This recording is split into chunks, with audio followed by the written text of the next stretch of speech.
so pleased to meet you.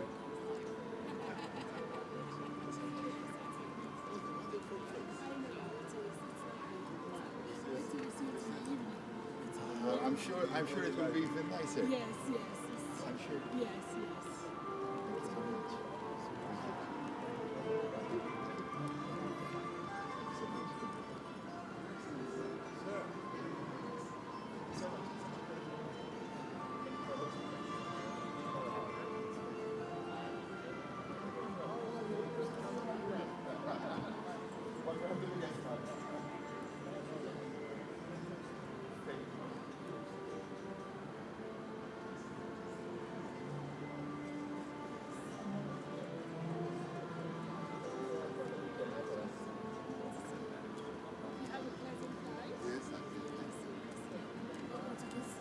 Gorgeous location. Yes, indeed. Lovely.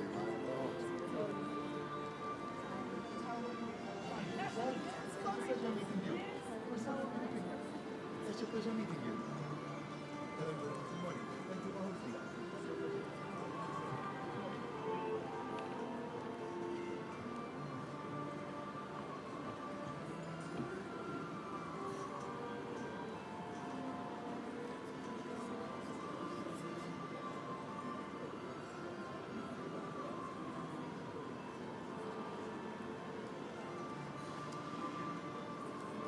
To these fantastic locations.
Representative of the People's Republic of China.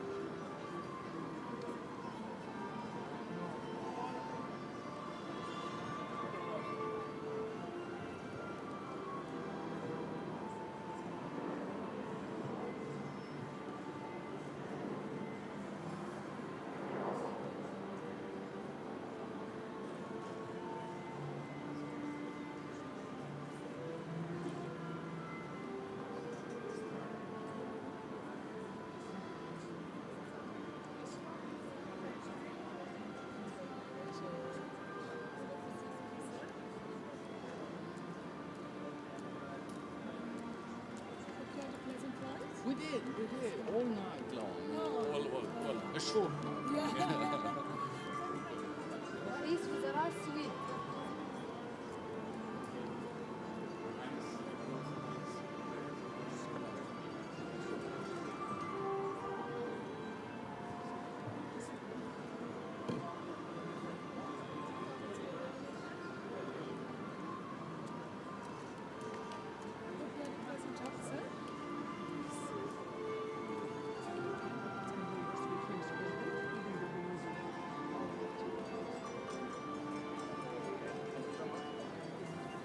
Presidente, benvenuto.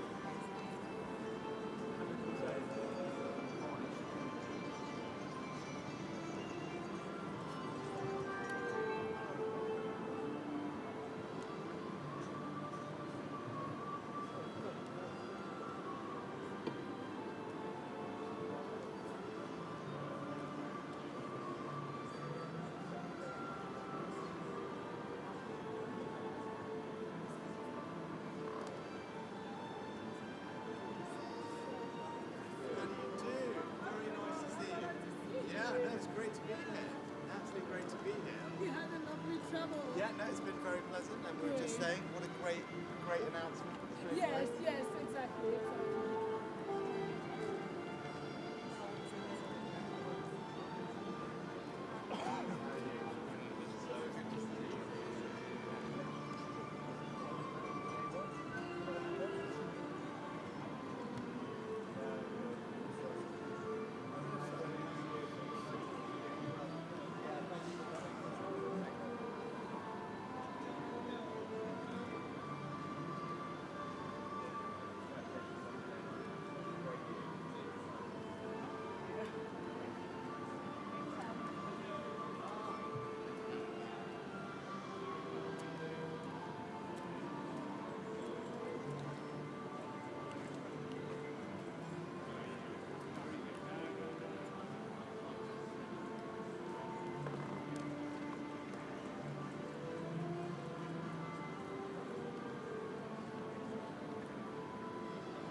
You had a pleasant travel.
This is all I've got now, so I'll send out from there. Fine, darling. Yes. Okay. One would hope.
لازم نحرككم.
أصحاب المعالي والسعادة، أعضاء الوفود المشاركة، ندعوكم إلى التوجه لقاءة القمة العالمية للعمل المناخي والناس. Your Excellencies and distinguished members of the delegations, we kindly invite you to make your way to the World Climate Action Summit broadcast hall.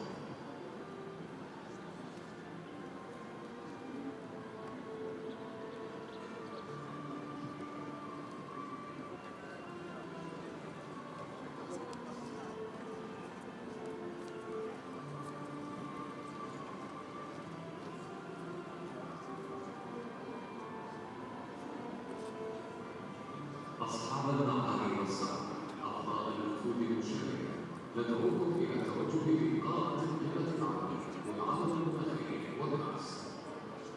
نود لفت نظركم أنه بعد 5 دقائق من الآن سنطلب من القادة التوجه إلى الصورة العالمية.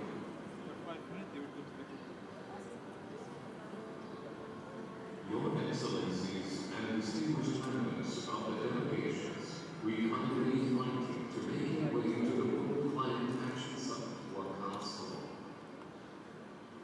We would like to draw your attention that 5 minutes from now, we will ask the leaders to proceed to the family photo.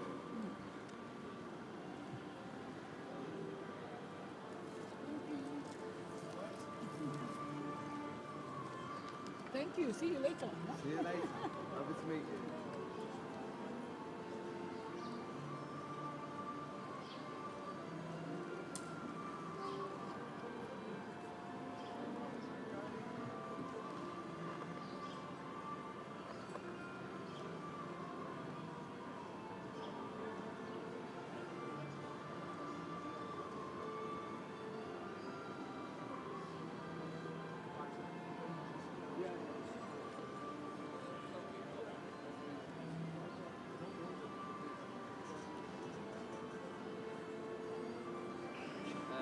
Looks like it's not happening at Captain Lake. I don't think so. Yeah. Sir? That's good.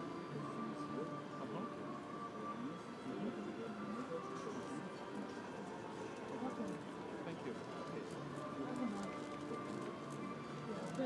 أصحاب المعالي والسعادة، أعضاء الوفود المشاركة، ندعوكم إلى التوجه لقاعة القمة العالمية للعمل المناخي وكاس. نود لفت عنايتكم أنه بعد 5 دقائق من الآن سنطلب من القادة التوجه إلى الصورة العائلية. Your Excellencies and distinguished members of the delegations, we kindly invite you to make your way to the World Climate Action Summit broadcast hall.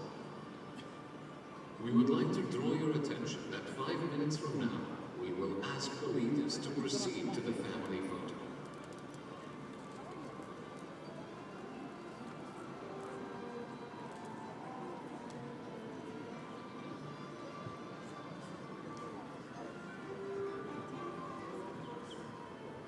Please, your attention.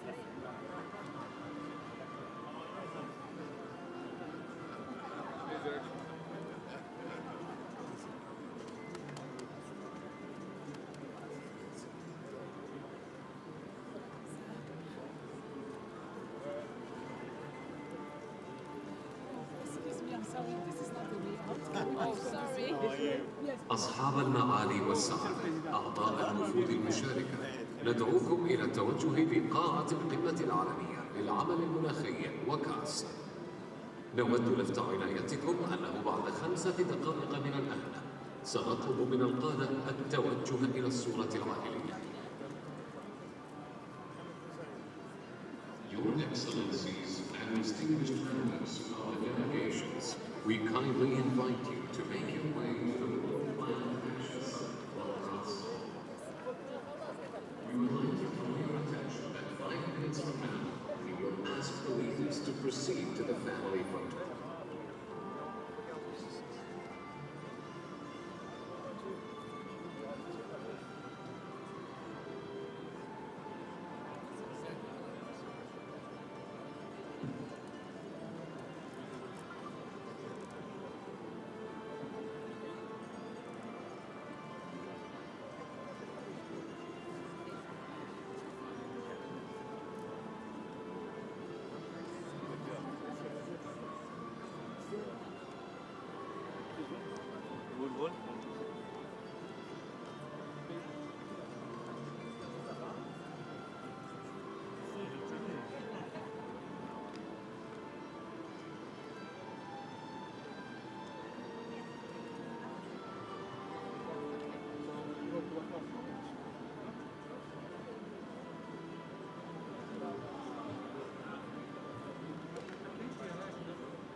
أصحاب المعالي والسعادة، أعضاء الوفود المشاركة، ندعوكم إلى التوجه لقاعة القمة العالمية للعمل المناخي وكاس.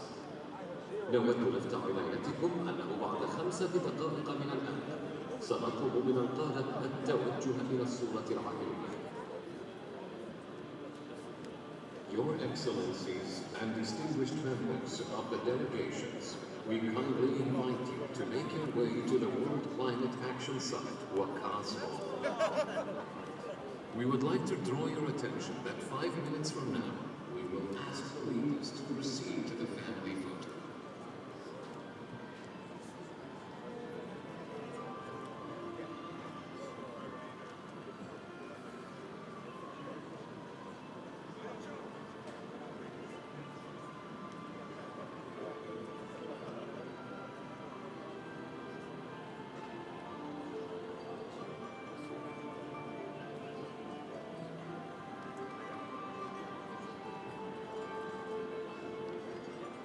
أصحاب المعالي والسعادة، أعضاء الوفود المشاركة، ندعوكم إلى التوجه لقاعة القمة العالمية للعمل المناخي وكاس.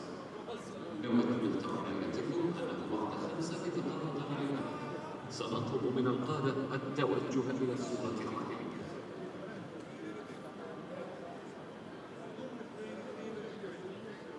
Your Excellencies and distinguished members of the delegations, we kindly invite you to make your way to the World Climate Action Summit, WACAS Hall. We would like to draw your attention that 5 minutes from now, we will ask the leaders to proceed to the family photo.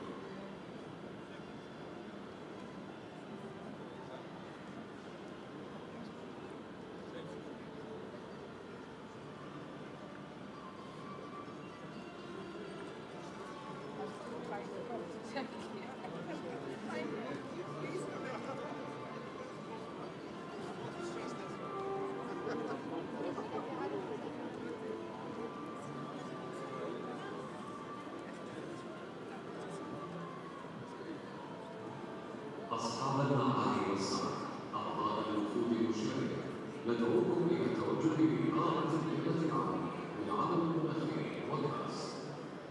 نود التقاء بيناتكم أنه بعد 5 دقائق قليلة سنطلب من القادة التوجه إلى الصورة الرقمية.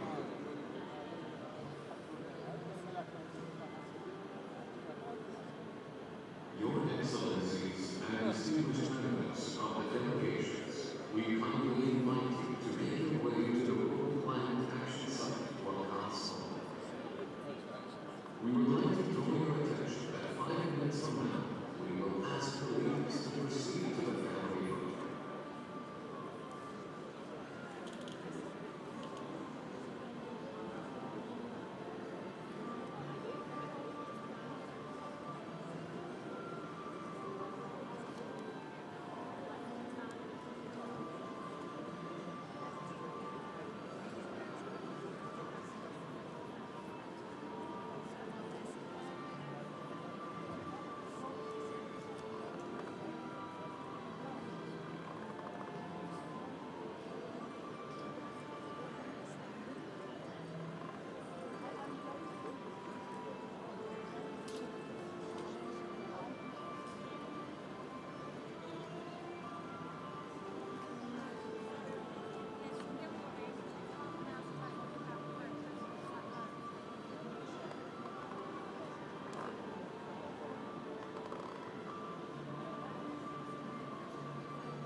أصحاب الجلالة والفخامة والنعم، نود دعوتكم إلى التوجه للمنصة المخصصة لالتقاط الصورة التذكارية بحسب اللون المحدد.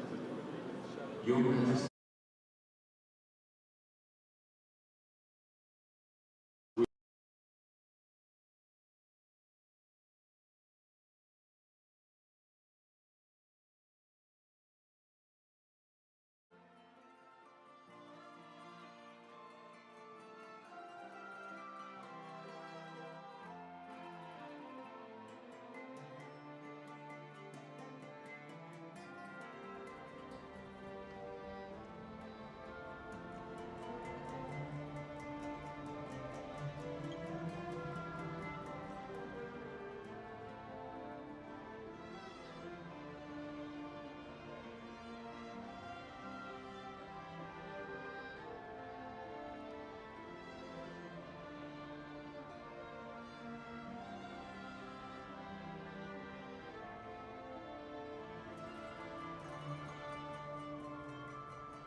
أصحاب المعالي والسعادة أعضاء الوفود المشاركة ندعوكم إلى التوجه لقاعة القمة العالمية للعمل المناخي وكاس.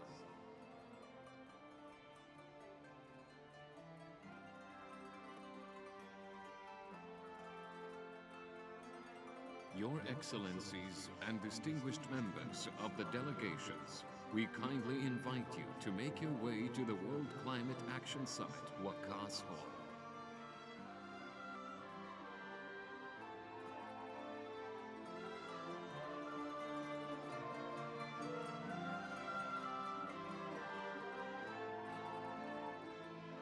أصحاب الجلالة والفخامة والمعالي، نود دعوتكم إلى التوجه للمنصة المخصصة لالتقاط الصورة التذكارية بحسب اللون المحدد. Your Majesties, Your Highnesses, Excellencies, and honorable guests, we kindly invite you to proceed to the designated platform for the commemorative photo session, according to the specified color arrangement.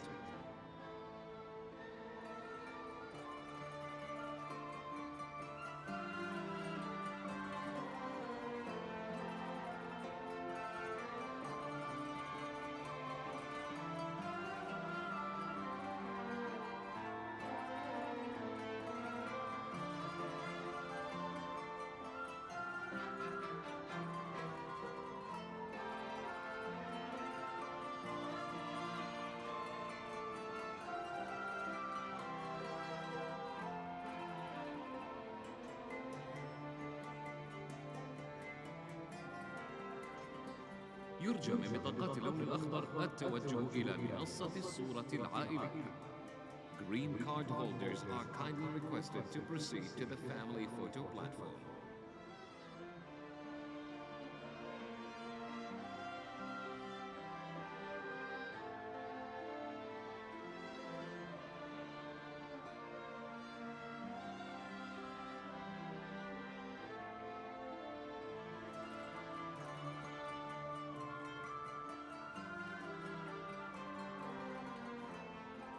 يرجى من بطاقات اللون الأخضر التوجه إلى منصة الصورة العائلية.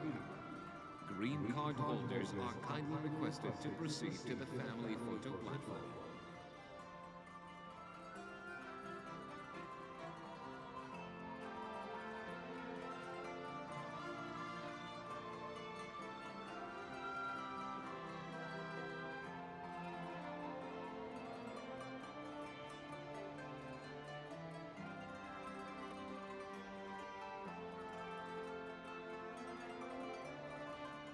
يرجى من بطاقات اللون الأزرق التوجه إلى منصة الصورة العائلية. Blue card holders are kindly requested to proceed to the family photo platform.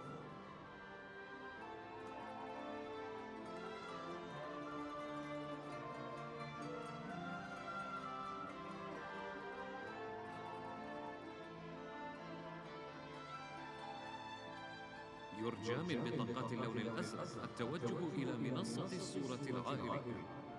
Blue card holders are kindly requested to proceed to the family photo platform.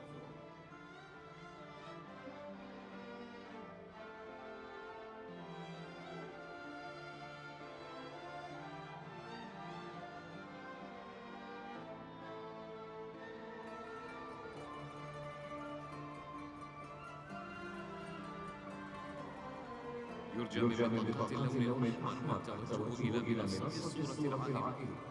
Red card holders are kindly requested to proceed to the family photo platform.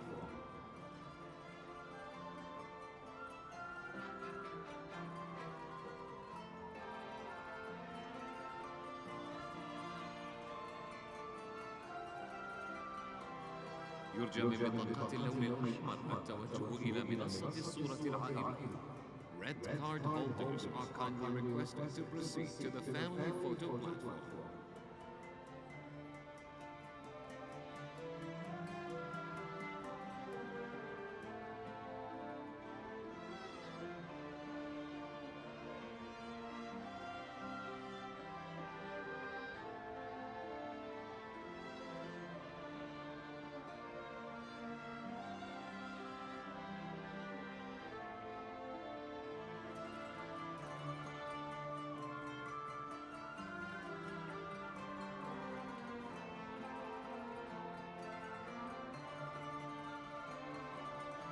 يرجى من بطاقات اللون البنفسجي التوجه إلى منصة الصورة العائلية. Purple card holders are kindly requested to proceed to the family photo platform.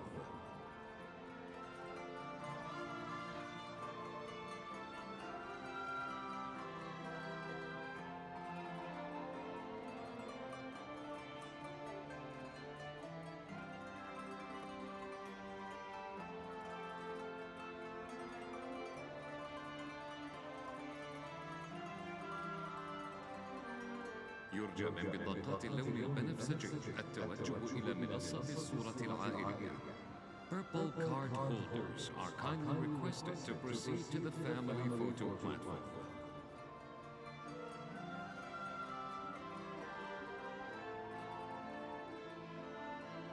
يرجى من بطاقات اللون البرتقالي التوجه إلى منصة الصورة العائلية. Orange card holders are kindly requested to proceed to the family photo platform.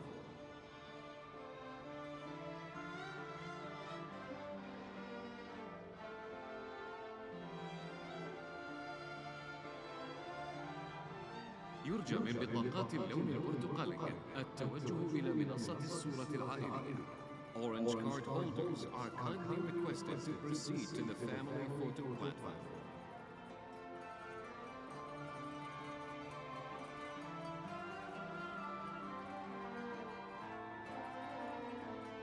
يرجى من بطاقات اللون الأصفر التوجه إلى منصة الصورة العائلية. Yellow card holders are kindly requested to proceed to the family photo platform.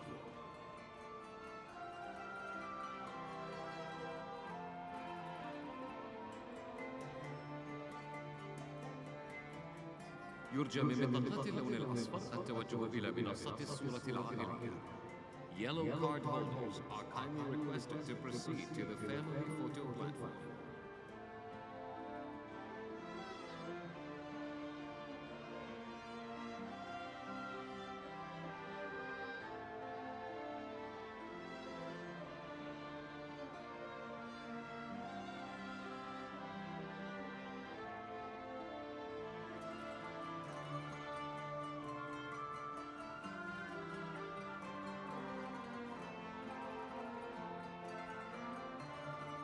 يرجى من بطاقات اللون الأصفر التوجه إلى منصة الصورة العائلية.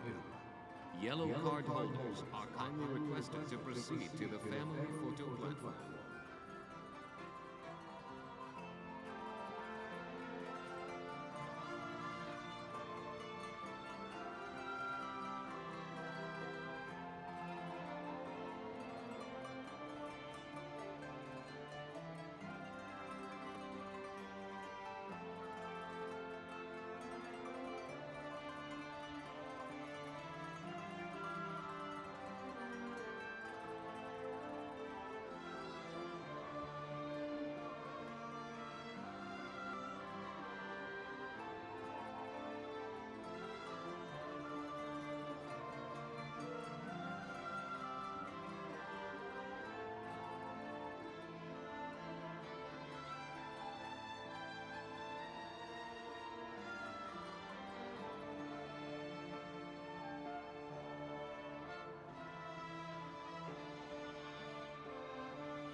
أصحاب الجلالة والفخامة والمعالي، شكرا لكم.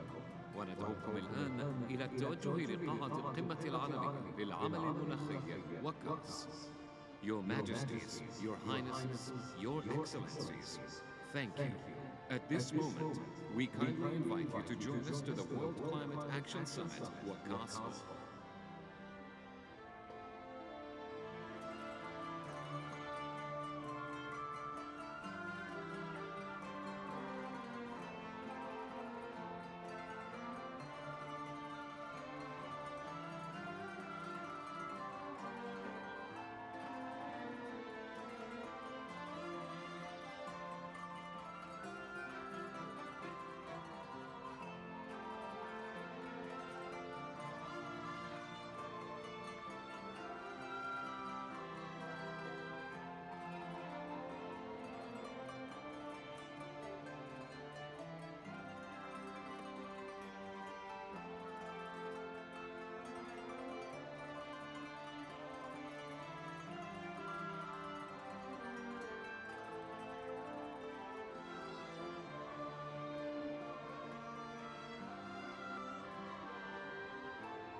I also come from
like that. Exactly what he would like. Exactly what he would like. But he's great, and to have him back at a time like that.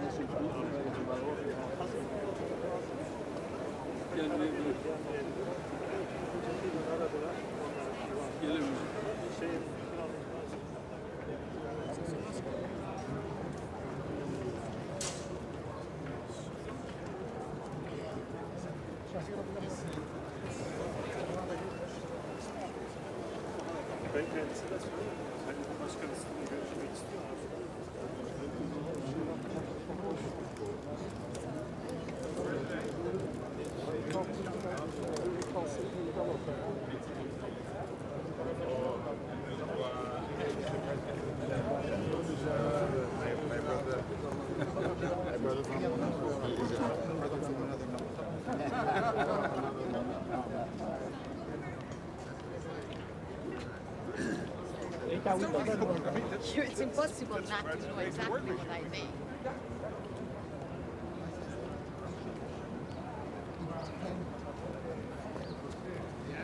Sorry. Not to look back. We did it.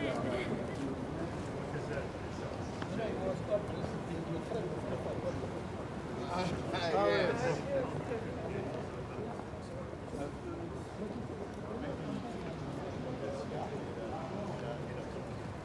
Her tarafında çok sayıda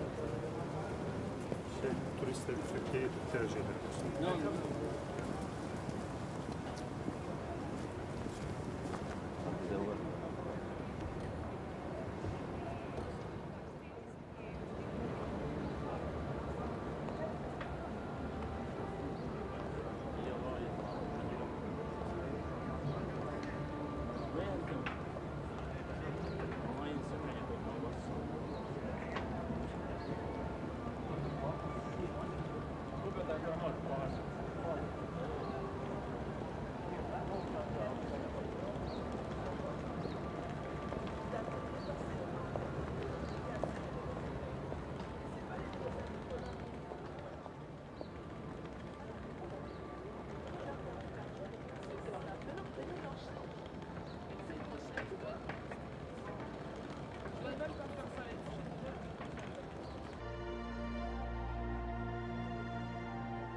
Cut up.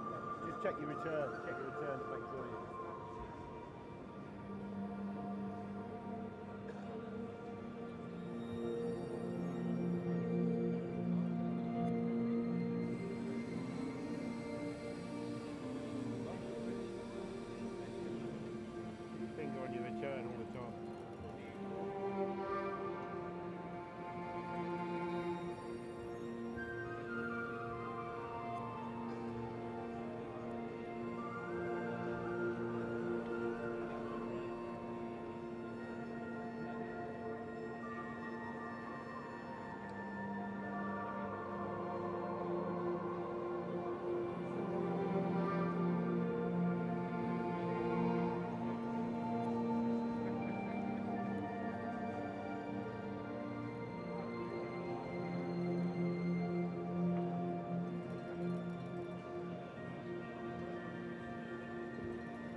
أصحاب السعادة، الضيوف الكرام، السيدات والسادة، ندعوكم للجلوس في مقاعدكم. حفل الافتتاح على وشك البدء. يرجى تحويل أجهزتكم المحمولة إلى الوضع الصامت. وشكراً. Your Excellencies, distinguished guests, ladies and gentlemen, we invite you to take your seats as the opening ceremony will be starting shortly.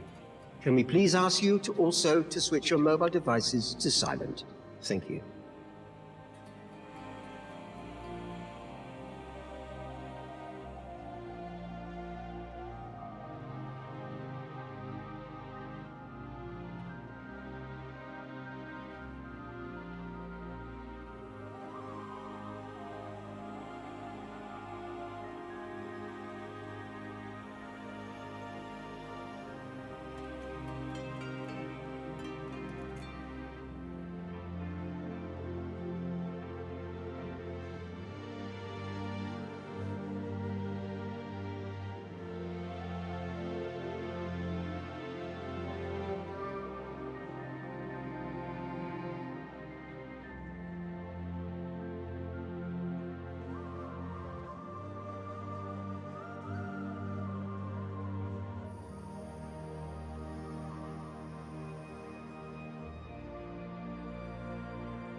أصحاب السعادة، الضيوف الكرام، السيدات والسادة، ندعوكم للجلوس في مقاعدكم.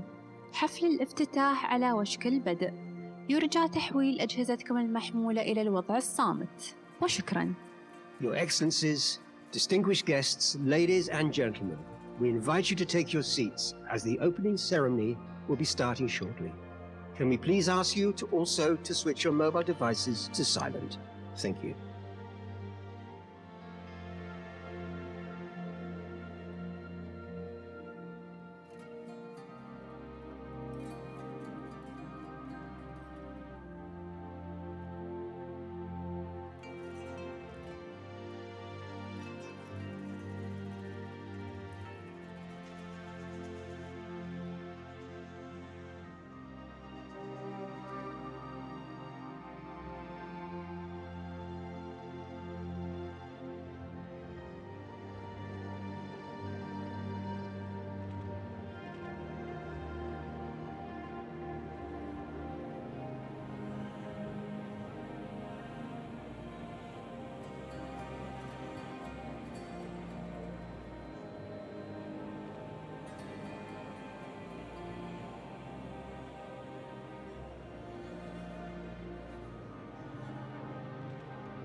أصحاب السعادة، الضيوف الكرام، السيدات والسادة، ندعوكم للجلوس في مقاعدكم. حفل الافتتاح على وشك البدء. يرجى تحويل أجهزتكم المحمولة إلى الوضع الصامت. وشكراً. Your Excellencies, distinguished guests, ladies and gentlemen, we invite you to take your seats as the opening ceremony will be starting shortly. Can we please ask you to also switch your mobile devices to silent? Thank you.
Esteemed guests, for simultaneous translation, kindly tune into the following channels on your devices. For English, Channel 1, for French, Channel 2, Russian, Channel 3, Spanish, Channel 4, Chinese, Channel 5, Arabic, Channel 6, Hindi, Channel 7, and Portuguese, Channel 8.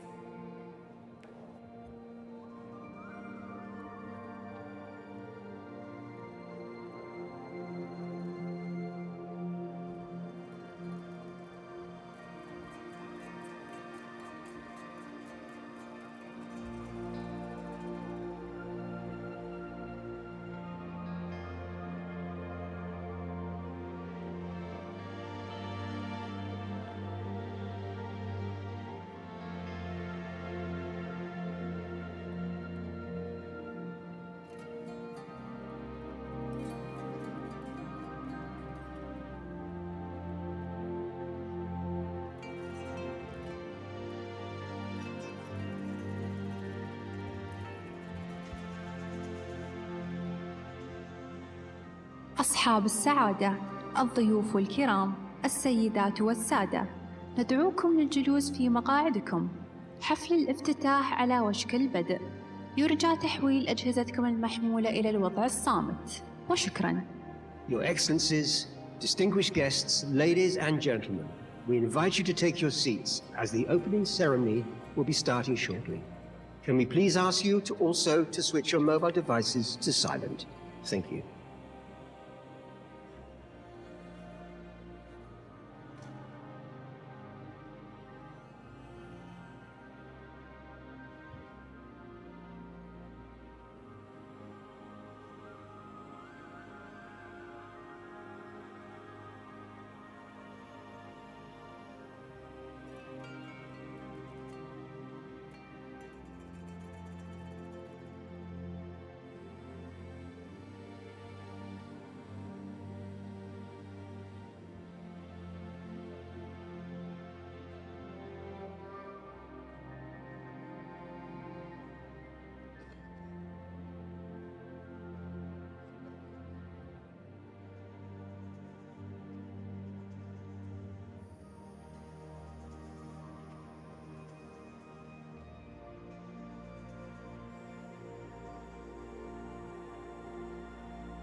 Your Highnesses, Your Majesties, Your Excellencies, esteemed guests, welcome to the opening ceremony of the World Climate Action Summit at COP28. We are pleased to welcome you to the Al Waha Theatre at Expo City, Dubai. Kindly take your seats. أصحاب السمو، أصحاب الجلالة، أصحاب المعالي والسعادة، الضيوف الكرام، مرحباً بكم في حفل افتتاح القمة العالمية للعمل المناخي في كوب 28. يسعدنا أن نرحب بكم في مسرح الواحة بمدينة إكسبو في دبي. يرجى أخذ مقاعدكم.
Your Highnesses, Your Majesties, Your Excellencies, esteemed guests, Assalamu alaikum wa rahmatullahi wa barakatuh. My name is Khulud Al-Atiyat, and welcome to the opening ceremony of the World Climate Action Summit at COP28. What you just saw, the drum rhythms of Ar-Ruwah and chants of An-Nadba, are the traditional calls to gather from our Shuhuh tribe of the Emirate of Ras Al Khaimah. We have heard the call and united, and now we must act. As we come together for a future of sustainable flourishing, it is my great honor to introduce the President of the United Arab Emirates, His Highness Sheikh Mohammed bin Zayed Al Nahyan.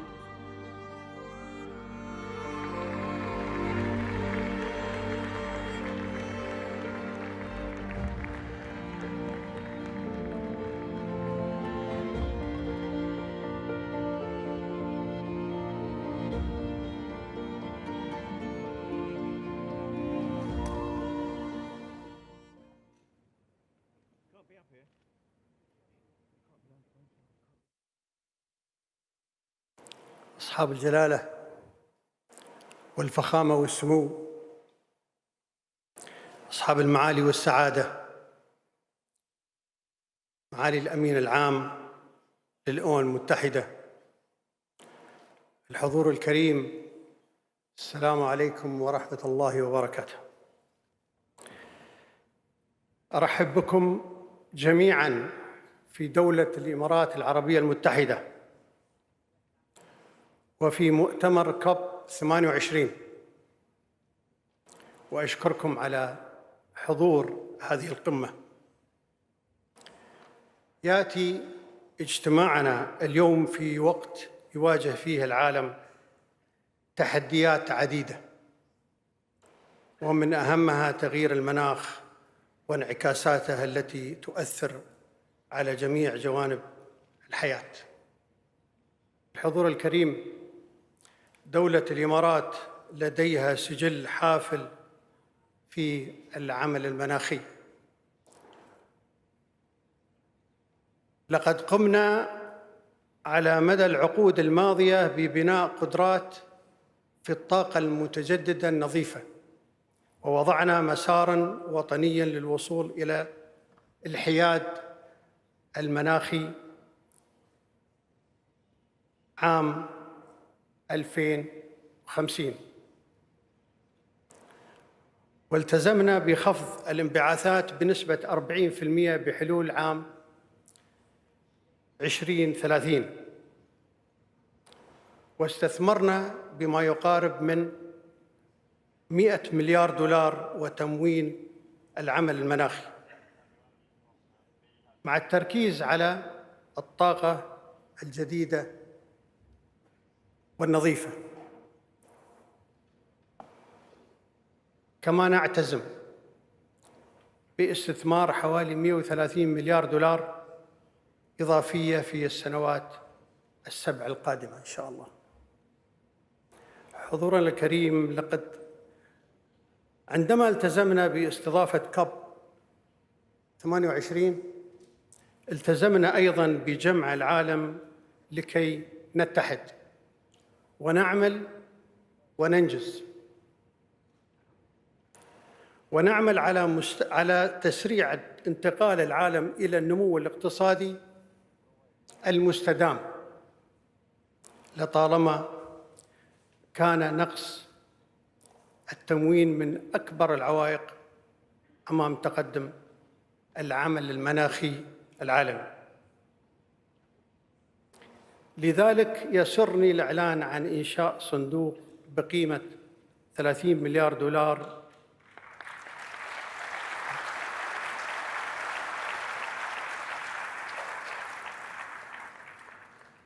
يسرني الإعلان عن إنشاء صندوق بقيمة 30 مليار دولار للحلول المناخية على مستوى العالم، والذي تم تصميمه لسد فجوة التمويل المناخي وتيسير الحصول عليه بتكلفة مناسبة.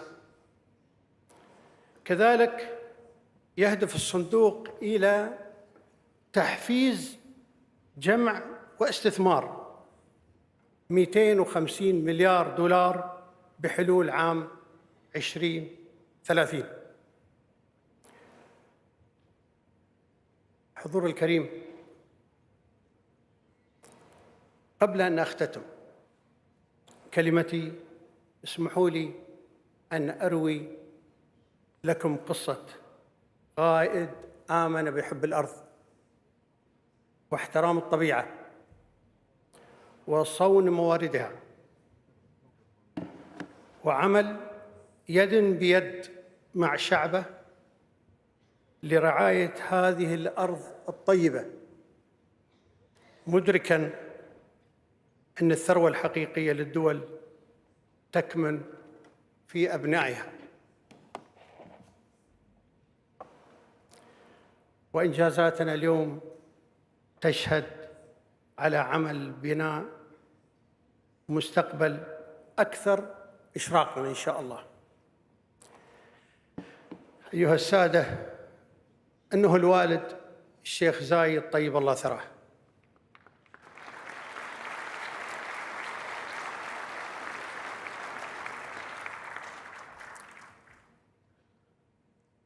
مؤسس الدولة، رمز حضارتها وباني نهضتها وصانع ماضيها وحاضرها ومستقبلها.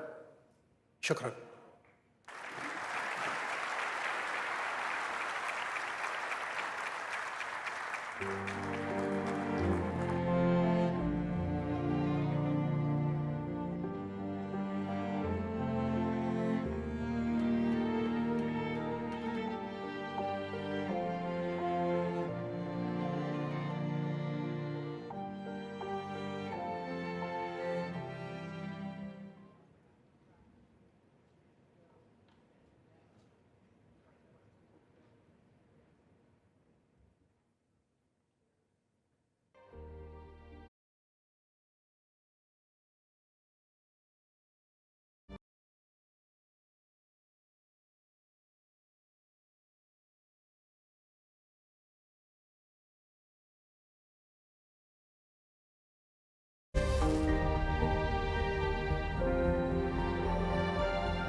أصحاب الجلالة وأصحاب السمو والفخامة، الحضور الكريم، السلام عليكم ورحمة الله.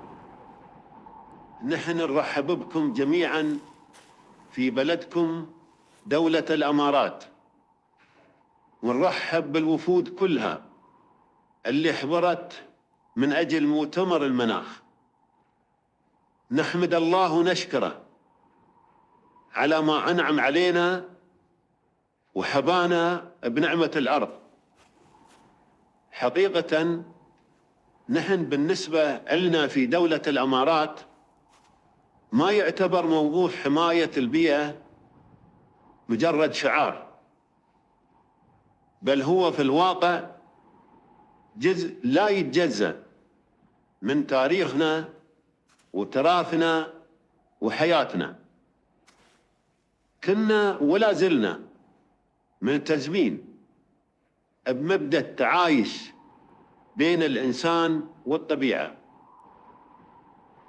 عاش آبانا وأجدادنا على هذه الأرض وتعايشوا مع بيئتها في البر والبحر، وأدركوا مدى الحاجة للمحافظة عليها، وأن يأخذون منها قدر الحاجة فقط، ويتركون فيها ما تلقى فيه الأجيال القادمة مصدر للخير والعطاء والمعيشة. ومثل ما عملوا أجدادنا وأسلافنا، نحن اللي نعيش الآن فوق هذه الأرض الطيبة مسؤولين عن الاهتمام ببيئتنا وطبيعتنا. وواجب علينا، واجب الوفاء لأسلافنا وأحفادنا اللي من بعدنا على حد سوى. بتعيش الأجيال القادمة في عالم يختلف عن عالمنا اللي اعتدنا عليه. لهذا علينا أن نعد أنفسنا وأولادنا للعالم الجديد. حماية بيئتنا والمحافظة عليها في مسؤوليتنا جميعاً، حكومات ومنظمات وأفراد. ولكن على الحكومات هي اللي تبادر. وأنا أدعوكم وأشجعكم اليوم أنكم تعملون الهدف واحد، تعملون للأجيال القادمة وتحققون اللي فيه مصلحة لهم. وكذلك أدعو العالم أجمع أن ينتهز الفرصة في اجتماعهم هذا في بلد السلام والتسامح للتعاون ومد جسور المحبة ونبذ الخلافات والتوصل إلى اتفاق يروي الجميع ويعيد العالم إلى مساره الصحيح، ونمشي قدم للمستقبل المصلحة الأرض واللي عايشين على الأرض، ونعمر الأرض. المصير واحد والحرص واحد والمصلحة وحدة والسعادة كذلك وحدة. وفقكم الله، والسلام عليكم ورحمة الله.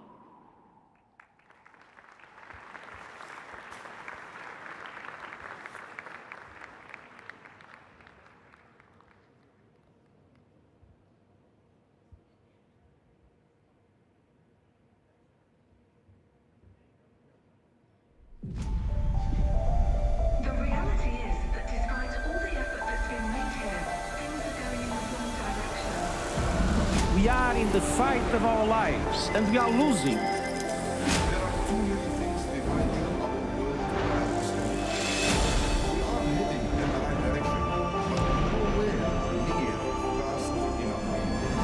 Whether it will be enough will define this summit.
Let us now introduce a leader whose stewardship epitomizes the ideals of unity, diplomacy, and progress.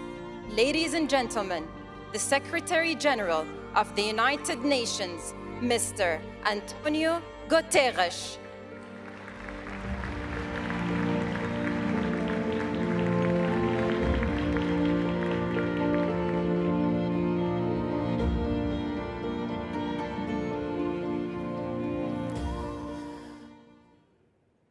Your Highness, Sheikh Mohammed bin Zayed Al Nahyan, President of the United Arab Emirates.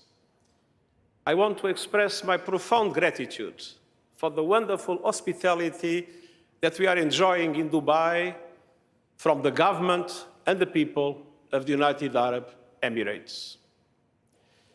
COP28 President Dr. Sultan Ahmed Al Jaber, I want to congratulate you on the positive start of the COP, with an expeditious approval of the agenda and the landmark operationalization of the Loss and Damage Fund. Congratulations. Your Majesties, Your Highnesses, Your Excellencies, friends, all protocol observed. Just days ago, I was on the melting ice of Antarctica. Not long before, I was among the melting glaciers of Nepal. These two spots are far in distance, but united in crisis. Polar ice and glaciers are vanishing before our eyes, causing havoc the world over, from landslides and floods to rising seas. But this is just one symptom of the sickness bringing our climate to its knees. A sickness only you, global leaders, can cure. Excellencies, Earth's vital signs are failing. Record emissions, ferocious fires, deadly droughts, and the hottest year ever. We can guarantee it even we are still in November. We are miles from the goals of the Paris Agreement and minutes to midnight for the 1.5-degree limit. But it is not too late. We can, you can prevent planetary crash and burn. We have the technologies to avoid the worst of climate chaos if we act now. The Intergovernmental Panel on Climate Change has charted a clear path to the 1.5-degree world. But we need leadership, cooperation, and political will for action, and we need it now. It's true, our world is unequal and divided. As we see in this region, conflicts are causing immense suffering and intense emotion. We just had the news that the bombs are sounding again in Gaza. And climate chaos is fanning the flames of injustice. Global heating is busting budgets, ballooning food prices, upending energy markets, and feeding a cost of living crisis. But climate action can flip the switch. And renewable energy is the gift that keeps on giving.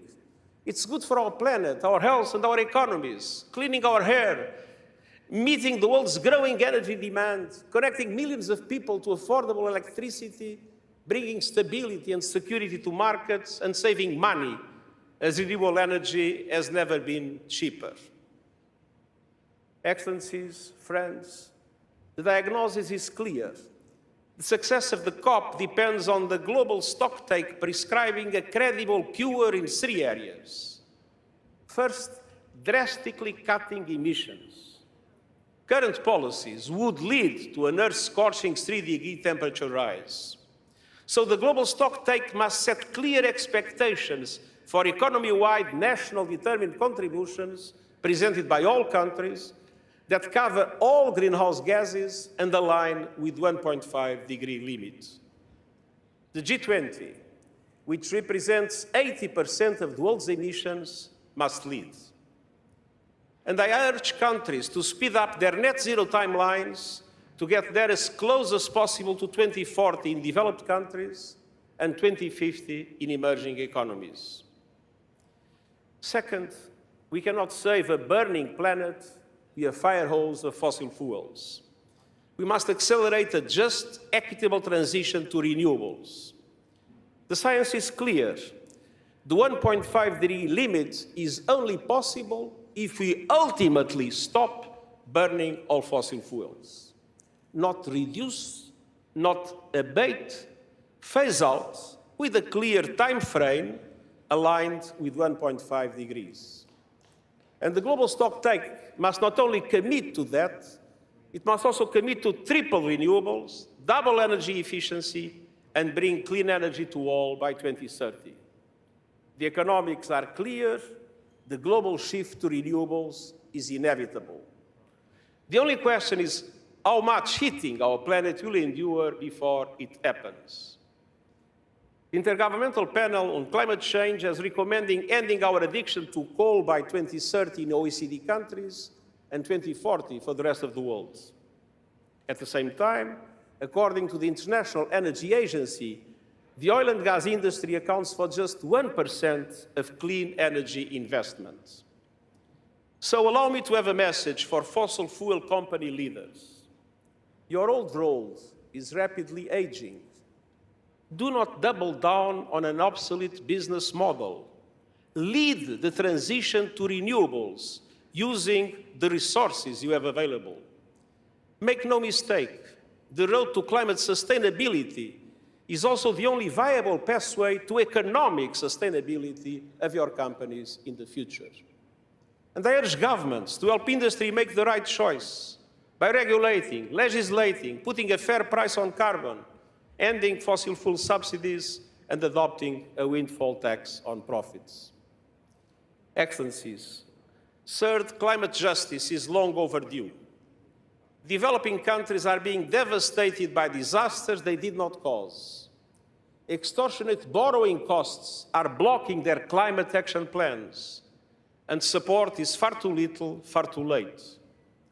The global stocktake must commit to a surge in finance, including for adaptation and loss and damage. And it must support reform of the multilateral development banks to leverage far more private finance at reasonable costs for developing countries in climate action.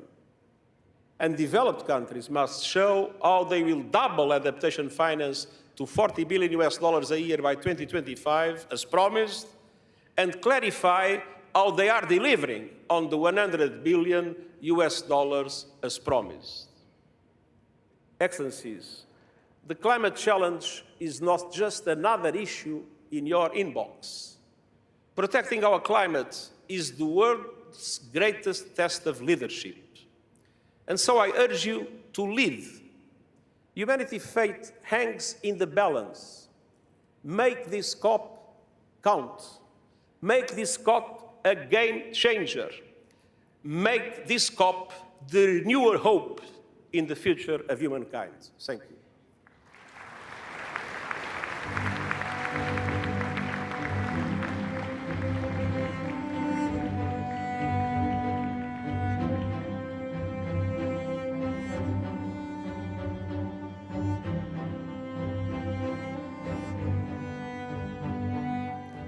Thank you, Mr. Secretary General. Ladies and gentlemen, it is time for us to turn ambition into action, to share insight on how to move forward together. Please welcome a true champion of the environment, His Majesty, King Charles III.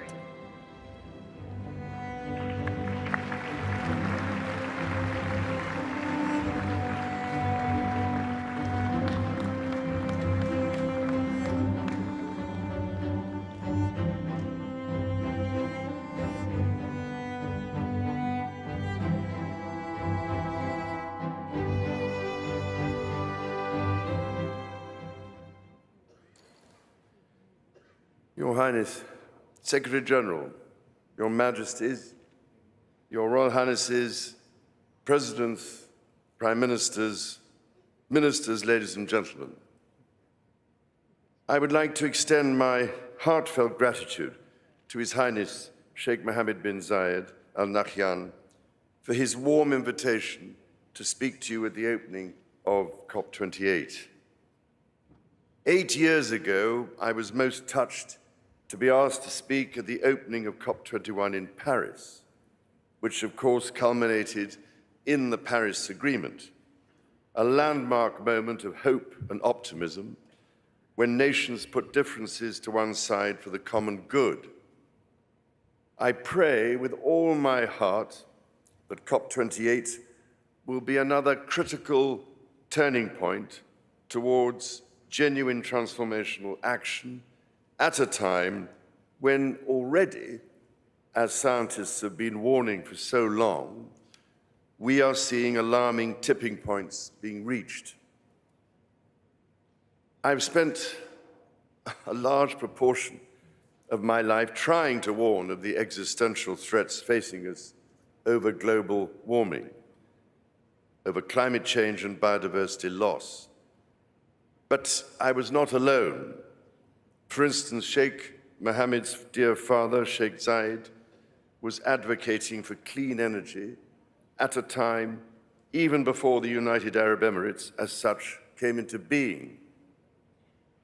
All these decades later, and despite all the attention, there is 30% more carbon dioxide in the atmosphere now than there was back then, and almost 40% more methane. Some important progress has been made, but it worries me greatly that we remain so dreadfully far off track, as the Global Stocktake report demonstrates so graphically. The dangers are no longer distant risks. I have seen across the Commonwealth and beyond countless communities which are unable to withstand repeated shocks, whose lives and livelihoods are laid waste by climate change. Surely, real action is required to stem the growing toll of its most vulnerable victims. Repeated cyclones batter vulnerable island nations like Vanuatu and Dominica. India, Bangladesh, and Pakistan have been experiencing unprecedented floods, and East Africa is suffering a decades-long drought. This past summer, in common with Spain, Greece, the United States, and many other countries, Canada experienced its most severe wildfire season on record, with 18.5 million hectares of land burned, causing terrible loss of life and property, and of course, releasing enormous amounts of greenhouse gases that contribute to dangerous feedback loops to which climate scientists have been alerting us for decades. As I've tried to say on many occasions, unless we rapidly repair and restore nature's unique economy based on harmony and balance, which is our ultimate sustainer, our own economy and survivability will be imperiled. Records are now being broken so often that we are perhaps becoming immune to what they are really telling us. When we see the news that this last Northern Hemisphere summer, for instance, was the warmest global average temperature on record, we need to pause to process what this actually means. We are taking the natural world outside balanced norms and limits and into dangerous, uncharted territory. We are carrying out a vast, frightening experiment of changing every ecological condition all at once, at a pace that far outstrips nature's ability to cope. As we work towards a zero-carbon future, we must work equally towards being nature positive. With what we are witnessing, our choice now is a starker and darker one. How dangerous are we actually prepared to make our world? Dealing with this is a job for us all. Change will come by working together and making it easier to embrace decisions that will sustain our world, rather than carry on as though there are no limits or as though our actions have no consequences. As you gather, ladies and gentlemen, for these critical negotiations, the hope of the world rests on the decisions you must take. I can only encourage you to consider some practical questions which might inform the task ahead of you. Firstly, how can our multilateral organizations, which were established at a different time for different challenges, be strengthened for the crisis we face? How can we bring together our public, private, philanthropic, and NGO sectors ever more effectively so that they all play their part in delivering climate action, each complementing the unique strengths of the others? Public finance alone will never be sufficient, but with the private sector firmly at the table and a better, fairer international financial system, combined with the innovative use of risk reduction tools like first loss risk guarantees, we could mobilize the trillions of dollars we need, in the order of $4.5 to $5 trillion a year, to drive the transformation we need. Secondly, how can we ensure that finance flows to those developments most essential to a sustainable future and away from practices that make our world more dangerous across every industry in every part of the world? I have, for instance, been heartened by some of the steps taken by parts of the insurance sector, which plays such a vital role in incentivizing more sustainable approaches and providing an invaluable source of investment to reduce the risks we face. Thirdly, how can we accelerate innovation and the deployment of renewable energy, of clean technology and other green alternatives to move decisively towards investment in this vital transition across all industries? For instance, how can we increase investments in regenerative agriculture, which can be a nature-positive carbon sink? What incentives are necessary? And how can those which have a perverse impact be eliminated with all due speed? Fourthly, how can we bring together different solutions and initiatives to ensure coherent, long-term approaches across sectors, countries, and industries?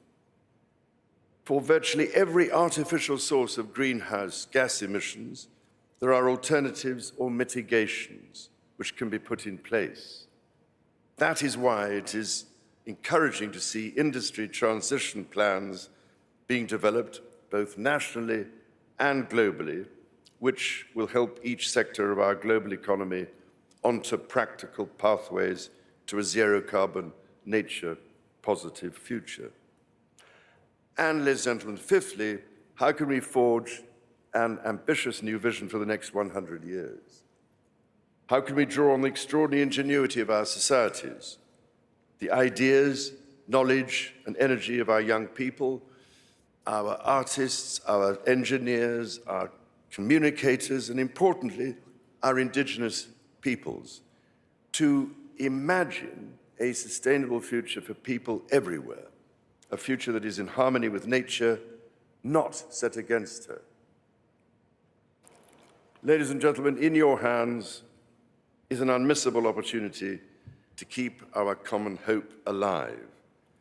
I can only urge you to meet it with ambition, imagination, and a true sense of the emergency we face, and together with a commitment to the practical action upon which our shared future depends.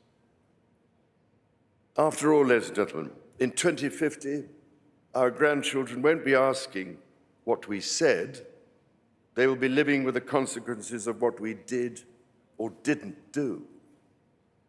So if we act together to safeguard our precious planet, the welfare of all our people will surely follow.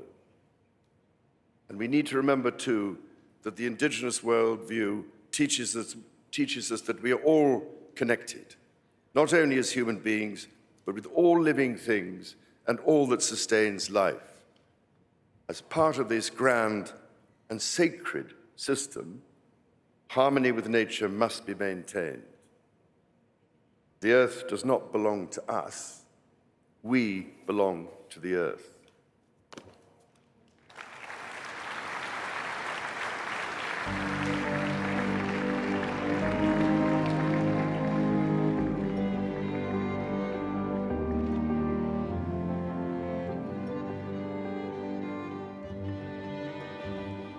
Thank you, Your Majesty. And now, please help me welcome to the stage the leader of Brazil and COP30 host nation, His Excellency Luiz Inácio Lula da Silva.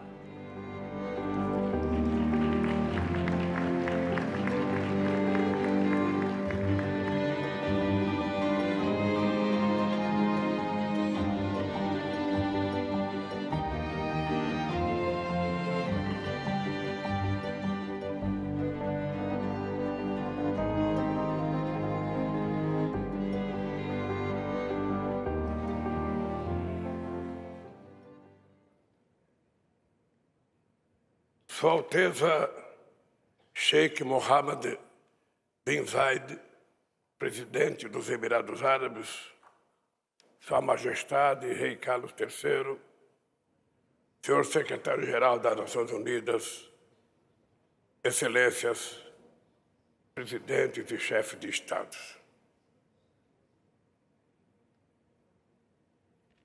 Uma mulher africana, a queniana Wangari Maathai, vencedora do Prêmio Nobel da Paz, sintetizou bem o dilema da humanidade em sua relação com a natureza. Disse ela, a geração que destrói o meio ambiente não é a geração que paga o preço.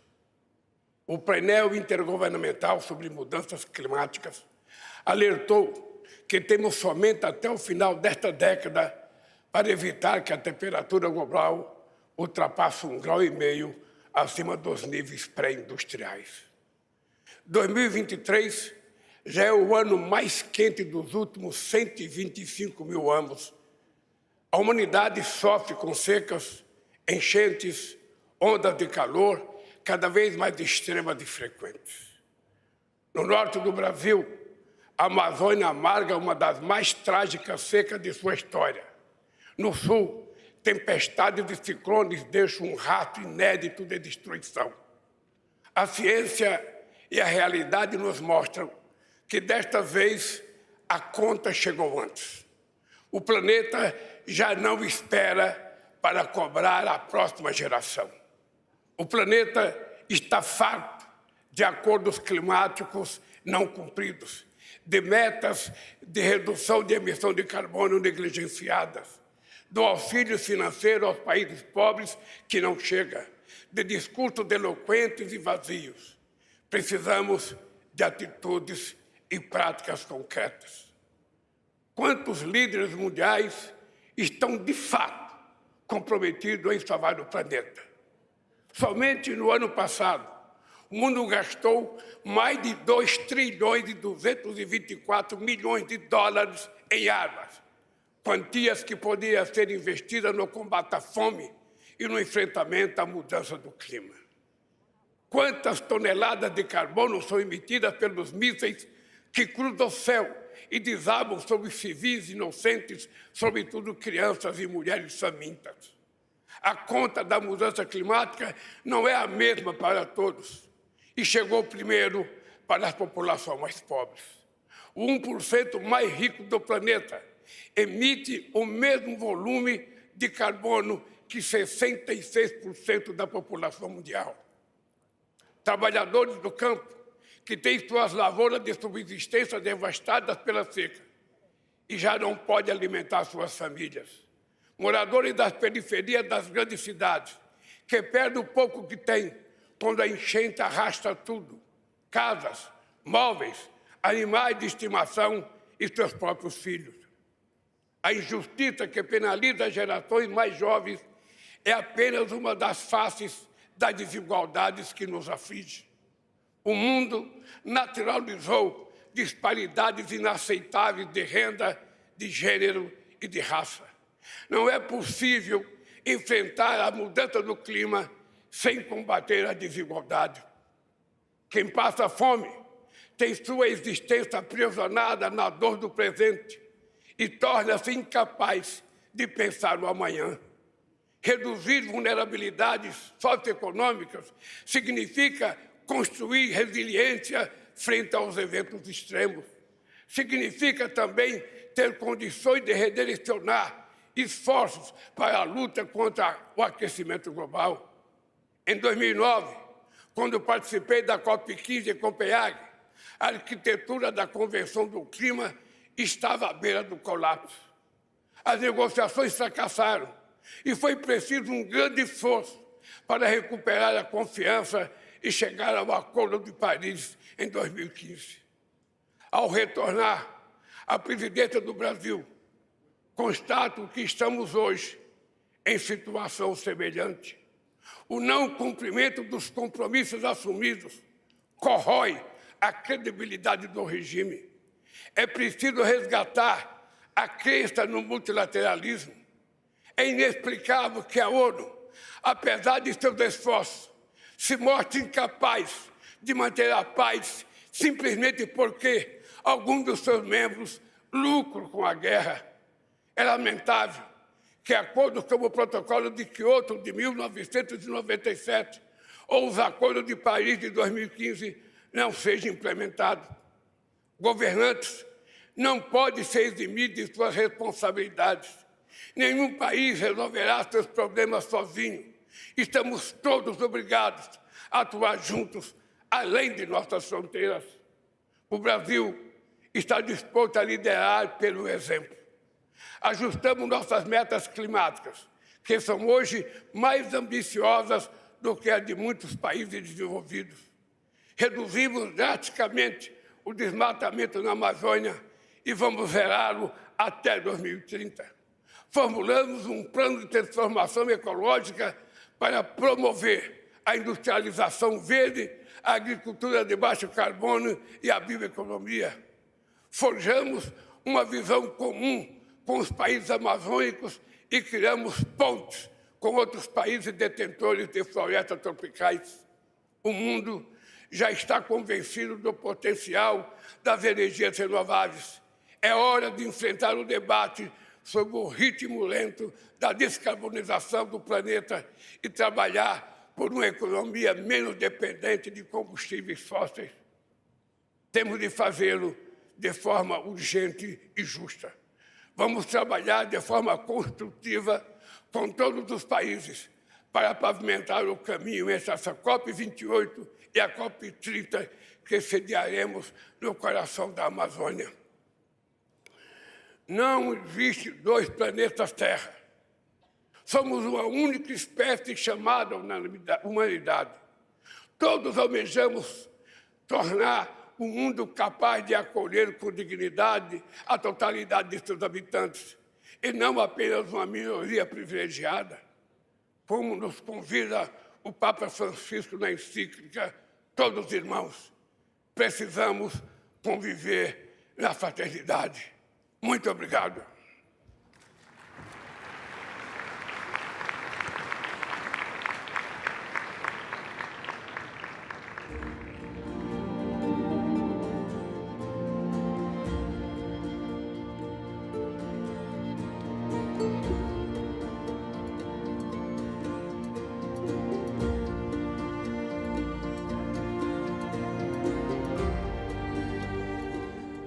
Muito obrigada, President Lula. And now, please join me in welcoming the co-founder and environmental director of Brazil's Instituto Zage, an indigenous youth-led organization dedicated to reforestation and preservation of traditional knowledge, Ms. Isabel Prestes da Fonseca.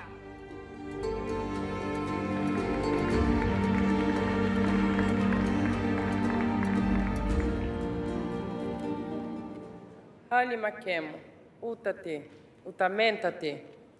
Eu vos saúdo, vossas realeza, majestade, senhores e senhoras. Eu sou Isabel Gacran, uma guardiã, junto com a minha família,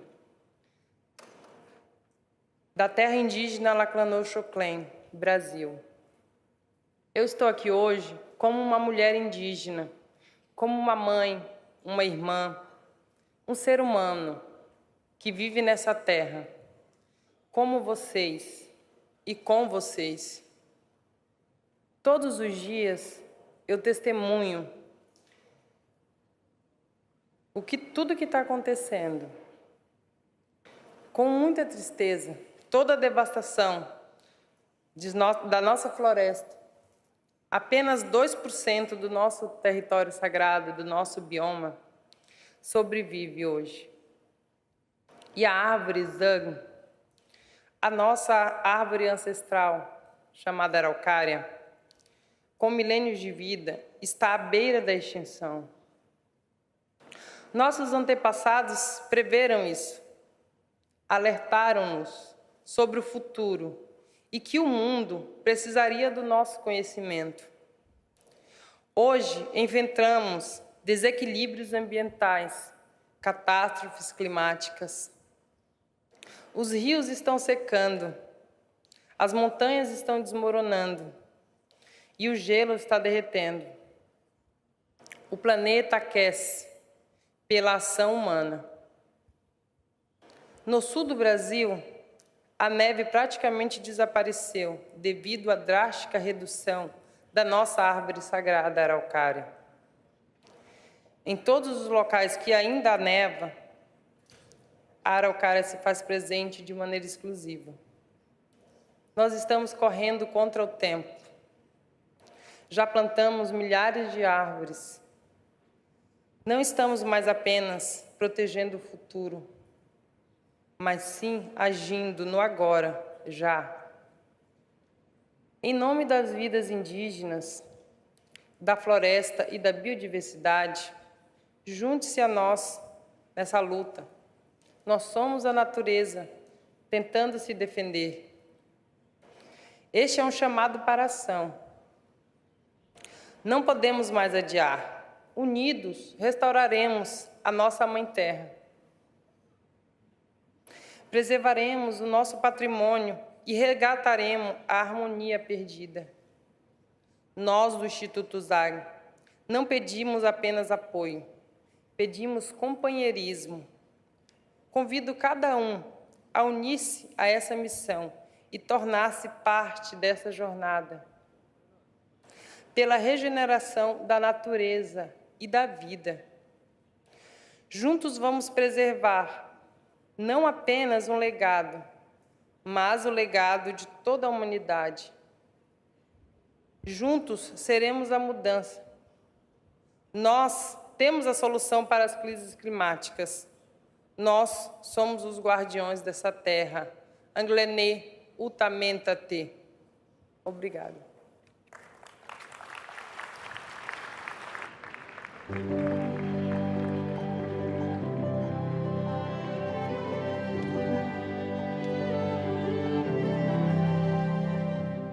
Muito obrigada, Ms. Prestes da Fonseca. Ladies and gentlemen, we are truly humbled to host you in the United Arab Emirates. May these coming days bring us together in collective action.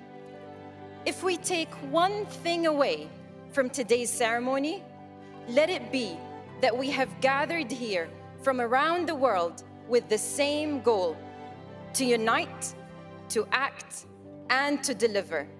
And so we must. Welcome to the COP of Action.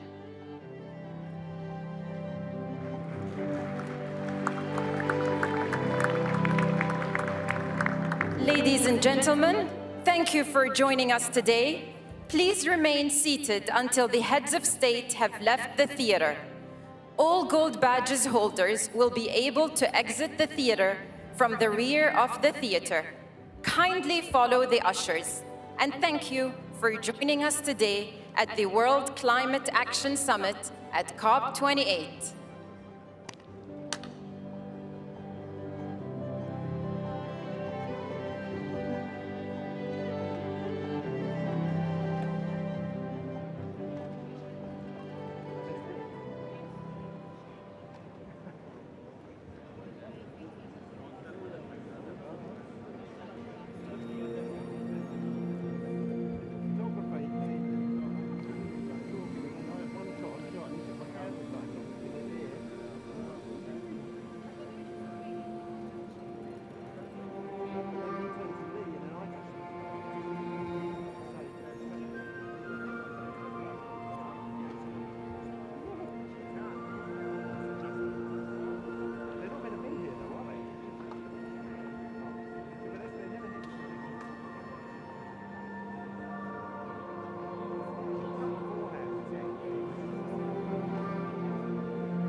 Вот.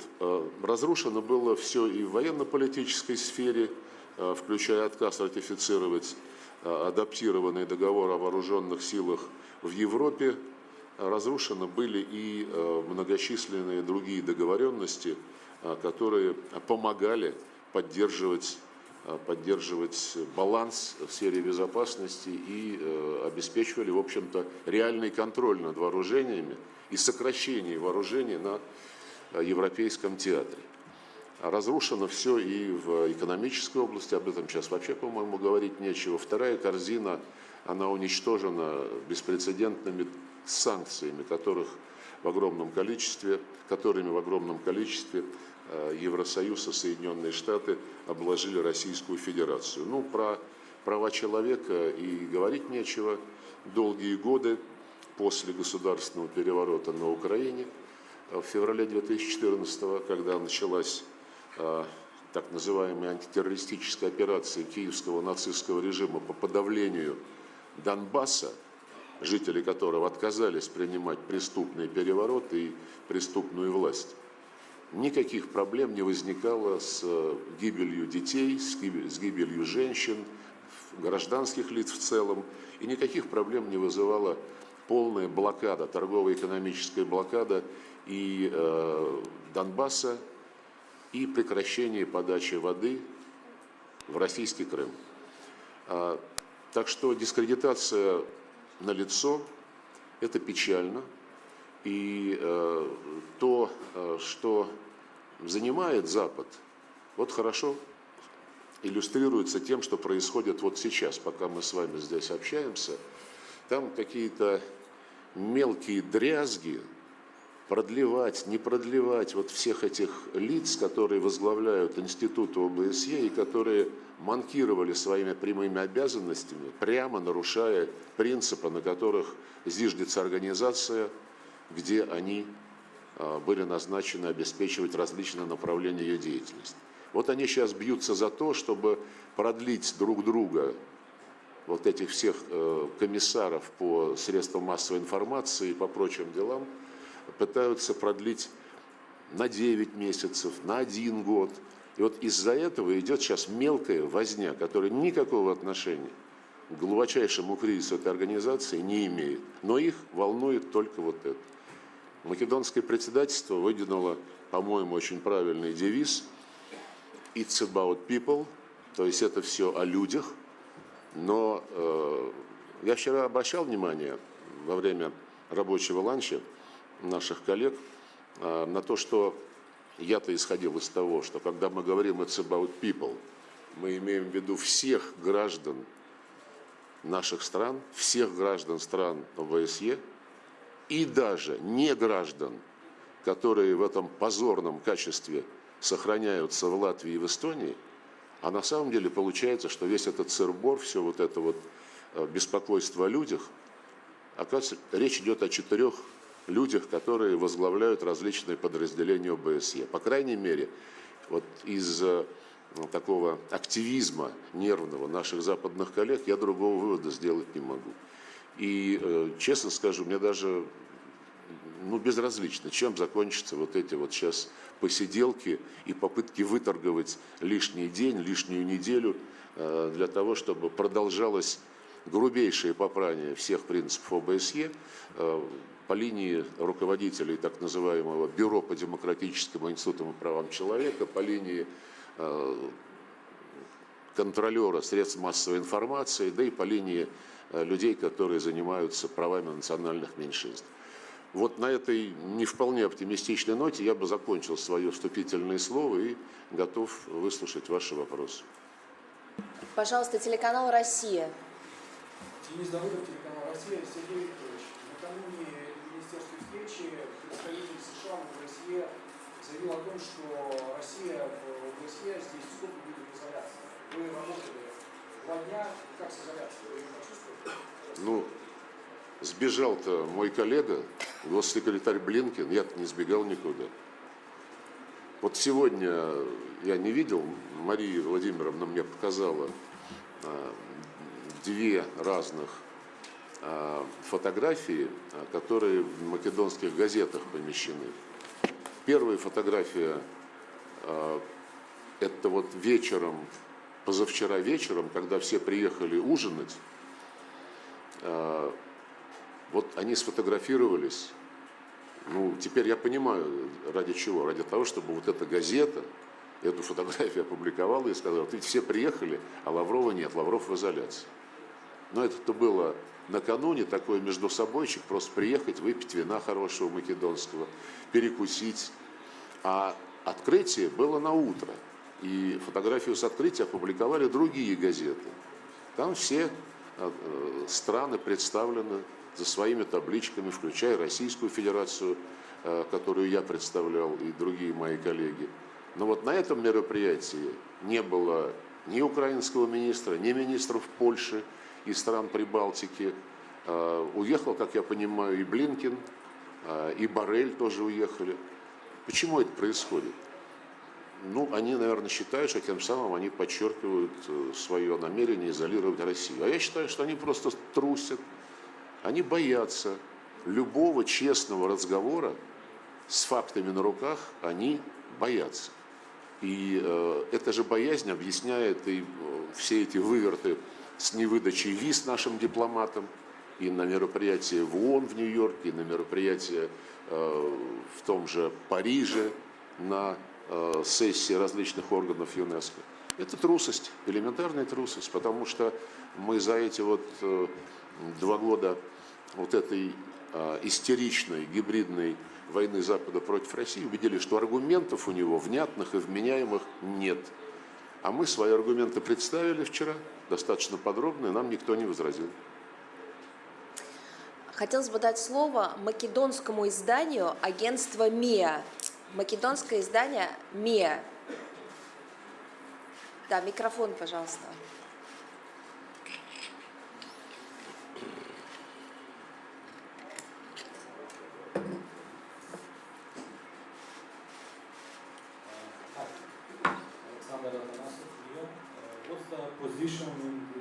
What's the Russian position in the aggression on the Macedonian identity from the Bulgarian side, and are there any Russian influence?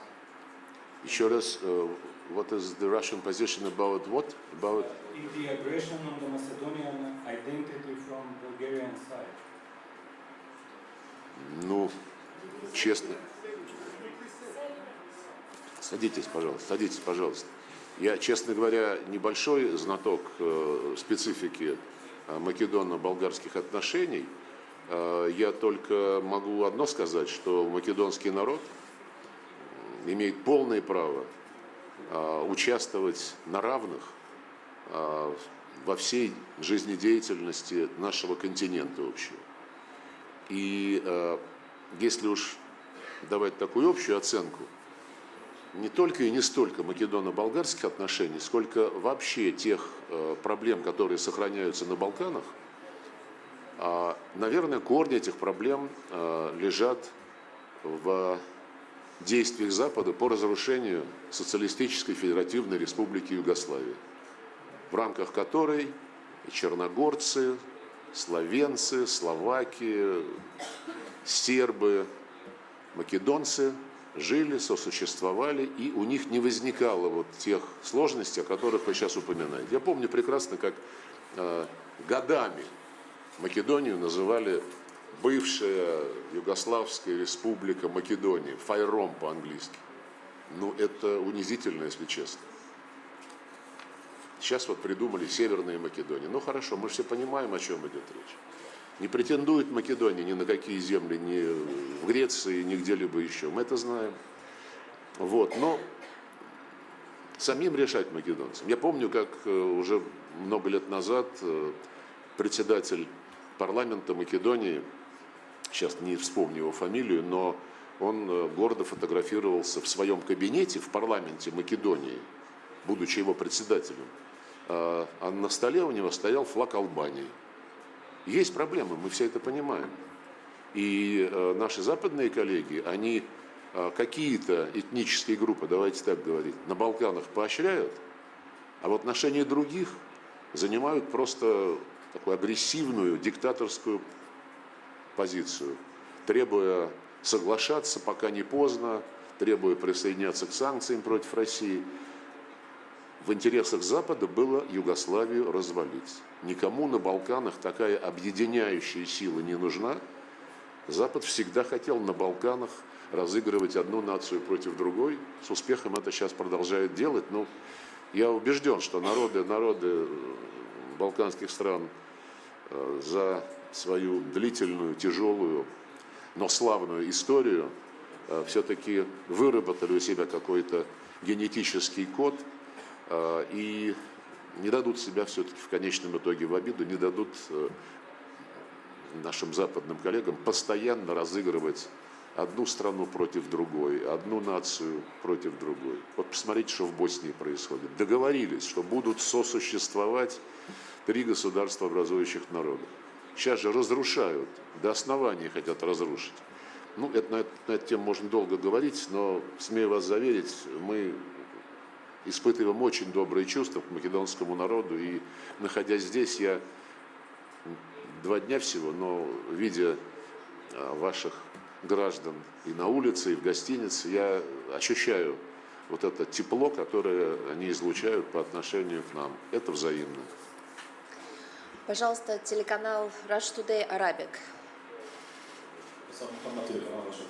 Сергей Петрович, почему ситуация с безопасностью в Европе стала такой, какой мы ее видим сегодня?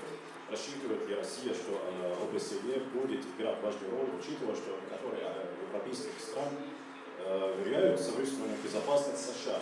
И что именно отличает другие организации, такие как ШОС или АСЕАН, от ОБСЕ? Спасибо. Вот мы готовились к этому разговору, потому что я уверен был, что наши и иностранные журналисты будут все-таки стремиться интересоваться сутью происходящего. В отличие от некоторых ваших коллег, которые встречали меня, когда я вчера сюда приехал утром, они толпой стояли и просто кричали: когда вы освободите Украину, когда вы прекратите войну на Украине. Но для этого не надо быть журналистом, для этого надо просто быть активным участником пропагандистских кампаний, а журналисты как раз, наверное, настоящие. Они интересуются сутью и хотят эту суть понять. Вот мы с моими коллегами в делегации ожидали вот подобных вопросов, и вот несколько цитат. Совещание тогда еще по безопасности и сотрудничеству в Европе зарождалось, чтобы сохранить место, где Восток и Запад могли встречаться друг с другом, потому что больше нигде это не удавалось. Вторая цитата. Вот эта организация должна быть, цитирую, мостик узкий, но самый надежный, позволяющий участникам холодной войны не упасть в войну горячую. Еще одна. Нельзя создавать ощущение, что Запад поддастся желанию воссоздать свой очень мощный блок, суть которого в доминировании, и который шаг за шагом сжимает свои международные границы вокруг России, границы крупных альянсов. И еще одна цитата. Расширение НАТО для русских будет означать, причем не без оснований, что военная граница приближается к их собственной. Это неоспоримо.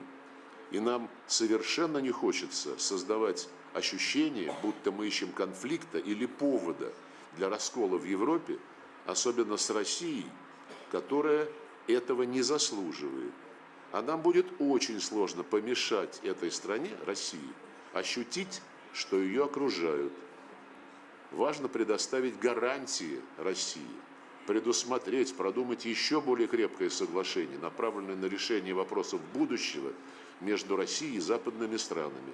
Ничто не может быть хуже, чем создать ощущение, будто мы воссоздаем блоки. Догадайтесь, какой это год?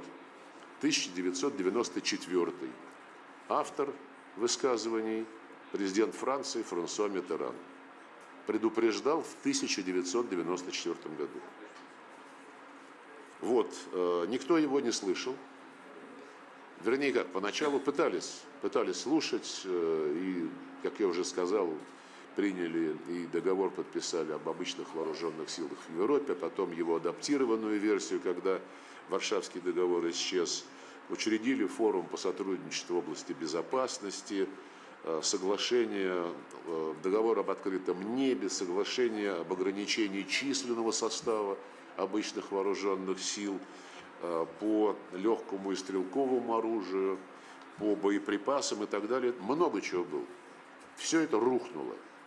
Просто потому, что параллельно с этой полезной работой, которая выливалась в конкретные результаты, консенсусные, как и положено в ОБСЕ, параллельно с этим Запад настырно вел НАТО на восток прямо к нашим границам. Это я вчера упоминал в своем выступлении, когда мы их спрашивали: дорогие друзья, в 1999 году, в 2010 году вы же вот написали, что никто не должен укреплять свою безопасность за счет безопасности других. Это ваши президенты, ваши премьеры подписали на саммитах ОБСЕ. Как в это вот, и что ни одна организация не имеет права претендовать на доминирование в военно-политической сфере? Как вы эти обязательства предполагали выполнять, если параллельно вы расширяли НАТО? Никак, нам никто ничего не ответил. Сказали, это политические заявления, декларации, они ничего не значат. А вот юридические гарантии безопасности только в НАТО. Поэтому, честно скажу, вот сейчас заседает постоянный совет, или как он там называется, где наши представители при ОБСЕ вот обсуждают, как же быть вот с этими 4 персонажами, которые возглавляют, ну еще пока до послезавтрашнего дня возглавляют секретариатские структуры в ОБСЕ. Вот идет торг, год, 9 месяцев. Я считаю, что 3 месяцев вполне достаточно для того, чтобы объявить конкурс и нанять все-таки на работу нормальных менеджеров, которые не будут выглядеть как куклы на пальцах у наперсточников. Но мне вот безразлично, чем закончится это заседание, где решаются судьбы не людей, вот как граждан всей Европы, а вот этих 4 людей. Печально, это очень печально. Пожалуйста, белградская политика.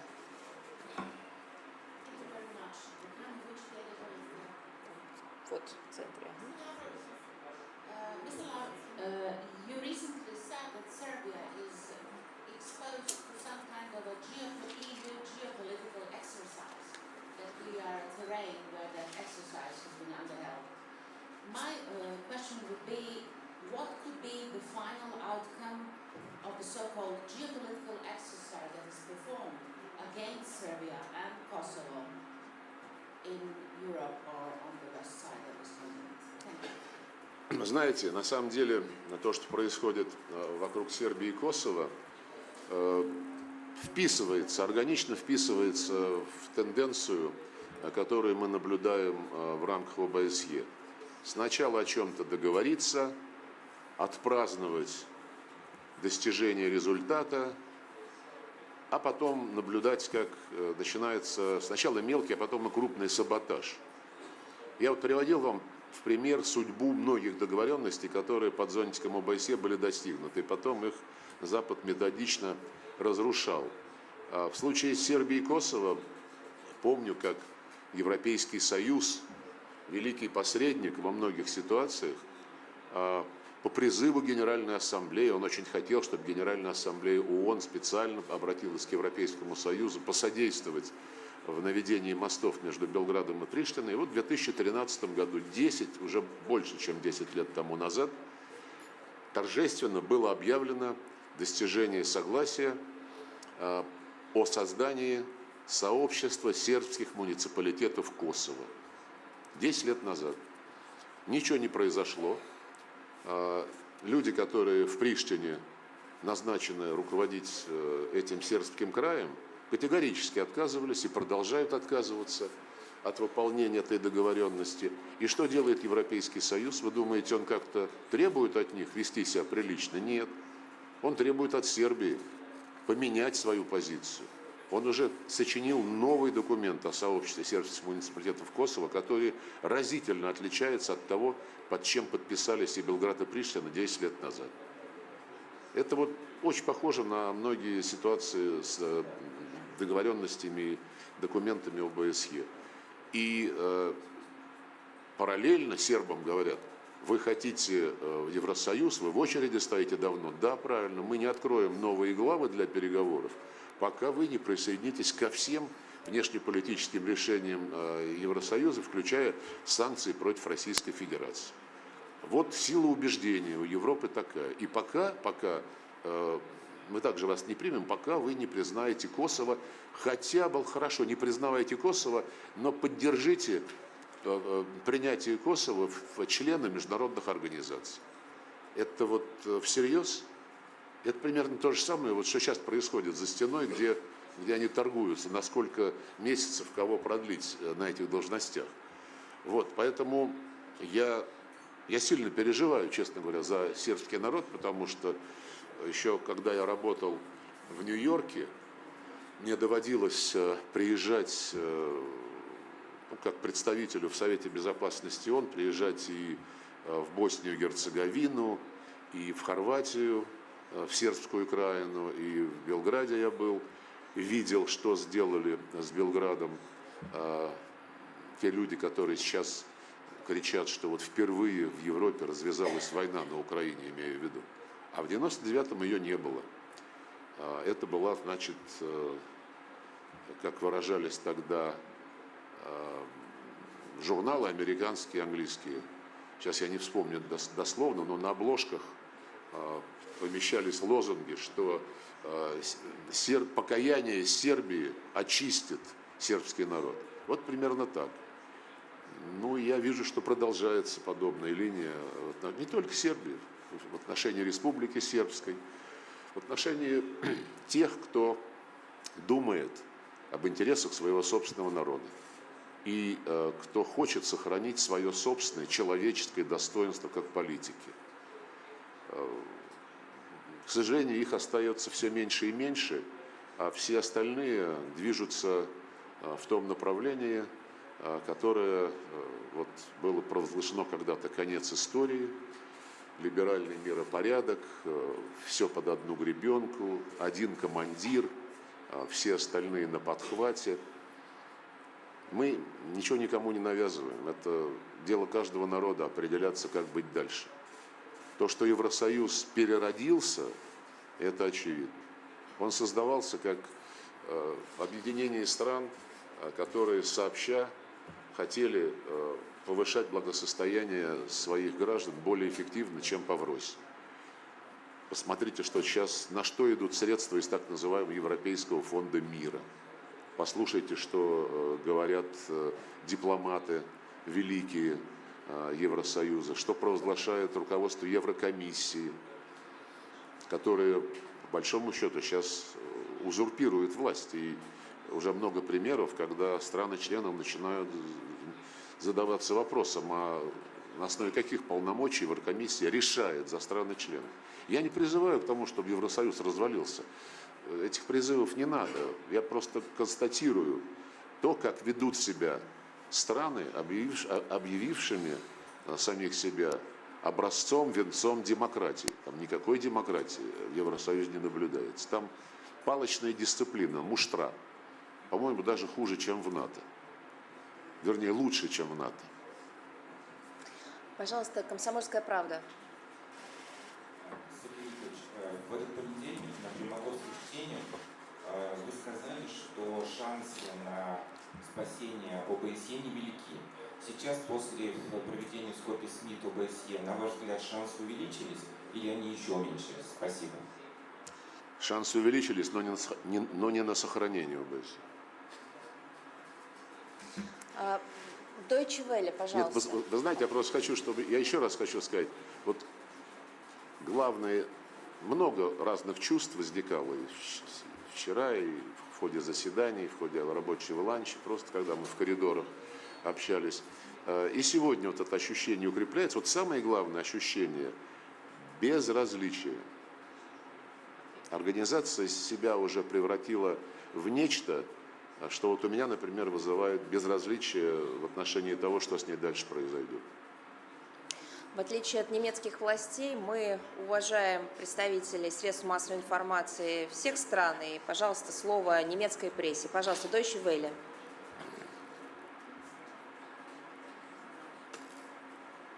Не хотят. Руку тянули.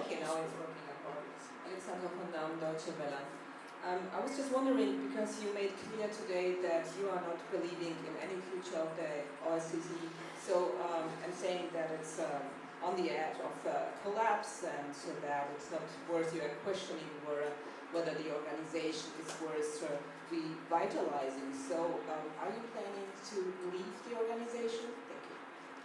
Вы меня, пожалуйста, цитируйте правильно.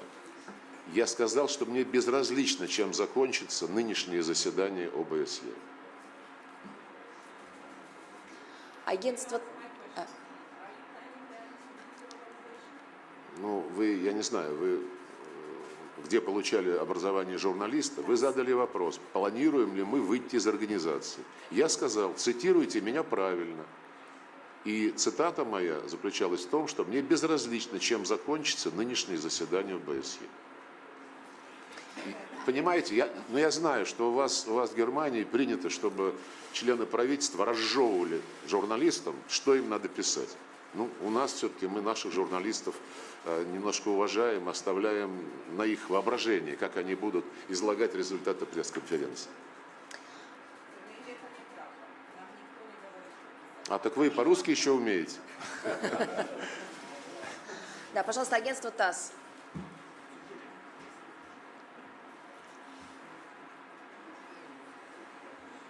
А кому?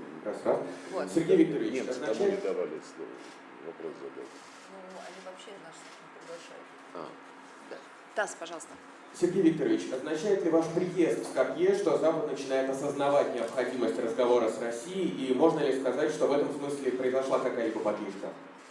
Знаете, я вот хорошо, что вы этот вопрос задали, потому что мне очень было забавно читать в различных средствах массовой информации, в том числе, кстати, и в наших, что вот поляки Лаврова не пригласили, а македонцы пригласили. Ну, это немножко является подменой понятий. Когда проводится заседание Совета министров иностранных дел ОБСЕ, никто никого не должен никуда приглашать. Страна, которая вызвалась быть хозяйкой по итогам годового председательства, она просто имеет обязанность обеспечить участие и всех министров, и тех лиц, которые их сопровождают. Включая, кстати сказать, и журналистов. Чего здесь не произошло. Поэтому даже вот в этой подаче этой темы, в том, что вот Польша не пригласила, а Македония пригласила, даже в этом проявляется уже извращенный характер деятельности организации, которая раньше называлась по безопасности и сотрудничеству в Европе.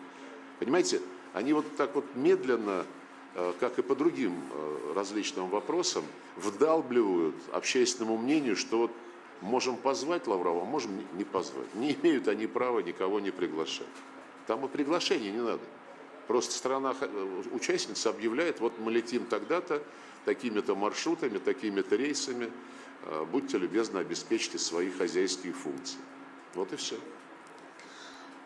Пожалуйста, представьтесь только, да, вы. Погромче, погромче.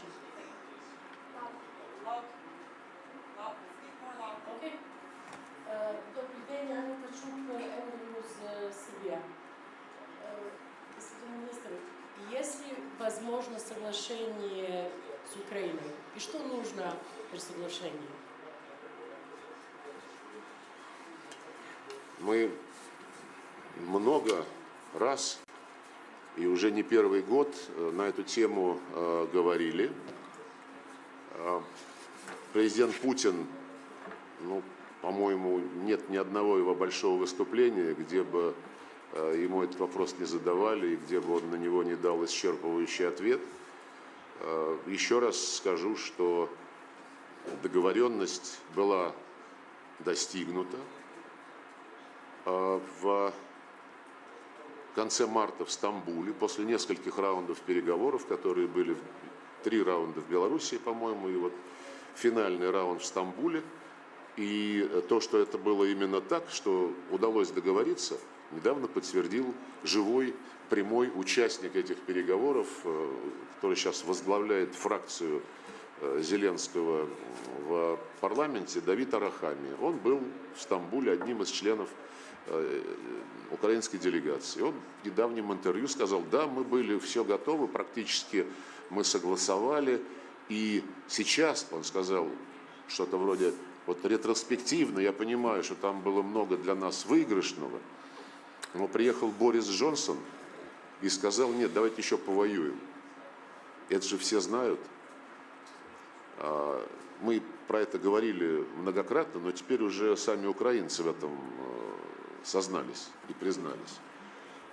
До сих пор мы не видим каких-либо сигналов ни со стороны Киева, ни со стороны его хозяев о том, что они готовы перейти к политическому процессу. Не видим.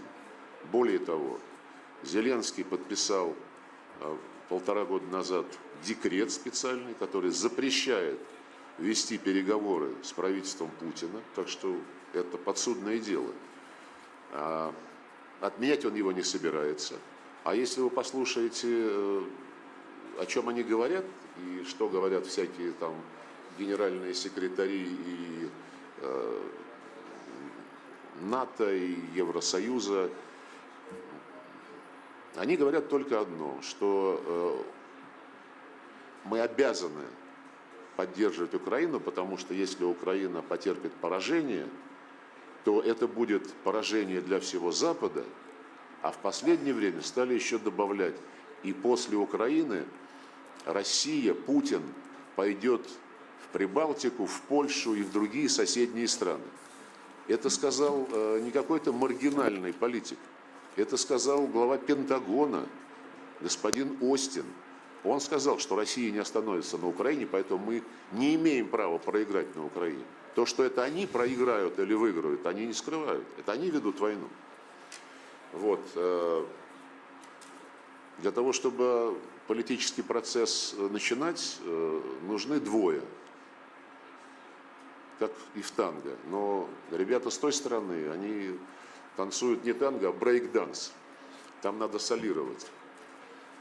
И, конечно, мы хотим понять ответы на вопросы, которые многократно задавали нашим западным коллегам. В том числе вчера в моем выступлении я процитировал Конституцию Украины, которая действует до сих пор, на которую клали левую руку сначала Порошенко, потом Зеленский, принося присягу.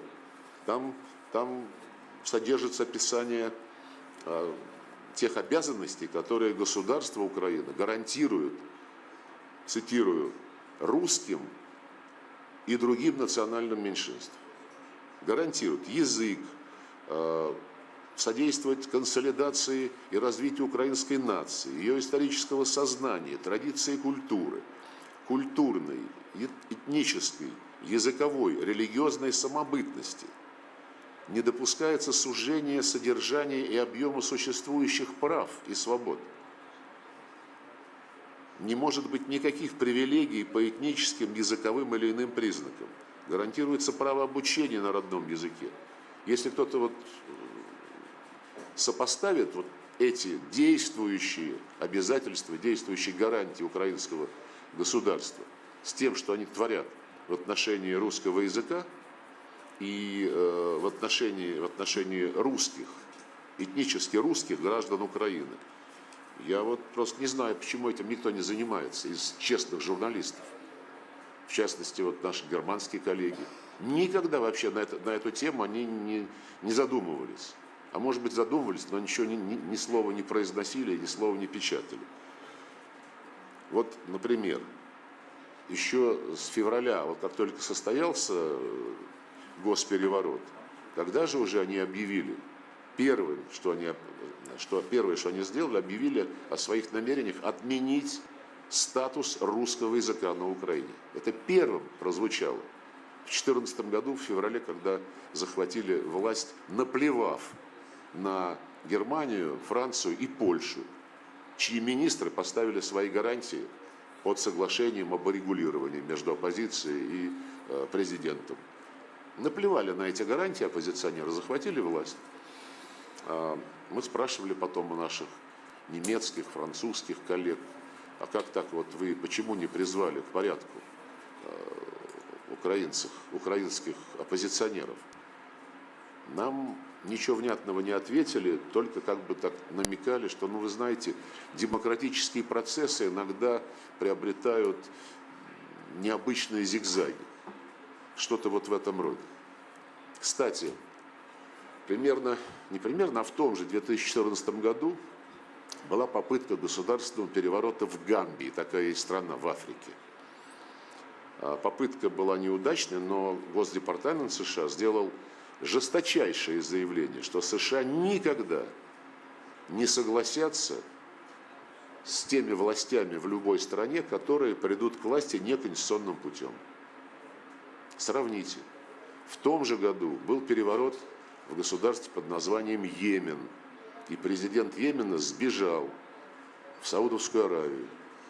Долгие-долгие годы все прогрессивное западное сообщество требовало вернуть его и водрузить на президентское кресло, чтобы он продолжал править Йеменом. 7 лет они добивались этого, а потом приняли какое-то решение создать переходный президентский совет. Но, когда мы говорили, а почему вот президент Йемена пользуется у вас такой поддержкой, а президент Янукович, которого свергли, и который тоже абсолютно легитимный глава государства-члена ООН, почему вы его-то не требуете вернуть, чтобы опять начать политический процесс? Нам отвечают, а он же уехал из Киева. Он уехал из Киева в Харьков, это все хорошо знают, там был съезд его партии. Но это все равно не оправдывает наших западных друзей с их двойными стандартами. Просто на Украине им нужен был вот этот антироссийский, неонацистский переворот. А в Йемене надо было бороться за режим, который там существовал. Вот и все. Так что, ну и вот я процитировал вам украинскую конституцию, а вот что говорит советник главы офиса Зеленского, господин Подоляк, в мае прошлого года. Я за то, чтобы в Харьковской, Луганской и Донецкой областях вообще забыли слово «русские». Посол Украины в Казахстане официально, давая интервью, сказал, я цитирую, «стараемся убить русских как можно больше. Чем больше мы убьем русских сейчас, тем меньше придется убивать нашим детям». Конец цитаты. Кто-нибудь из влиятельных средств массовой информации на Западе обратил на это внимание? Да никто. Зеленский. Те, кто там в Кремле, они кончат плохо. Не знаю как, но хотелось бы побыстрее. Они точно своей смертью не закончат. Интересно? Я могу продолжать. Секретарь Совета Безопасности Украины Данилов. Все будет пылать и гореть, пока не сгорит вся Москва. Ермак, глава офиса президента. Россияне, эти нелюди, вообще не имеют права быть среди цивилизованных граждан стран Запада. То есть одним предложением он всех остальных, кроме Запада, записал в нецивилизованные. Запад как-то произнес хоть что-то, исходя из своих таких исторических достижений, как он себя презентует лидером всего мира? Никак. Никак Запад не отреагировал. Вот Зеленский, наконец, сам Зеленский. У него спрашивают в интервью с каким-то западным средством массовой информации, что он думает о тех людях, которые вот оказались на востоке Украины, которые отказались принимать результаты госпереворота, и с этими людьми были заключены вот эти минские договоренности. Он говорит, а вы их людьми называете? Потому что разные же есть. Есть представители людей. Не все представители людей – люди. Есть особи. Как вам вот этот российский такой заряд? Никто не обратил внимания. Ну и, наконец, венец позиции Зеленского – август 2021 года. Никакой специальной военной операции нет. Цитата. «Я считаю, для будущего своих детей и внуков, если ты любишь Россию и всю жизнь пребывал на территории Украины, но чувствовал, что это Россия, то ты должен понять, что во имя своих детей и внуков тебе уже нужно ехать и искать себе свое место в России. Проваливайте». Вот тот человек, которого западная политическая элита называет надеждой демократии и человеком, который воюет против России за европейские ценности. Ценности нацизма, ценности фашизма, которые сейчас возрождаются через украинскую элиту при активном поощрении со стороны целого ряда стран НАТО и стран Евросоюза. Вот. Удивительно еще и то, что вопрос Украины был не первым, не вторым, а седьмым. Зеленский очень боится, что забудут о нем, но мы это сделать не дадим. Пожалуйста, известие. Задавайте вопрос, да. Да, громче. Антон Золотницкий, «Известия». Сергей Викторович, Зеленский заявил о том, что Украина переходит к строительству оборонительных заграждений, сооружений по всей линии фронта. О чем, на ваш взгляд, это говорит? То, что киевский режим фактически признал свое поражение, отказался от захватнических планов? Знаете, я читал тоже новости об этом. Я просто исхожу из того, что руководство нашей специальной военной операции знает, каких целей оно добивается. Контроль за этой операцией на постоянной основе осуществляет Верховный Главнокомандующий. И мы не видим каких-либо причин, по которым наши цели должны пересматриваться. Вот хотя бы ради того, чтобы вернуть этих людей к выполнению своей собственной конституции. И чтобы, наконец, западная пресса, что ли, я не знаю, подняла какой-то шум по этому поводу. Как же так? Решение, которое лежит в основе украинского государства, нарушается просто, растоптано уже на практике многократно. А все свободные медиа как-то помалкивают. Собственно, как помалкивают и те, кто отвечает в ОБСЕ за свободу СМИ, за национальные меньшинства, за права человека и демократический институт. Да, пожалуйста. Вот там была рука, да. Hello, sir. My name is Rudy Jamshidi. I'm a journalist with the Frontliner magazine. Yeah. So, you talk about security and stability in the Balkans, but since Serbia signed a treaty with Moscow in September last year to align its foreign policy, Serbia has been a source of interethnic tensions and serious security instability in at least 4 Balkan countries, including Kosovo, lately with an armed aggression led by Serbian Radojcic in northern Kosovo. Is Russia involved in instructing Serbia to destabilize the Balkans and consequently breach the peace? You said we signed a treaty 1 year ago with whom? You said Russia signed a treaty? With Serbia. On what? On foreign policy alignment in September last year. It was with Foreign Minister Selakovic. Я думаю, вас ввели в очень глубокое заблуждение. С министром Силаковичем в Нью-Йорке мы подписали план консультаций между министерствами иностранных дел, где написано: январь, встречаются руководители департаментов, которые занимаются европейским сотрудничеством. Март, встречаются руководители, которые занимаются Средиземноморьем. И так далее и тому подобное. это не policy alignment. Вот сейчас просто, блестяще. Я знаю, что после того, как этот план консультаций, никто ничего не скрывал. Там были журналисты, сербские, российские, которые снимали кадры по подписанию этого плана.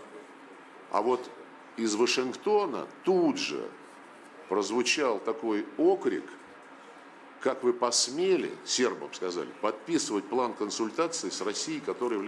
समर्थन दिया है। हम सभी के प्रयासों से ये विश्वास बढ़ा है कि विश्व कल्याण के लिए सबके हितों की सुरक्षा आवश्यक है, सबकी भागीदारी आवश्यक है।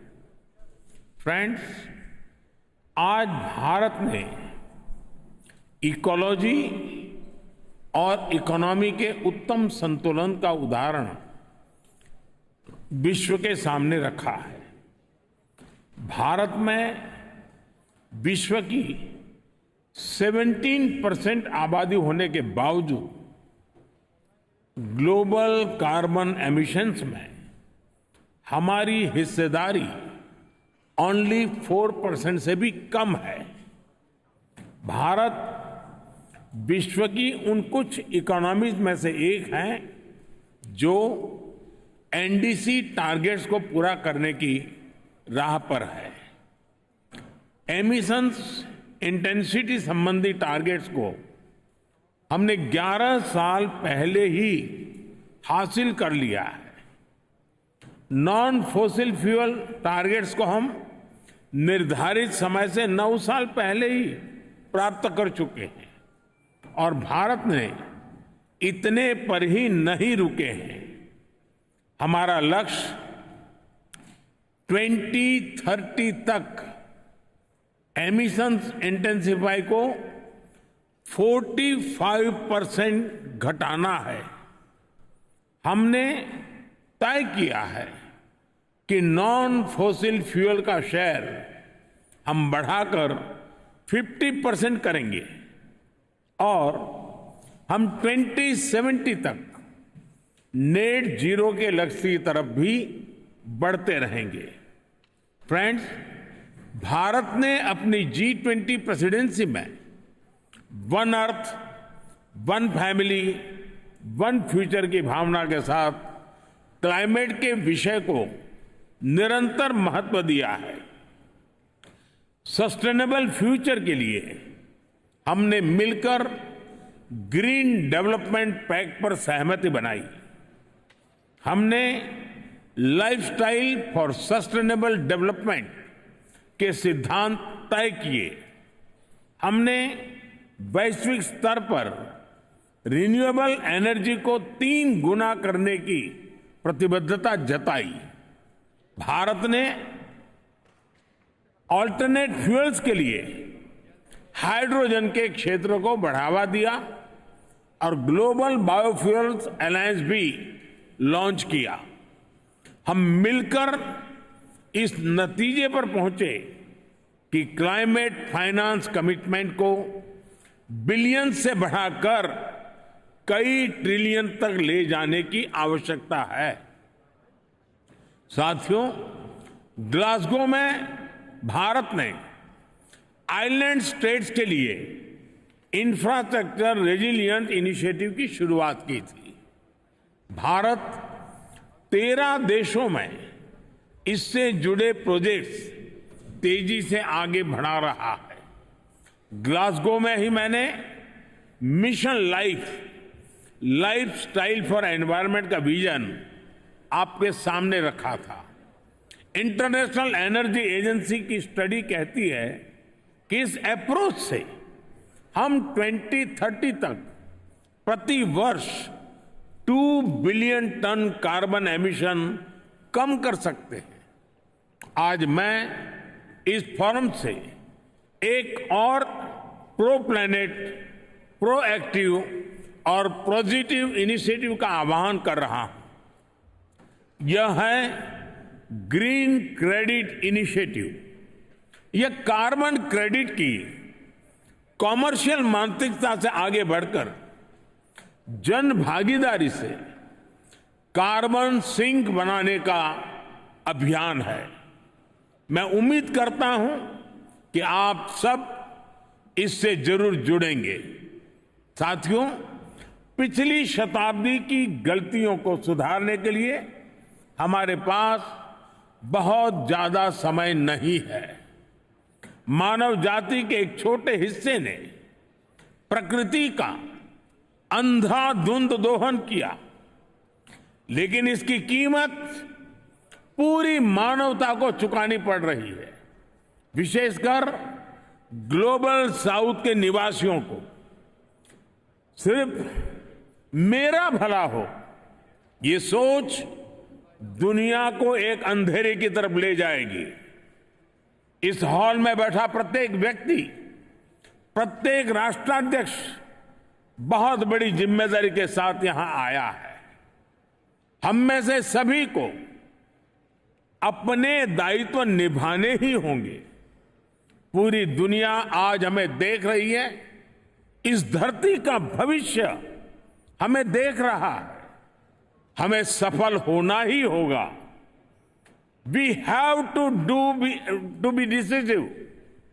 हमें संकल्प लेना होगा कि हर देश अपने लिए जो क्लाइमेट टारगेट तय कर रहा है, जो कमिटमेंट कर रहा है, वो पूरा कर कर ही दिखाएगा। We have to work in unity. हमें संकल्प लेना होगा कि हम मिलकर काम करेंगे, एक दूसरे का सहयोग करेंगे, साथ देंगे। हमें ग्लोबल कार्बन बजट में सभी विकासशील देशों को उचित शेयर देना होगा। We have to be more balance.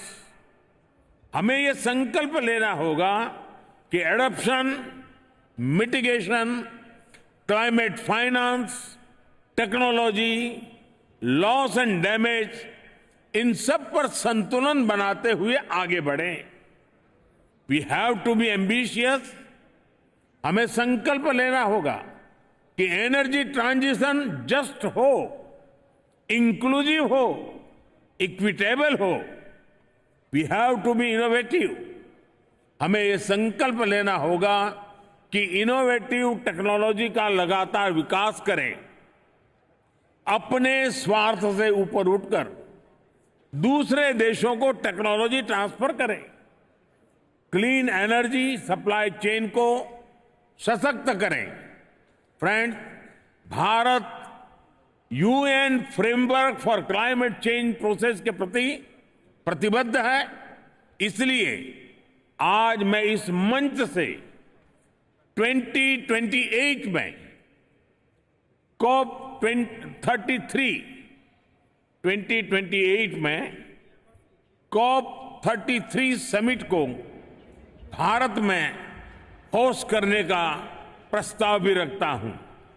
मुझे आशा है कि आने वाले 12 दिनों में ग्लोबल स्टॉक टेक की समीक्षा से हमें सुरक्षित और उज्जवल भविष्य का रास्ता मिलेगा। कल लॉस एंड डैमेज फंड को ऑपरेशनलाइज करने का जो निर्णय लिया गया है, उससे हम सभी की उम्मीद और बड़ी है। मुझे विश्वास है यूएई की मेजबानी में ये COP28 समिट सफलता की नई ऊंचाई पर पहुंचेगी। मैं मेरे brother his highness Sheikh Mohammed bin Zayed और संयुक्त राष्ट्र संघ के secretary general his excellency Guterres को मुझे ये विशेष सम्मान देने के लिए विशेष रूप से आभार व्यक्त करता हूं। आप सभी का बहुत बहुत धन्यवाद। Thank you.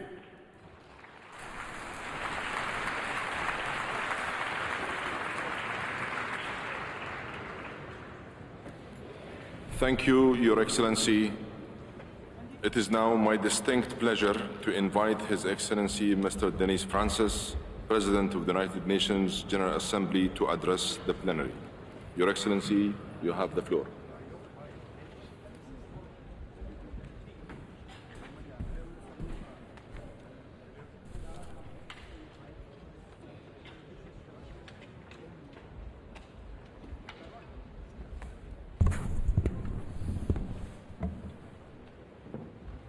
Your Royal Highness, Sheikh Mohammed bin Zayed Al Nahyan, Your Highness, Narendra Modi, Prime Minister of India, Dr. Sultan Al Jaber, COP28 President, esteemed heads of state and government, Mr. Simon Steele, UNFCCC Executive Secretary, ladies and gentlemen, distinguished participants.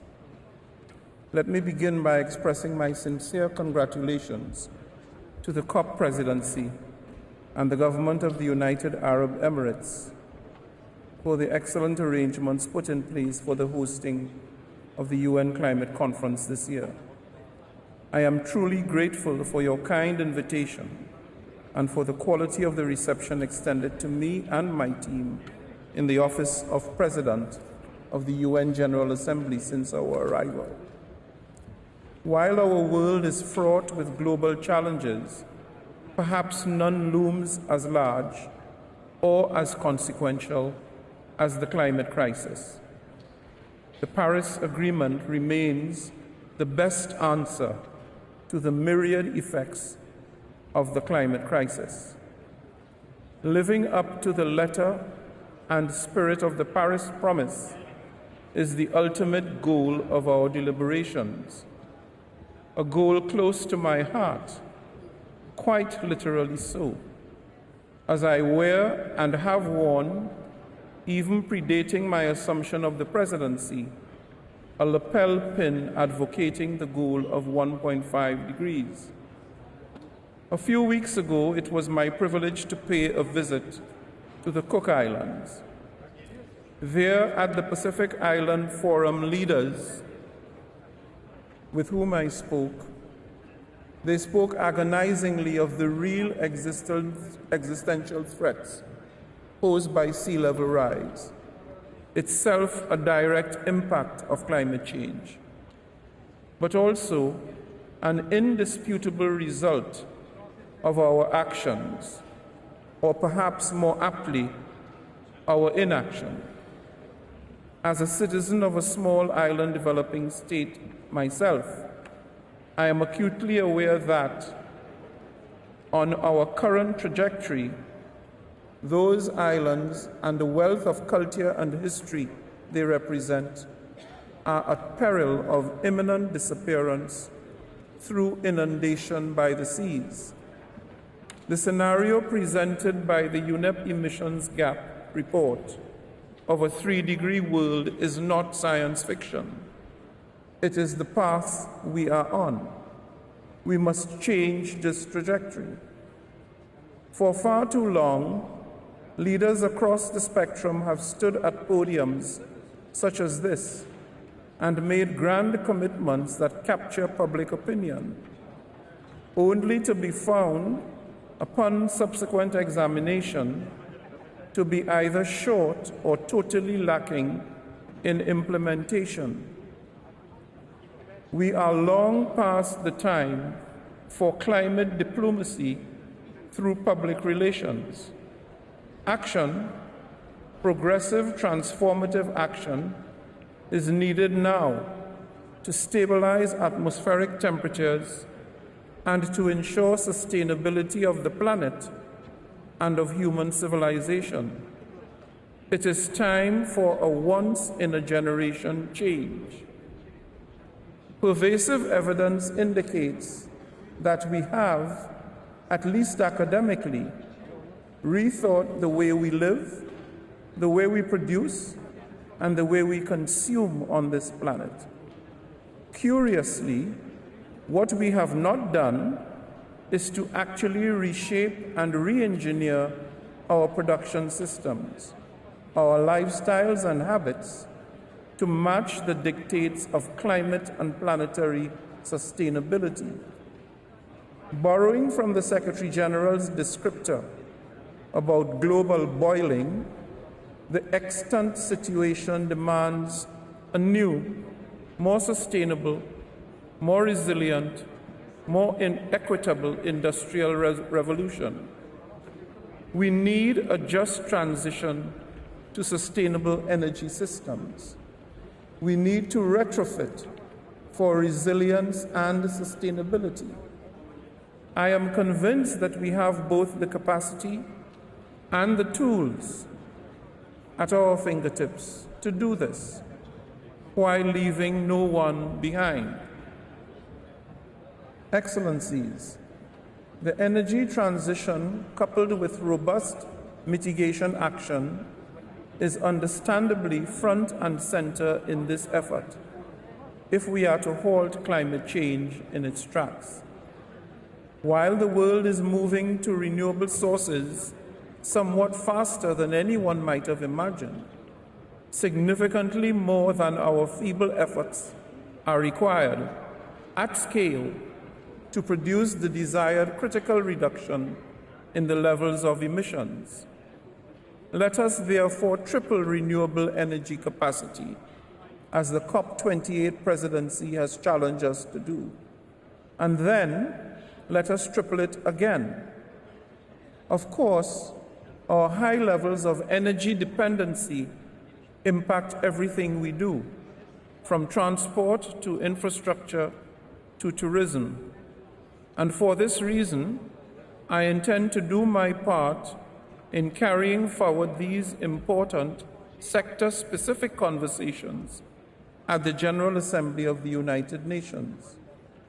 Mindful of this imperative, I am pleased to announce that I will convene the first ever General Assembly Sustainability Week at UN headquarters in New York in April 2024 as a flagship initiative of my presidency. This week will consolidate several high-level, already mandated events promoting sustainability in transport, tourism, and infrastructure sectors. Perhaps most importantly, it will incorporate the global stocktake on energy, which aims to complement the stocktake here at COP28. The results of Sustainability Week will, I hope, add further momentum to the path laid out at COP28 and ahead of the 2024 Summit of the Future next September. I look forward to welcoming delegations at the highest possible level to New York in April in pursuance of sustainability. Excellencies, while we work towards fast-track energy transition, we must reconcile the reality that climate impacts are here already and will only intensify as we continue the march towards the 1.5 degrees. It is absolutely essential, therefore, that we deliver meaningful progress in specific relation to adaptation. Clearly, we need to shore up financing for adaptation. More accessible, more available, and more affordable financing from the international financial institutions must be unlocked. On this point, there is hope, and I welcome the capitalization of the Fund for Loss and Damage. Developing countries deserve no less. I make the plea, let us continue to build on this success. Let this be just the beginning. From building seawalls to designing drought-resistant crops, developing countries must receive the necessary financial and technical support for climate adaptation.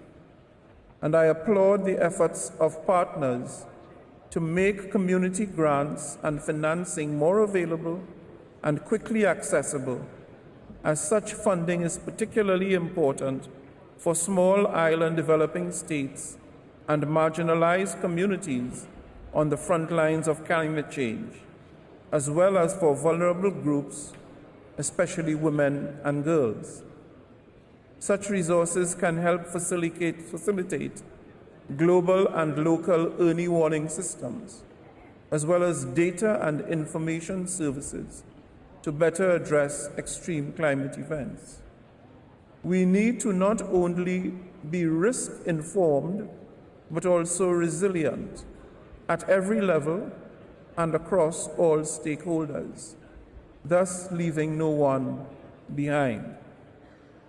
Esteemed heads of state and government, excellencies, ladies and gentlemen, I am not just optimistic, I am convinced that we can emerge from Dubai with a triumvirate of undertakings, a threefold surge in renewable energy, a financial influx to propel sustainability, and a fortified support system for those confronting climate-induced vulnerabilities.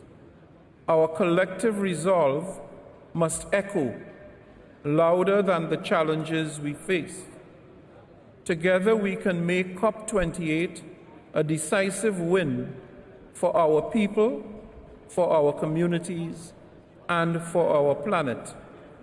The actions we take here will resonate for generations, proving that when nations and people unite in a common quest for peace, progress, prosperity, and sustainability for all, we can surmount any obstacle and create the future we want.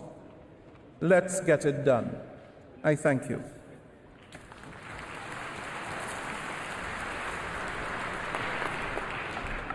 Thank you, Your Excellency. Your Excellencies, distinguished delegates, this brings us to the end of the ceremonial opening of the high-level segment. Allow me to please ask you all to remain in your seats to allow our guests to leave the podium before we begin the delivery of national statements.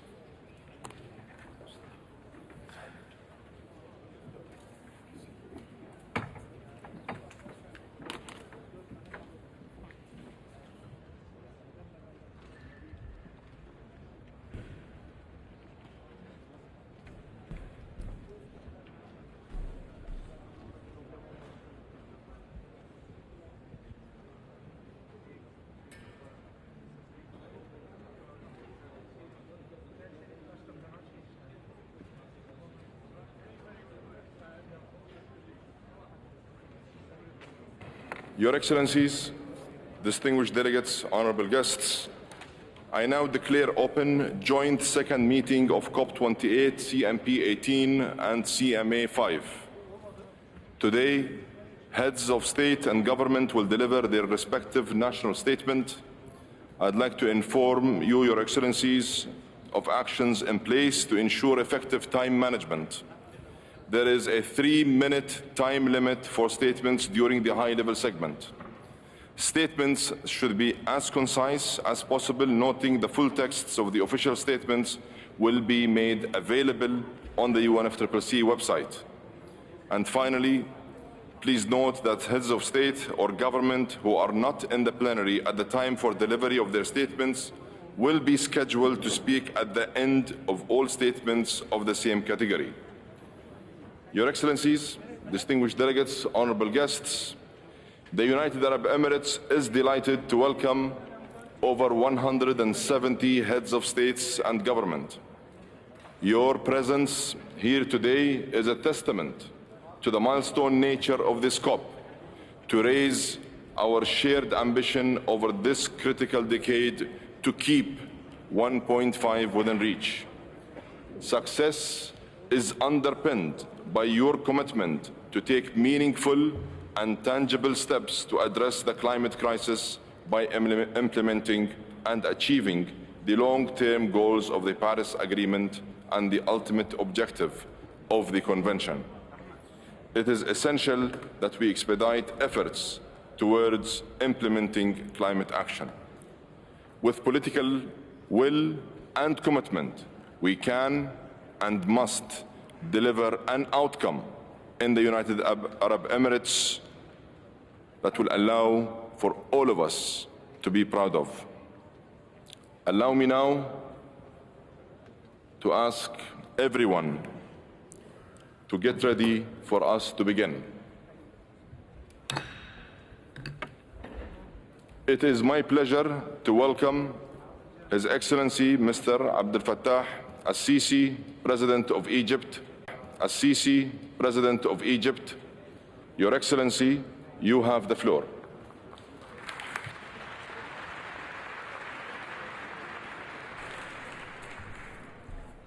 Thank you very much.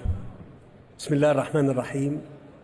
أخي صاحب السمو الشيخ محمد بن زايد آل نهيان رئيس دولة الإمارات العربية المتحدة الشقيقة، السادة رؤساء الدول والحكومات، أصحاب المعالي الوزراء، السيدات والسادة، يسعدني أن أستهل كلمتي بتهنئة دولة الإمارات الشقيقة على توليها رئاسة مؤتمر الأطراف 28 لاتفاقية الأمم المتحدة الإطارية لتغير المناخ COP28، مشيدا بحسن التنظيم ومؤكدا ثقتي الكاملة في قدرة دولة الإمارات على الإسهام الفاعل في تحقيق أهداف هذه الدورة.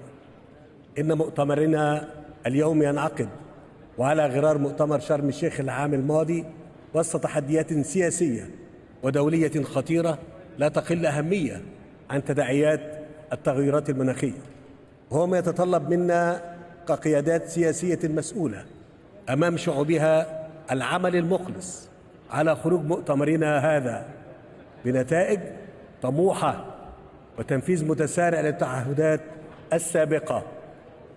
وتدرك مصر في ضوء رئاستها للمؤتمر الماضي بشرم الشيخ وتأثرها المباشر بالتغيرات المناخية ضرورة تعزيز العمل الجماعي والعاجل للتعامل مع تحدي تغير المناخ بما يعزز قدرتنا على ضمان التنمية المتوافقة مع البيئة التي تحفظ كوكب الأرض للأجيال المستقبلية وتتعامل مع ما تشهده الأجيال الحالية من آثار مناخية شديدة وكوارث تتجاوز قدرة الدول خاصة النامية منها على التكيف معها أو احتواء آثارها على مختلف قطاعات التنمية. السادة الحضور، إن مسؤولياتنا كقادة المجتمعين اليوم هي تأكيد الرسالة الواضحة بأننا ملتزمون بل وطموحون في إجراءاتنا وفي تنفيذها بما يتفق مع ما توافقنا عليه في باريس، سواء ما يتعلق بالتجاوب مع التوصيات العلمية أو الالتزام بالمسؤوليات والتعهدات وفقا لقدرات كل دولة وحجم مسؤولياتها التاريخية والحالية عن التحديات المناخية الجارية. لذا فمن المهم تأكيد مبادئ الإنصاف والانتقال العادل والمسؤوليات المشتركة متباينة الأعباء باعتبارها مبادئ أساسية في الإطار متعدد الأطراف. ولقد حرصنا في شرم الشيخ على إطلاق العديد من المسارات التي تسهم في تحقيق تطلعاتنا في هذا الصدد، وعلى رأسها إنشاء صندوق تمويل الدول النامية لمواجهة الخسائر والأضرار المناخية، وبرنامج العمل حول الانتقال العادل، وبرنامج عمل لخفض الانبعاثات. كما مهدنا الطريق أمام التوصل إلى هدف عالمي للتكيف مع التغيرات المناخية. في هذا الإطار اسمحوا لي أن أعرب عن تقديري لكم جميعا في ضوء ما شاهدناه خلال هذا العام من نتائج، سواء ما يتعلق بالنقاشات حول الانتقال العادل أو تفعيل برنامج عمل خفض الانبعاثات في قطاعي الطاقة والنقل، فضلا عن التوصل إلى توصيات لتفعيل ترتيبات تمويل الدول النامية في مواجهة الخسائر والأضرار المناخية وتفعيل صندوق التمويل ذي الصلة. إلا أن نجاح هذه الجهود يرتكن إلى توافر التمويل المناسب سواء من حيث أدواته وآلياته أو مصادره وحجمه وتيسير النفاذ إليه، ويقودنا هذا إلى ضرورة صياغة رؤية مشتركة تتضمن توصيات متفقا عليها حول تطوير كافة عناصر المنظومة من مؤسسات وسياسات تمويل أو مؤسسات تقييم أو قطاع خاص. السيدات والسادة، إننا نؤمن بأن تحقيق هذه الأهداف هو أمر ممكن إذا عملنا معا بروح التعاون والمشاركة، ولذلك ندعو المجتمع الدولي إلى اتخاذ خطوات أكثر طموحا في مؤتمر دبي، إضافة إلى توسيع نطاق المشاركة المجتمعية مع تفادي الأفعال الأحادية التي لا تراعي سوى المصالح الضيقة. وأنني أتطلع لأن نخرج من مؤتمرنا هذا بإطار دولي معزز لتطوير التعاون وتوجيه الدعم المالي والتقني المطلوب للدول النامية. وفي الختام أجدد تأكيد التزام مصر بمواجهة تحدي تغير المناخ، ووجه نداء عالميا لجميع الأطراف بتقديم الدعم الكامل والمخلص لدولة الإمارات الشقيقة لضمان خروج مؤتمر دبي بنتائج تاريخية تؤكد لجميع شعوب العالم إننا عازمون بل وقادرون بإذن الله على إنقاذ وحماية كوكب الأرض، موطن حياتنا ومستقبل أبنائنا وأحفادنا جيلا بعد جيل. شكرا جزيلا لحسن انتباهكم. شكرا جزيلا.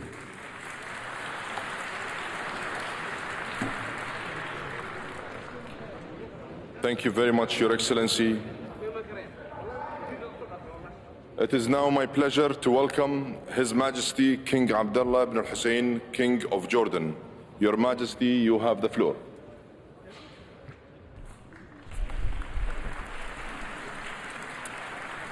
بسم الله الرحمن الرحيم.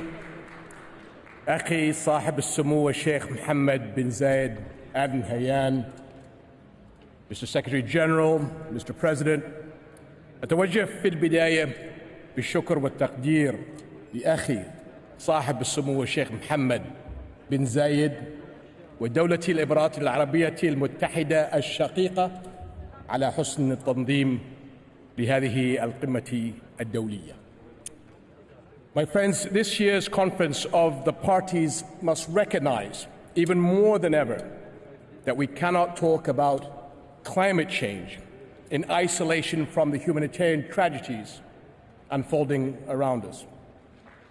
As we speak, the Palestinian people are facing an immediate threat to their lives and well-being. In Gaza, over 1.7 million Palestinians have been displaced from their homes. Tens of thousands have been injured or killed in a region already on the front lines of climate change. The massive destruction of war makes the environmental threats of water scarcity and food insecurity even more severe. In Gaza, where people are living with little clean water and the bare minimum of food supplies, climate threats magnify the devastation of war. So, my friends, as we meet here today to talk about inclusivity in climate response, let's be inclusive of the most vulnerable. Palestinians severely impacted by the war on Gaza, populations around the world affected by conflict and poverty, and refugee families and host communities in our region and beyond. To address the real dangers of food insecurity in Gaza, Jordan has brought together all international partners to coordinate on mechanisms for the sustainable provision of food supplies to the Strip. And as a country where refugees make up over a third of our population, we launched the Climate Refugee Nexus last year. This global initiative prioritizes climate-related support and investments for refugee-hosting nations. We are truly grateful for the 58 countries that have supported this initiative so far. But much more needs to be done. My friends, Jordan contributes a slim 0.06% to global greenhouse gases.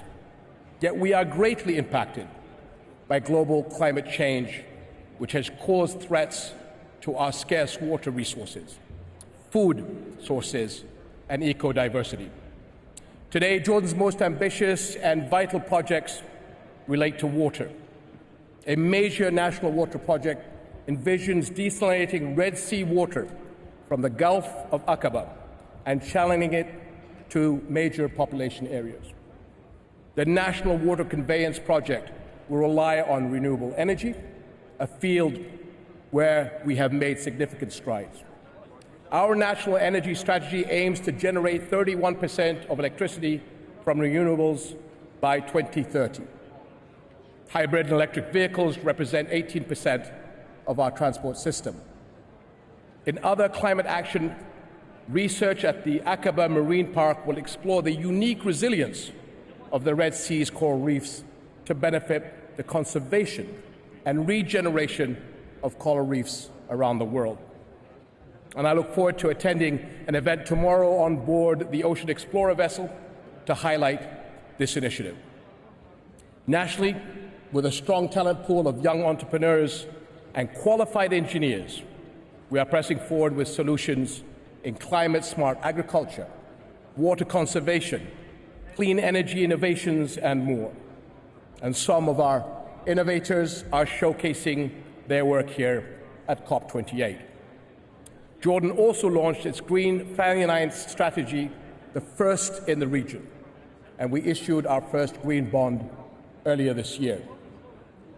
So, my friends, despite the challenges, Jordan has set an example in the region as a climate action pioneer and is emerging as a green tech hub. Yet just as the impact of climate change does not take place in a vacuum, no country's response succeeds alone. The global stocktake has shown us that our world is still far behind in achieving the goals set by the Paris Agreement. As we work to catch up on the lost time and progress, we cannot forget the most vulnerable. Conflict-ridden communities, refugees, and developing countries must not be left alone to face a global problem. Nor can we stand by as the massive destruction of a relentless war in Gaza threatens more people and holds back progress towards a better global future. Current and future generations will hold us all accountable. Thank you very much.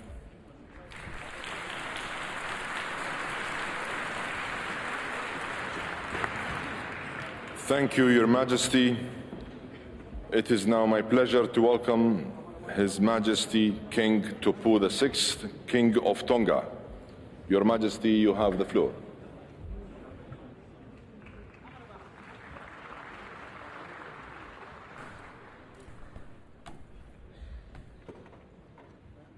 Your Highness Sheikh Mohammed bin Zayed Al Nahyan, President of the United Arab Emirates, Your Majesties, Your Excellencies, ladies and gentlemen, allow me to add my congratulations to the government and people of the United Arab Emirates for hosting COP28. Congratulations for a brilliant celebration to kick off the conference, coinciding with the UAE National Day at the human-centric city of the future. The warm welcome and gracious hospitality extended to us has been splendid. Mr. President, it's painful for the people of the small island developing states to see that COP28 may not be the milestone moment we had all been hoping for because of our slow progress on the Paris Agreement. The far-reaching impacts of climate change and disasters on human security and mobility displaces more than 50,000 Pacific people every year. At the 52nd Pacific Islands Forum last month, leaders endorsed the Pacific Partnership for Prosperity as a political prioritization process to mobilize resources to empower Pacific people to bring about transformational change through national and regional development. We need a Pacific-led, member-owned and managed community resilience financing facility. We recognize Australia and New Zealand's commitments, and I therefore strongly urge all partners to contribute to funding the establishment of a Pacific Resilience Facility. We are ocean people. The ocean is our lifeblood. It feeds us, it is our mode of transportation, and part of our deep-seated culture, making COP28 and the themes outlined by UAE right in line with major gaps and challenges that Tonga and small island development states are experiencing in the areas of technology, innovation, inclusion, frontline communities, and finance.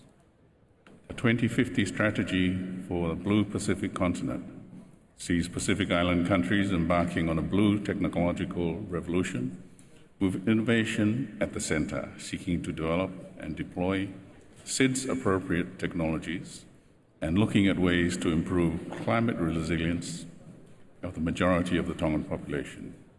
Tonga and Palau are champions of unlocking the Blue Pacific Prosperity Plan, which articulates the goals of 100% effective ocean management for the region and 30% protection of the Blue Pacific continent, aligned to Pacific country contexts, priorities, and capacities.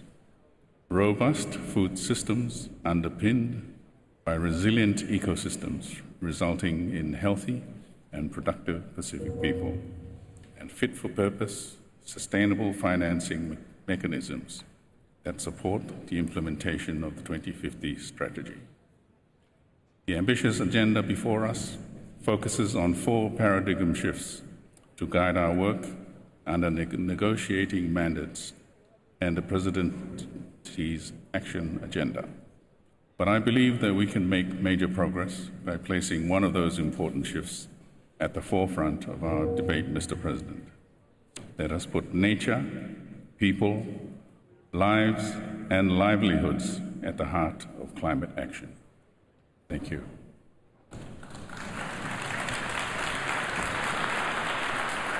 Thank you, Your Majesty. It is my pleasure to welcome His Majesty Sultan Haji Hassanullah Bilqay, Sultan of Brunei. Your Majesty, you have the floor.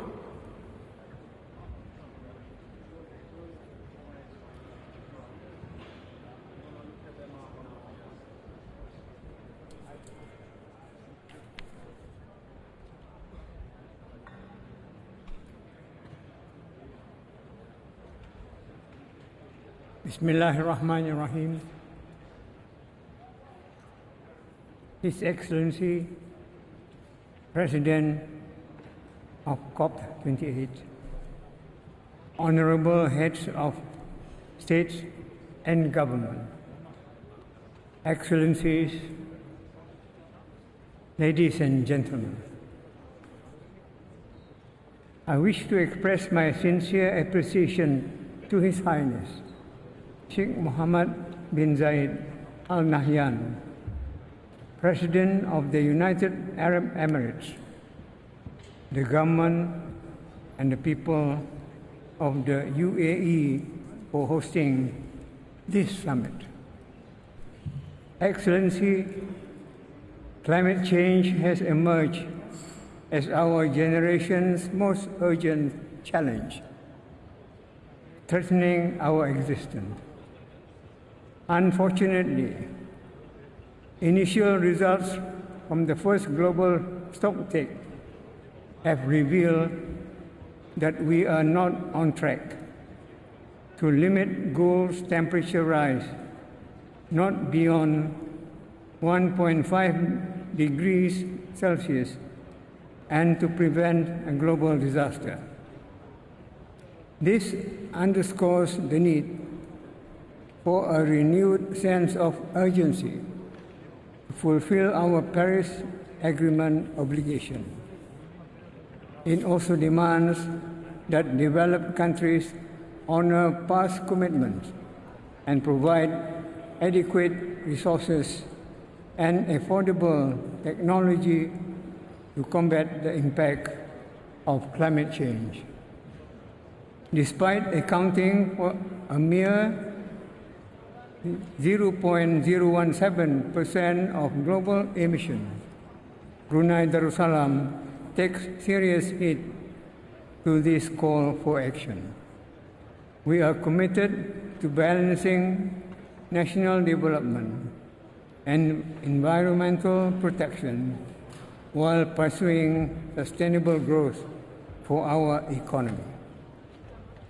We have also maintained over half of our land area in pristine natural rainforest, with our mangrove ranks third largest in Borneo.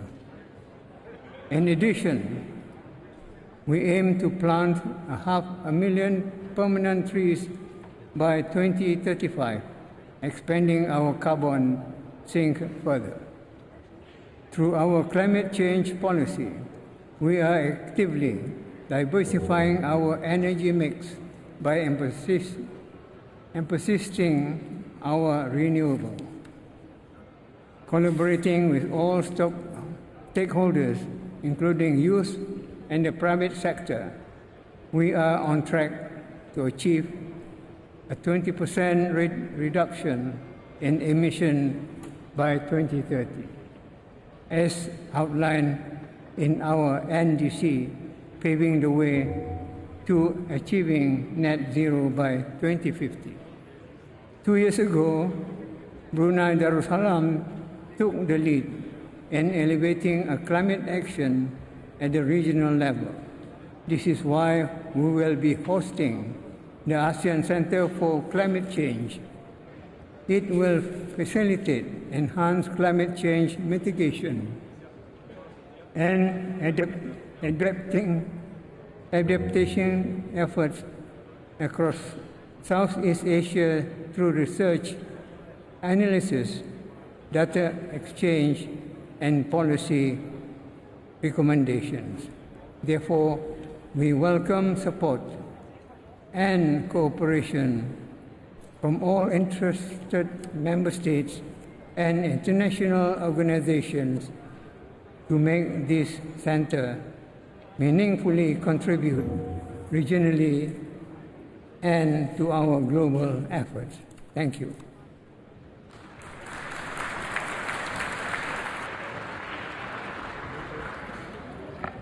Thank you, Your Majesty.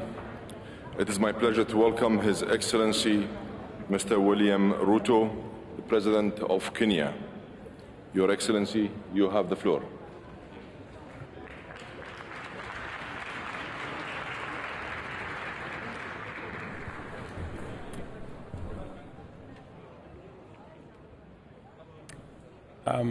Your Excellency, the COP President,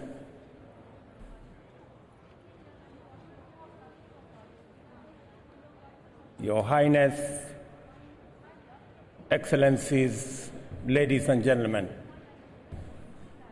fellow leaders,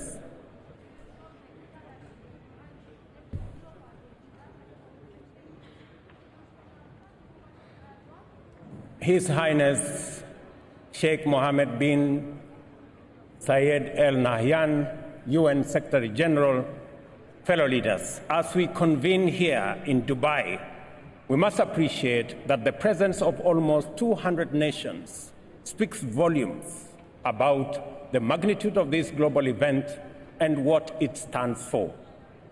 This gathering is a testament to the universal recognition that among the multitude of global challenges confronting us today, climate change stands out as by far the defining issue of our era. COP28 underscores our shared commitment to confront with unwavering resolve a challenge that transcends borders, impacts every facet of human existence and well-being, and demands a concerted global response as a matter of grave urgency. The reality before us is irrefutable.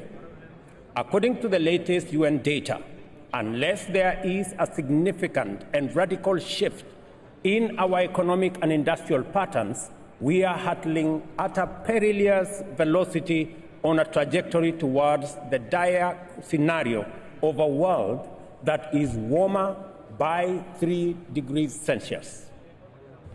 The evidence is alarming.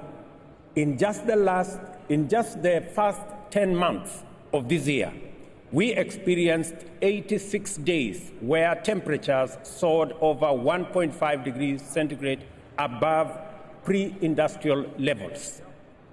Adding to this worrying scenario is the fact that global greenhouse gas emissions have not decreased, but rather increased by a deeply worrying 1.2% between 2021 and 2022, culminating in a staggering 57.4 gigatons of CO2 equivalent, a record high that underscores the magnitude of the climate crisis we face. We must add that all the increases were experienced in the G20 countries. and many of them are here and they are listening. This crisis must never be seen as a distant threat.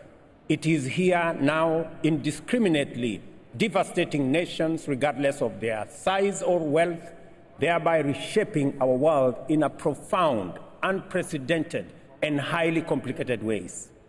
A stark illustration of this disastrous turn of events is currently unfolding in Eastern Africa, where catastrophic flooding has swiftly followed the most severe drought the region has seen in over 40 years.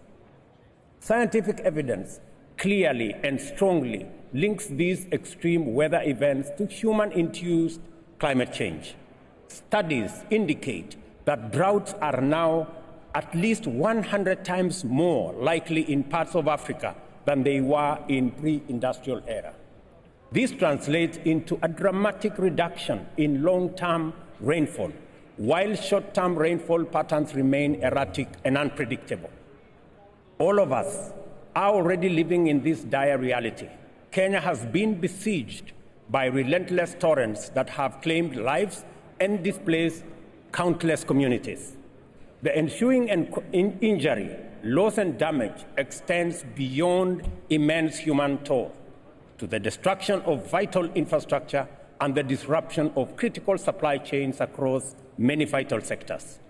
Beyond mere logistical challenges, the devastation further complicates the daily struggle for survival for many households and communities. The situation in our Horn of Africa region, in many other developing countries, lay bare the harsh reality of climate change.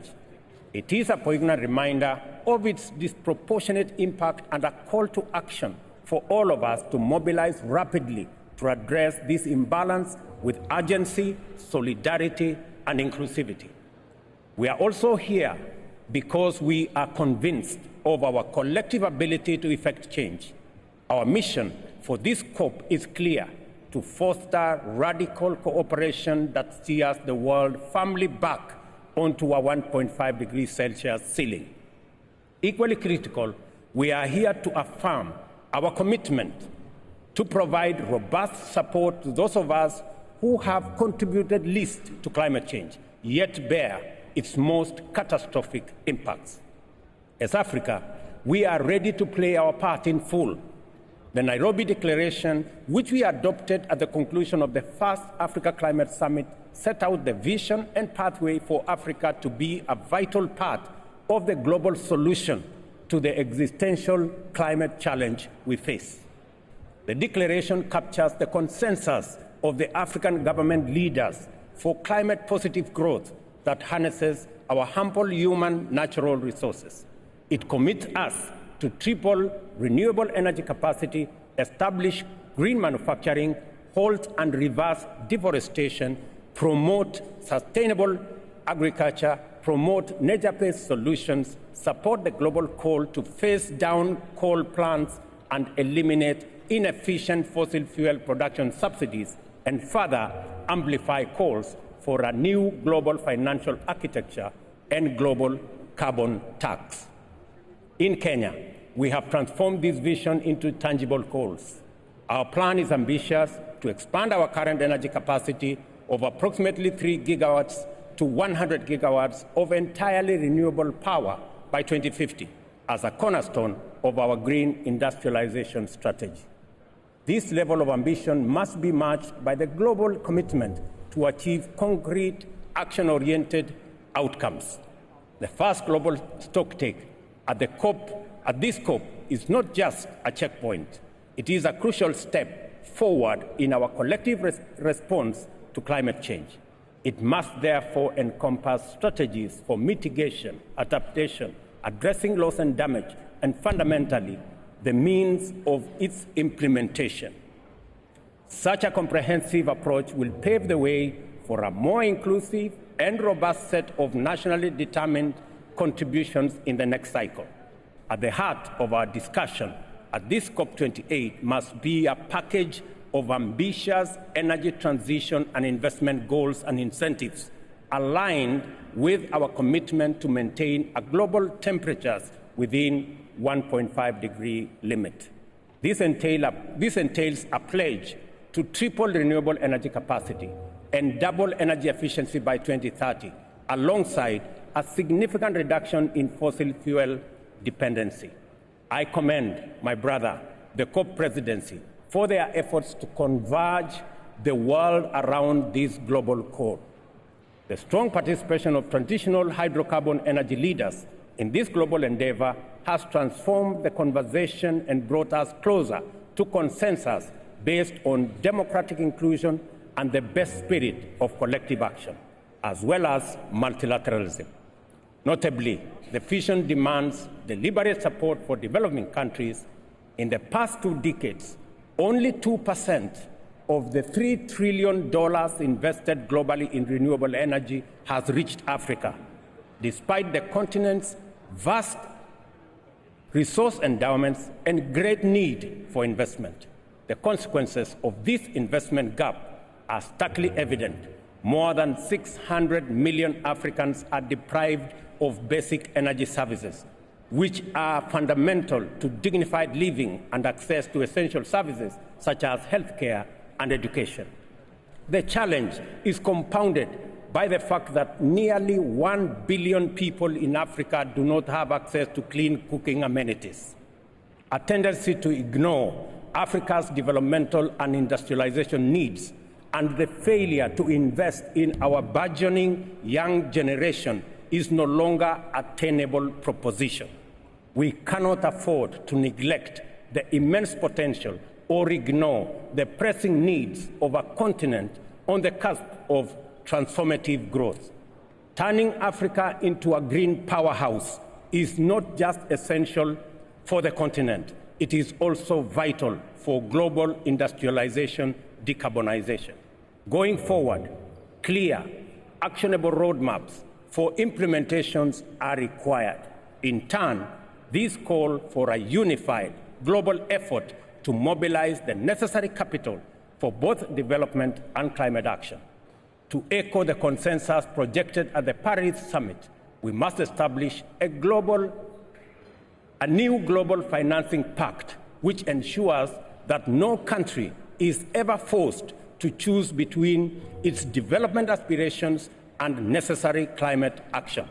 Fundamentally, this is a call for an integrated approach where economic growth and developmental sustainability are not mutually exclusive but are pursued in tandem for the greater global good. Finally, the urgency and magnitude of our task calls for far greater transformation than the incremental progress we have seen over the past 30 years. We need to execute quantum leaps in terms of both our strategic actions and technological innovation. What lies at stake is more than just a climate issue. It is a matter of guaranteeing dignified living and livelihoods for billions who lack basic necessities. Our response must match the scale of this global challenge with boldness and innovation. Given this context, the long-standing adversarial dynamic between global North and global South proves practically counterproductive. This division has hindered our ability to unite and leverage our collective strengths and robbed us of tremendous opportunities. Yet, in the face of a threat that endangers the health of our planet and our very existence, we must find in collective action a force that neutralizes and transcends these divisions. Climate change does not respect artificial distinctions, traditional boundaries, or old antagonisms. Instead, it should unite us against a shared, borderless challenge. Consequently, our approach must be collaborative, inclusive, and anchored in justice. This means making decisions that prioritize the well-being of every person while acknowledging that climate action is inextricably linked to social justice and equity. In this room, ladies and gentlemen, we have the power, the means, and most of all, the responsibility to act. The world is watching, and what we deliver at COP28 will be a testament of whether we are capable guardians of this planet and competent stewards of its stability. COP28 and the global stocktake are elements of a strong and clear call to conscience on behalf of the global community.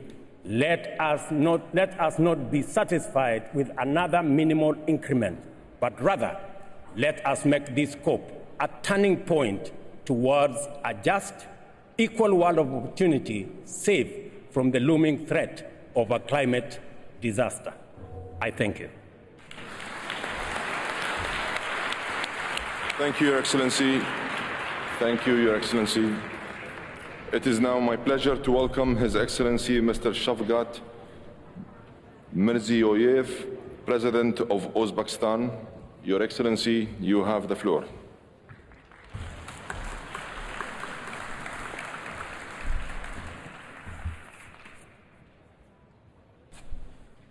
Hurmatli delegatsiya rahbarlari, bugungi tarixiy sammitga taklif etilganimiz hamda anjumanning yuqori darajada tashkil qilingani uchun Birlashgan Arab Amirligi prezidenti Muhammad bin Zoid Al Nahyan Alloh hazratlariga bildirilgan samimiy minnatdorchilik so'zlariga qo'shilaman.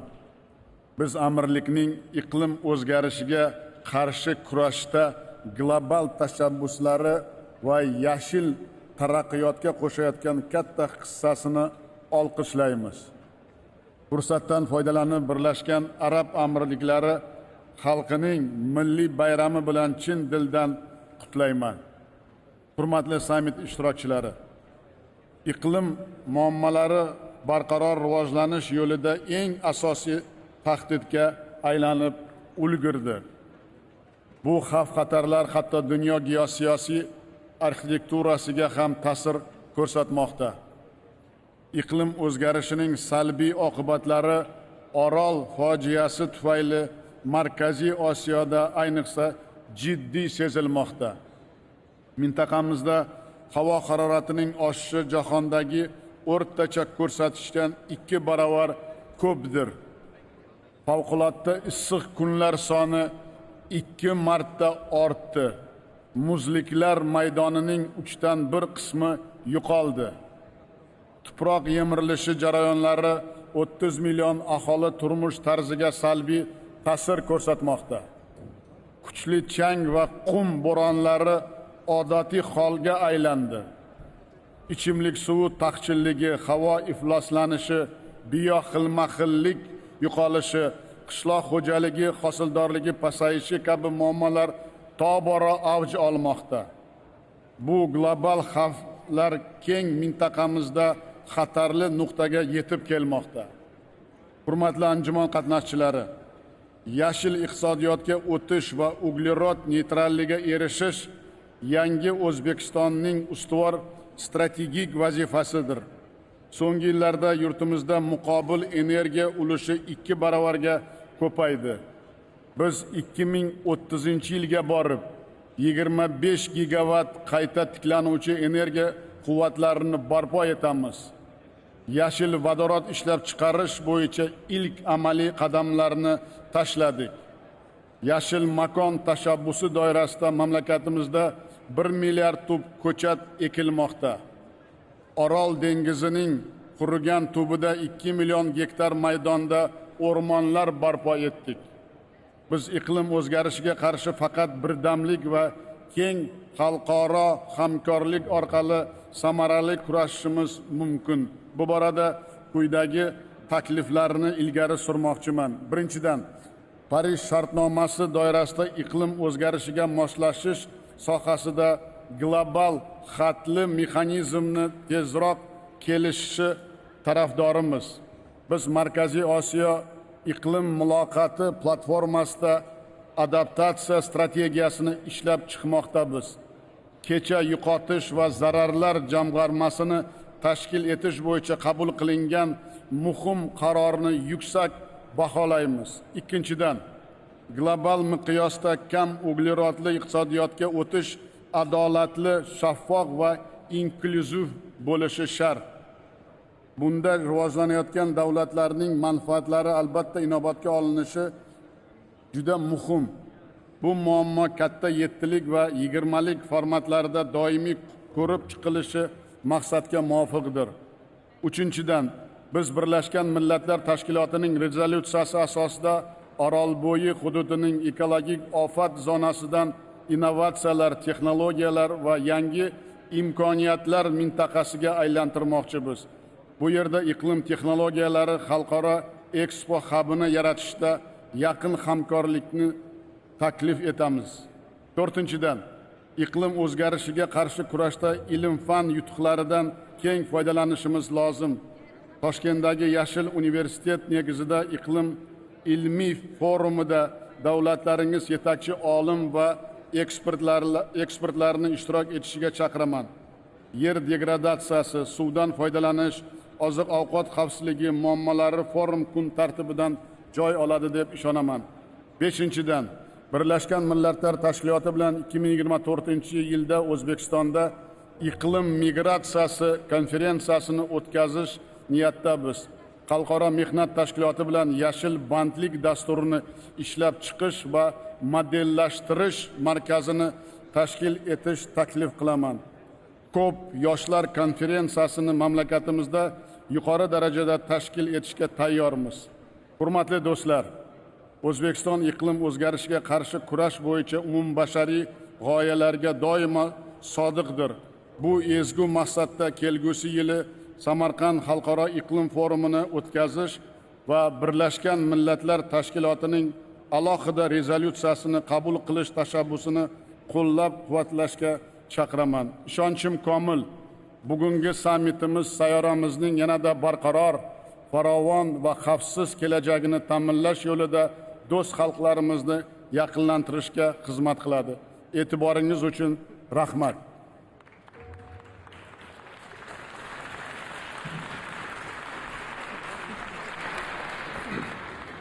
Thank you, Your Excellency. It is now my honor and distinct pleasure to welcome His Highness Sheikh Mansour bin Zayed Al Nahyan, Vice President and Deputy Prime Minister, Chairman of the Presidential Court of the United Arab Emirates. Your Highness, you have the floor.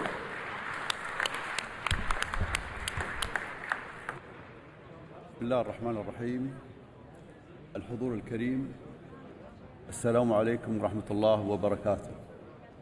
نرحب بكم في دولة الإمارات العربية المتحدة، البلد الذي يشكل عالماً في دولة عالم يختصر ما في العالم ويطمح ويسعى لعالم يعمه السلام والاستقرار والاستدامة.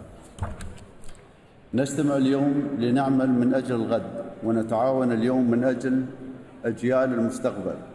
يعلمنا التاريخ أن من سبقونا تعاونوا لنصل إلى ما نحن عليه اليوم، لأن نجاح البشرية في وقتها الحاضر ما كان إلا نتيجة للتعاون العلمي والتواصل الثقافي والتبادل المعرفي الذي تطور عبر آلاف السنين بين مختلف الشعوب والدول. باسم شعب دولة الإمارات العربية المتحدة نؤكد على أننا جادون في العمل من أجل المناخ، فنحن أول دولة أعلنت الحياد المناخية في المنطقة بحلول 2050،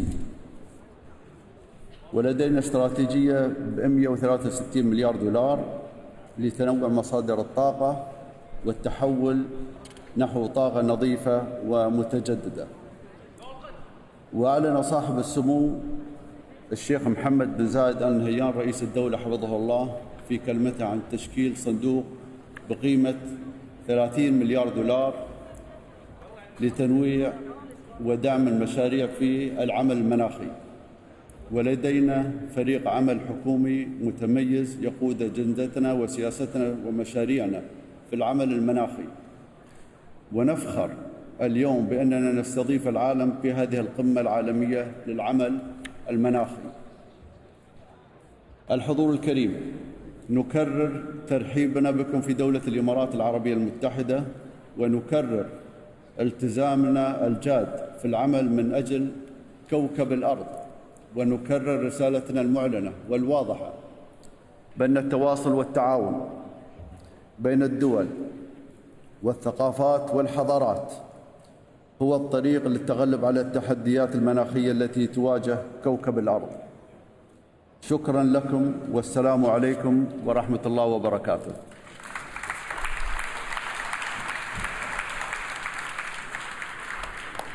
Thank you, Your Highness. It is my pleasure to welcome His Excellency Mr. Luiz Inácio Lula da Silva, President of Brazil. Your Excellency, you have the floor.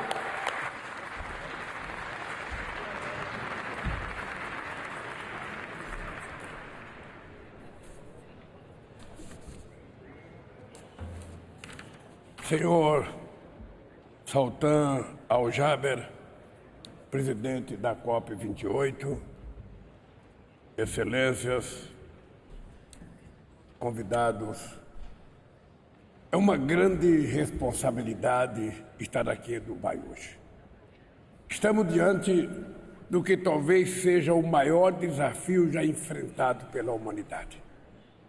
Em vez de unir forças, o mundo trava guerras, alimenta divisões e aprofunda a pobreza e as desigualdades. O caminho desta COP, a COP30, no Brasil, ditará nosso futuro. Aqui faremos o primeiro balanço global do Acordo de Paris. Na COP29, definiremos um novo objetivo quantificável de financiamento. Em Belém, formularemos nossas novas contribuições nacionalmente determinadas, NDCs. O último relatório do IPCC é categórico sobre o perigo de um aumento na temperatura global superar a 1,5 grau. A meta do Acordo de Paris é mantê-lo entre 1,5 grau e 2, já é insuficiente para conter o aquecimento global em nível seguro. Temos um problema coletivo de inação, outro de falta de ambição. As NDCs atuais não estão sendo implementadas no ritmo esperado. E mesmo que estivesse, não conseguiriam manter a temperatura abaixo do limite de 1,5 grau. O Brasil ajustou sua NDC e se comprometeu a reduzir 48% das emissões até 2025 e 53% até 2030, além de atingir neutralidade climática até 2050. Nossa NDC é mais ambiciosa do que a de vários países que poluem a atmosfera desde a Revolução Industrial no século XIX. Mantemos o firme compromisso de zerar o desmatamento na Amazônia até 2030. Já conseguimos reduzi-lo em quase 50% nos 10 primeiros meses deste ano, o que evitou a emissão de 250 milhões de toneladas de carbono na atmosfera. Mas muitos países do sul global não terão condições de implementar suas NDCs nem de assumir metas mais ambiciosas. Os mais vulneráveis não podem ter que escolher entre combater a mudança do clima e combater a pobreza. Terão que fazer ambos. O princípio das responsabilidades comuns, porém diferenciadas, é inegociável. Ameaçá-lo vai na contramão de qualquer noção básica de justiça climática. Essa noção demanda que sejam cumpridas as obrigações de financiamento de transferência de tecnologia. É inaceitável que a promessa dos 100 bilhões de dólares por ano assumida pelos países desenvolvidos não saia do papel, enquanto só em 2021 os gastos militares chegaram a 2 trilhões e 200 bilhões de dólares. No Brasil, a emergência climática já é uma realidade. A Amazônia está atravessando nesse momento uma seca inédita. O nível dos rios é o mais baixo em mais de 120 anos. Nunca imaginei que veria isso no lugar onde estão os maiores reservatórios de água doce do mundo. Mas o futuro da Amazônia não depende só dos amazônidas. O desmatamento em todo o mundo só responde por 10% das emissões globais. Mesmo que não derrubemos mais nenhuma árvore, a Amazônia poderá atingir seu ponto de não retorno se outros países não fizerem sua parte. O aumento da temperatura global poderá desencadear um processo irreversível de savanização da Amazônia.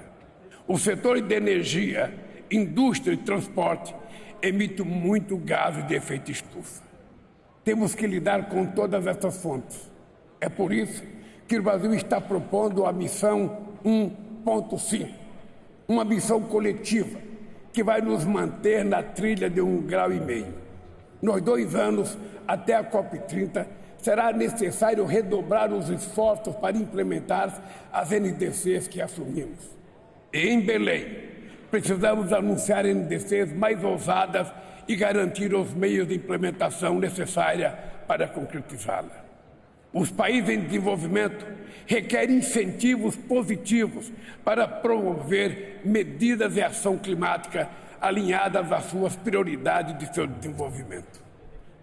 No Brasil, tem a mitologia indígena que diz que o rio Amazonas nasceu das lágrimas da lua.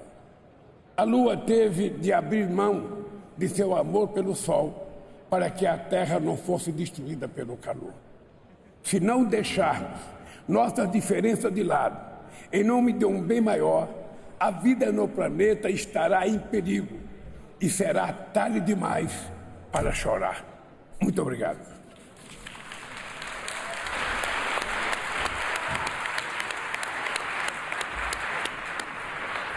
Thank you, Your Excellency. It is now my pleasure to welcome His Excellency Mr. Charles Michel, President of the European Council, and Her Excellency Ms. Ursula von der Leyen, President of the European Commission. Your Excellencies, you have the floor.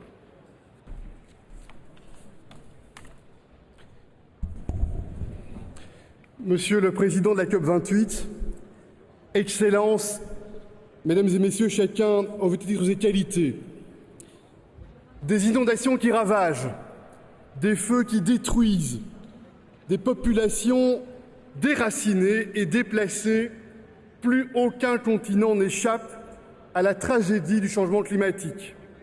Et pourtant, la science, la connaissance, la raison nous amènent à connaître le diagnostic. Pas seulement le diagnostic, nous connaissons aussi les solutions. Nous devons maintenir l'objectif de 1,5 degré et nous devons nous débarrasser le plus rapidement possible de nos dépendances aux énergies fossiles qui mettent notre avenir commun en danger. Mesdames et Messieurs, ce sommet n'est pas une simple conférence, ce sommet est en réalité un examen, et même un examen de conscience. Faire le bilan mondial depuis les accords de Paris et surtout agir plus et agir plus rapidement. Nous saluons le leadership d'Antonio Guterres, nous saluons aussi la manière dont les Émirats arabes sont engagés pour faire de cette COP28 un succès. Pour sa part, l'Union européenne est totalement mobilisée et engagée. Nous souhaitons continuer à jouer un rôle moteur. La transition climat est notre programme de développement, le Green Deal, Fit for 55. Nous mettons en œuvre des paquets de mesures pour transformer radicalement notre paradigme de développement économique. On a ainsi progressé en baissant de 30% nos émissions depuis 1990. Nous croyons dans la mécanique du prix du carbone pour continuer à avancer sur le bon chemin et encourageons d'autres à nous soutenir. Nous avons la détermination de tripler le renouvelable, de doubler l'efficacité énergétique et puis nous sommes aux côtés des pays en développement. Nous savons notre solidarité, nous savons notre responsabilité, c'est une question de confiance. C'est ainsi que nous honorons nos engagements relatifs aux 100 milliards. 23 milliards d'euros sont mobilisés cette année par l'Union européenne. Nous soutenons nos engagements en termes de partenariat pour des transitions énergétiques justes. Et puis nous sommes mobilisés pour soutenir le fonds pour les pertes et dommages. 220 millions ont été annoncés hier par l'Union européenne en format équipe Union européenne. Nous soutenons aussi la réforme des institutions de Bretton Woods. Nous devons amener plus de justice, plus de confiance, plus d'inclusivité. La Banque mondiale, dont elle a été créée, était 7 fois plus capitalisée qu'elle ne l'est aujourd'hui.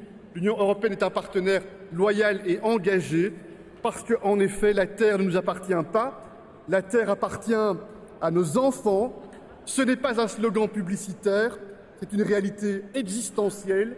La décennie qui s'ouvre est cruciale et nous sommes tout à fait mobilisés à travailler avec chacun d'entre vous pour protéger l'humanité. Je vous remercie.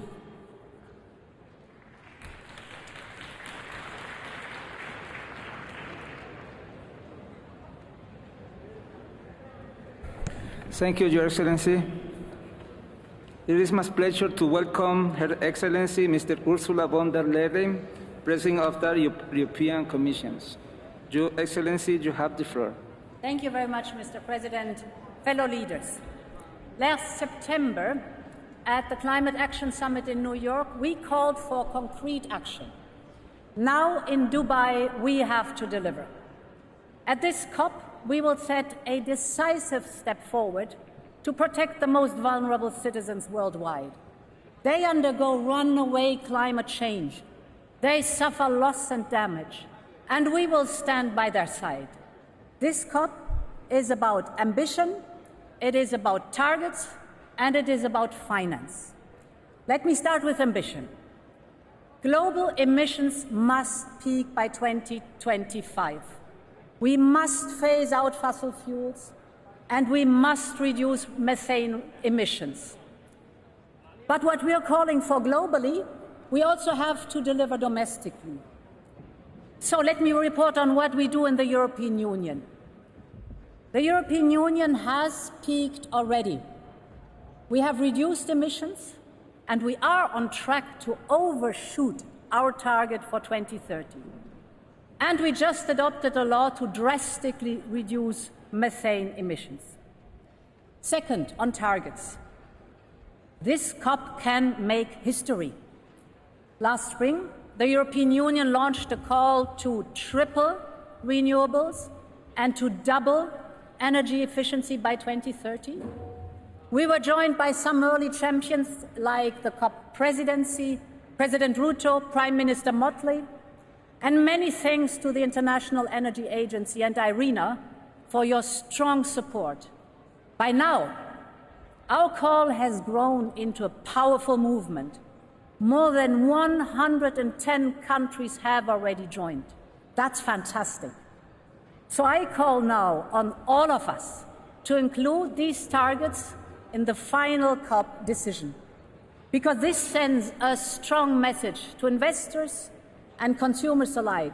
There is no doubt the future of energy will be clean, it will be affordable, and it will be homegrown. And finally, on finance, we must meet the 100 billion target this year. Europe consistently delivered. Last year, the European Union contributed close to $30 billion in public climate finance. And of course, the European Union will contribute to the new Loss and Damage Fund. As of today, Team Europe is contributing more than $270 million so far. We must get the fund up and running, and we must do it fast. But we all know more is needed. We need to reform the international financial system. We need a strong green bond market. And we need more carbon pricing. Ladies and gentlemen, fellow leaders, dear friends, I wish for a successful COP28. Many thanks. Thank you, Your Excellency. May I remind the Speaker to maintain 3 minutes speaking time limit. Thank you. It is my pleasure to welcome Her Excellency Mr. Samia Suluhu Hassan, President of the United Republic of Tanzania. Your Excellency, you have the floor.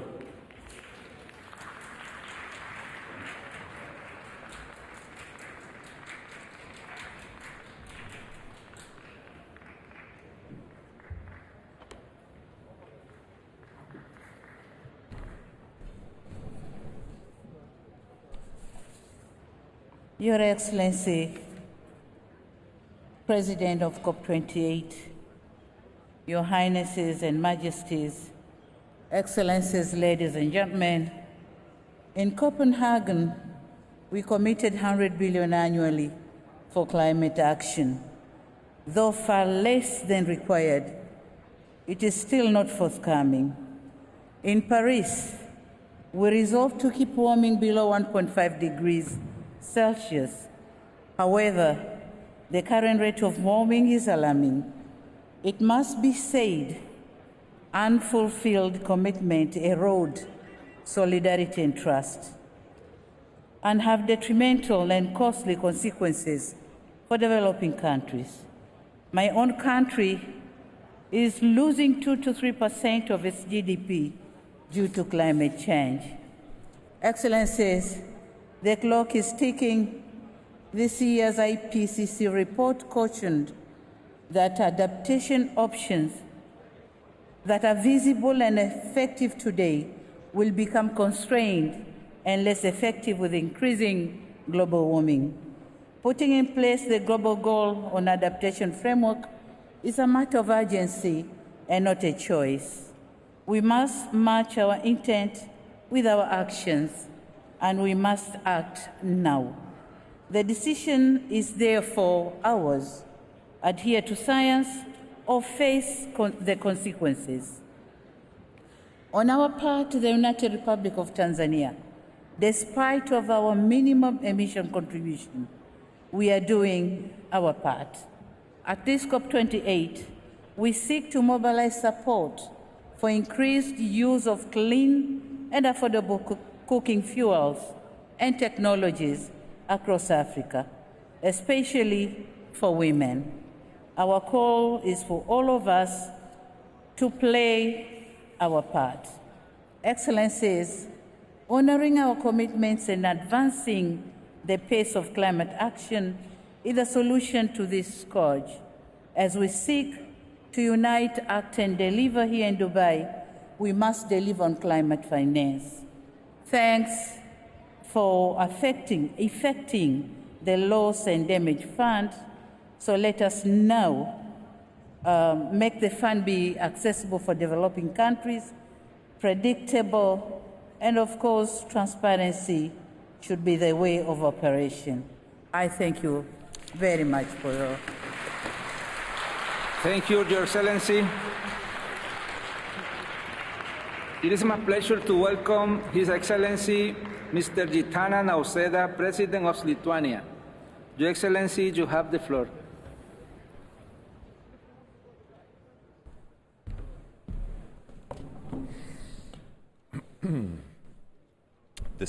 Distinguished colleagues, ladies and gentlemen, every year we come together to talk about the need for change.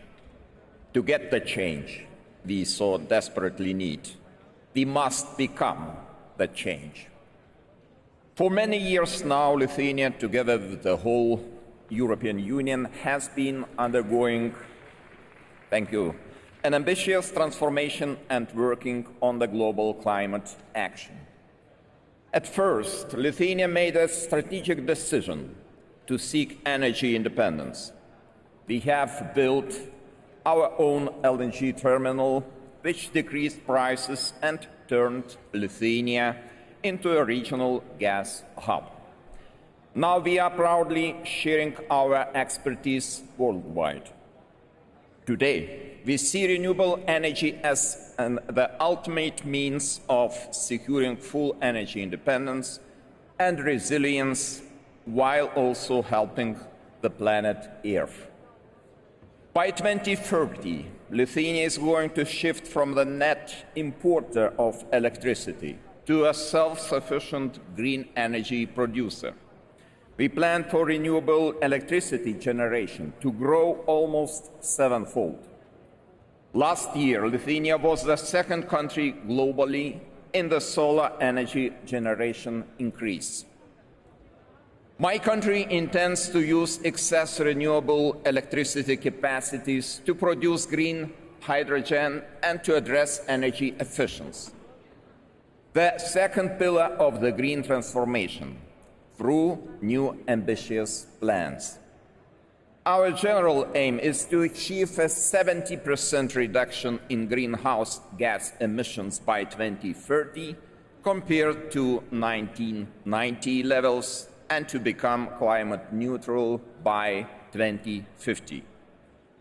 The global response, too, can only be strengthened by methodical adaptation to climate change. We must all seek to be more resilient, to change our habits, and to reduce existing vulnerabilities. We also have to address the worst cases of ecocide, such as the one committed by Russia in its war of aggression against Ukraine. These actions are incompatible with international law and go against our joint efforts to stop climate change. Ladies and gentlemen, today Lithuania strongly commends the Presidency for a strong global response to the first global stocktake of the Paris Agreement. We call on all leaders to approve global 2030 renewables and energy efficiency targets. Let us work together as one team. Thank you. Thank you, Your Excellency. It is my pleasure to welcome His Excellency Mr. Emerson Dambudzo Mnangagwa, President of Zimbabwe. Your Excellency, you have the floor.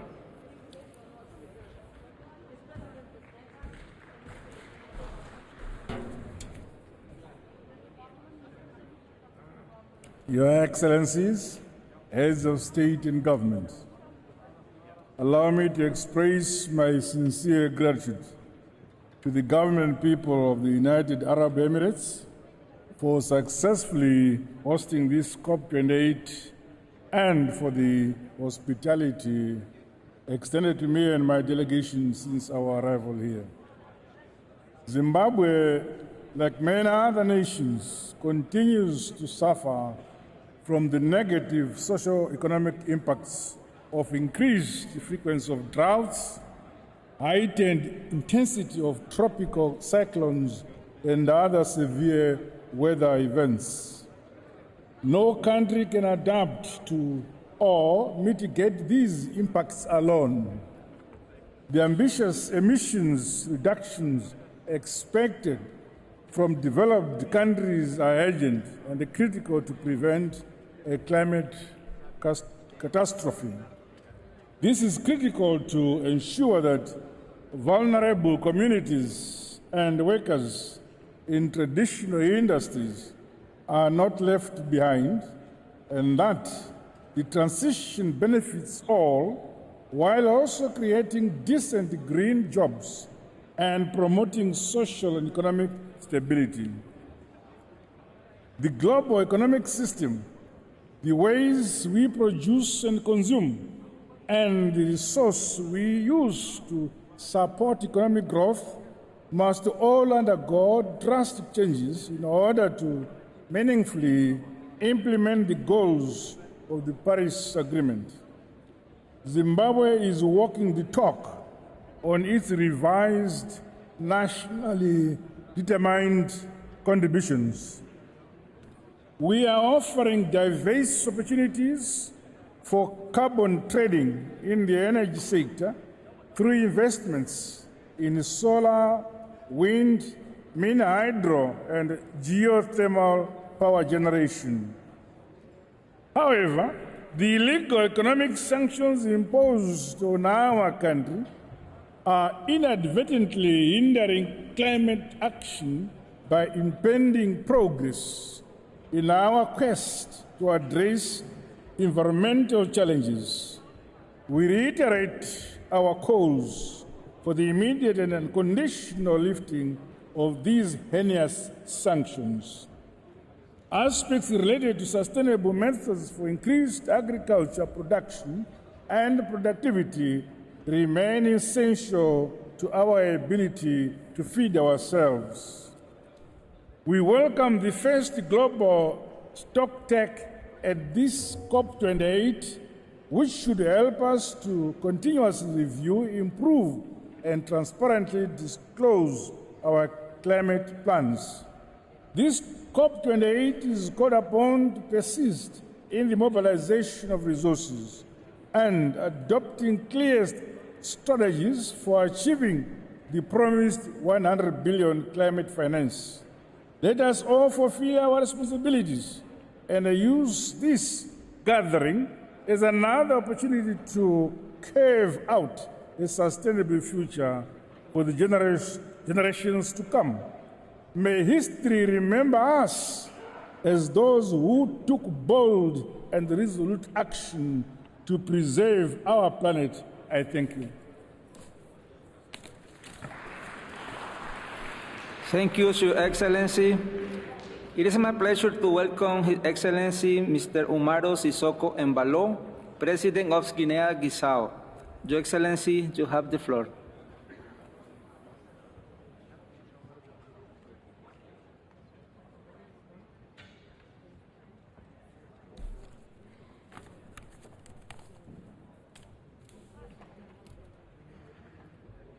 Senhor Dr. Sultan Al-Jaber, presidente de COP28, como muitos países da África Ocidental, a Guiné-Bissau é particularmente vulnerável às alterações climáticas. As nossas comunidades costeiras estão sujeitas à elevação do nível do mar, as nossas safras agrícolas enfrentam condições climáticas cada vez mais imprevisíveis e a nossa biodiversidade está sob constante ameaça e, no entanto, embora vítimas das alterações climáticas, somos também autores ativos na busca de solução. Temos empreendido ações significativas para a implementação da estratégia de gestão sustentável dos nossos recursos naturais, a promoção de energias limpas e renováveis e a adaptação de infraestruturas críticas para resistir aos impactos climáticos. A conservação da biodiversidade é uma prioridade máxima para nós. O nosso país é abençoado com uma rica diversidade de espécies e ecossistemas únicos e estamos empenhados em protegê-los. Para as gerações futuras, acreditamos que a biodiversidade é intrinsecamente ligada à nossa própria resiliência como nação. Esse desiderato consubstanciado se decreta mais de 26% do nosso território como áreas protegidas, ultrapassando a meta de 11 AXI da Convenção das Nações Unidas sobre a Diversidade Biológica. Minhas senhoras e meus senhores, todas essas problemáticas sustentam de que a crise climática é uma ameaça global que requer uma resposta global. Nenhum país deve ser deixado para trás e é fundamental que as nações desenvolvidas cumpram com as suas obrigações financeiras e de assistência técnica para ajudar os países em desenvolvimento a enfrentar os desafios das alterações climáticas. Falando em recursos financeiros, reiteramos a necessidade de fundos novos e adicionais para apoiar a adaptação e a mitigação das alterações climáticas. Nos países em desenvolvimento, esses recursos são cruciais para garantir que possamos implementar as medidas necessárias para enfrentar essa crise. Quanto à questão das perdas e danos climáticos, pedimos uma boa abordagem mais robusta e equitativa. As comunidades mais vulneráveis não podem ser abandonadas a enfrentar sozinhas as consequências devastadoras dos eventos climáticos extremos e catastróficos naturais. Reforçamos o nosso compromisso com o Acordo de Paris e com a construção de um novo regime climático baseado na justiça e na equidade.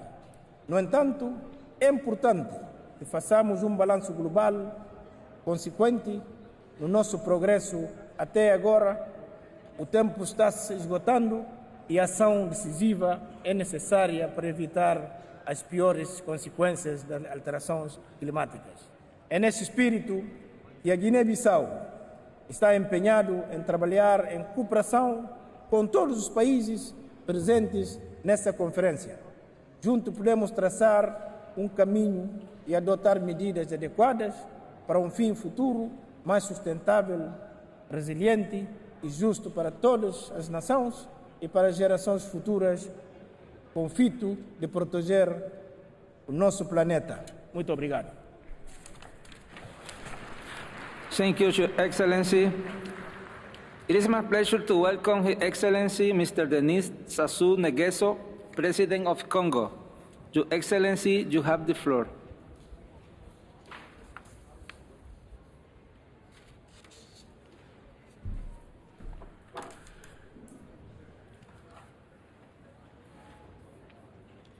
Mesdames et Messieurs les chefs d'État et de gouvernement, Monsieur le Secrétaire général des Nations Unies, Monsieur le Président de la COP28, Mesdames et Messieurs, je voudrais adresser mes sincères remerciements à Son Altesse Mohamed Ben Zayed Al Nahyan, Président des Émirats arabes unis, pour l'accueil chaleureux et l'hospitalité réservée à ma délégation et à moi-même. Je saisis cette opportunité pour réaffirmer le ferme engagement et la détermination de mon pays, la République du Congo, à participer activement à l'effort mondial de lutte contre les changements climatiques. Vous me permettrez, avant de poursuivre, de rappeler ce qu'à notre niveau, et en tant que président de la Commission climat du bassin du Congo, nous avons parcouru comme chemin depuis plus d'une décennie. Après l'accord de Paris, le rôle essentiel de nos forêts tropicales du bassin du Congo dans la régulation du climat a été enfin reconnu comme l'un des derniers poumons verts de la planète. Et les enjeux sont connus et les solutions ont été identifiées. Préoccupés par la recherche de ressources durables pour financer la gestion des écosystèmes forestiers et la préservation de sa biodiversité, nous avons initié l'idée de la création du Fonds bleu pour le bassin du Congo, dans le but de concilier la lutte contre les changements climatiques et le développement économique.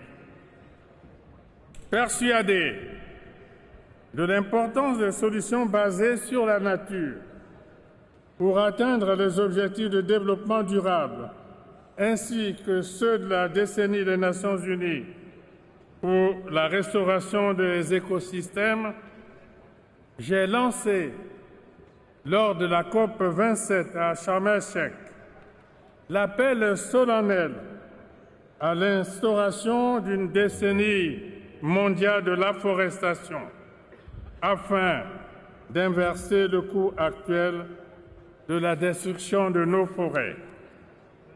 C'est dans ce contexte que, 12 ans après sa première édition, mon pays a abrité en octobre dernier à Brazzaville le deuxième sommet des 3 bassins forestiers tropicaux et de biodiversité, à savoir l'Amazonie, le Bornéo-Mékong, Asie du Sud-Est et le Congo.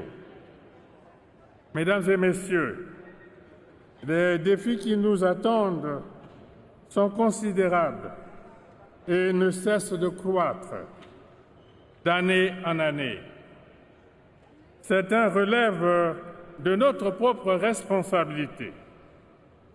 Il nous revient de redoubler d'ardeur pour préserver ces derniers poumons de la planète et ces trésors de biodiversité que sont nos forêts tropicales. Ainsi, le devoir de solidarité à travers les demandes de compensation financière suite au renoncement volontaire de certains pays à des projets de développement non durable appelle et mérite toute l'attention de la communauté internationale.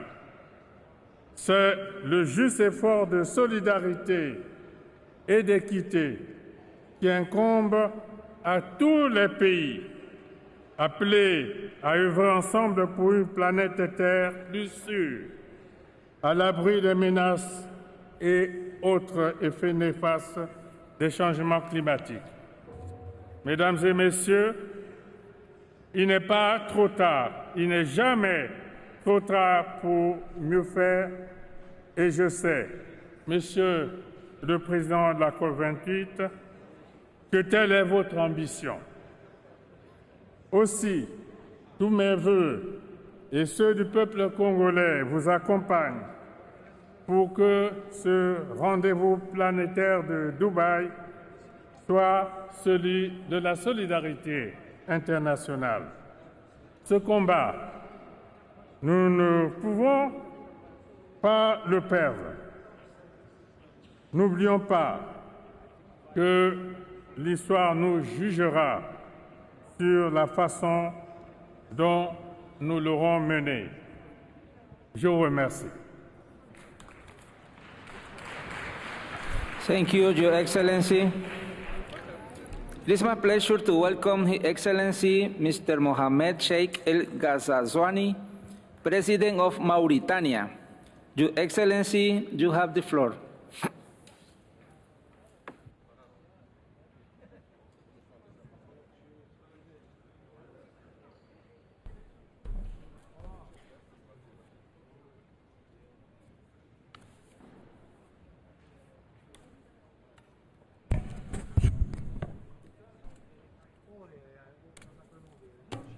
أصحاب الجلالة والفخامة والسمو، أصحاب المعالي، السادة والسيدات، أيها الحضور الكريم،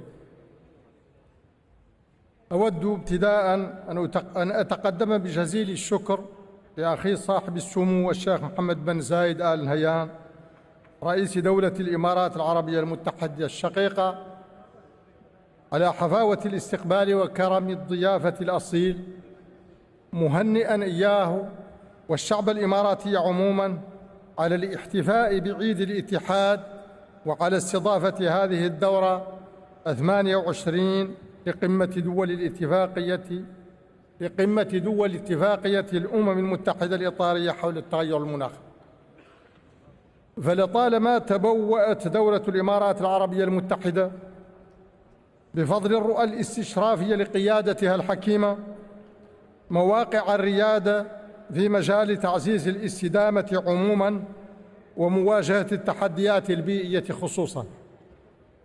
وأهنئ كذلك صاحب المعالي سلطان الجابر رئيس قمة كوب 28 على التنظيم المحكم لهذه الدورة.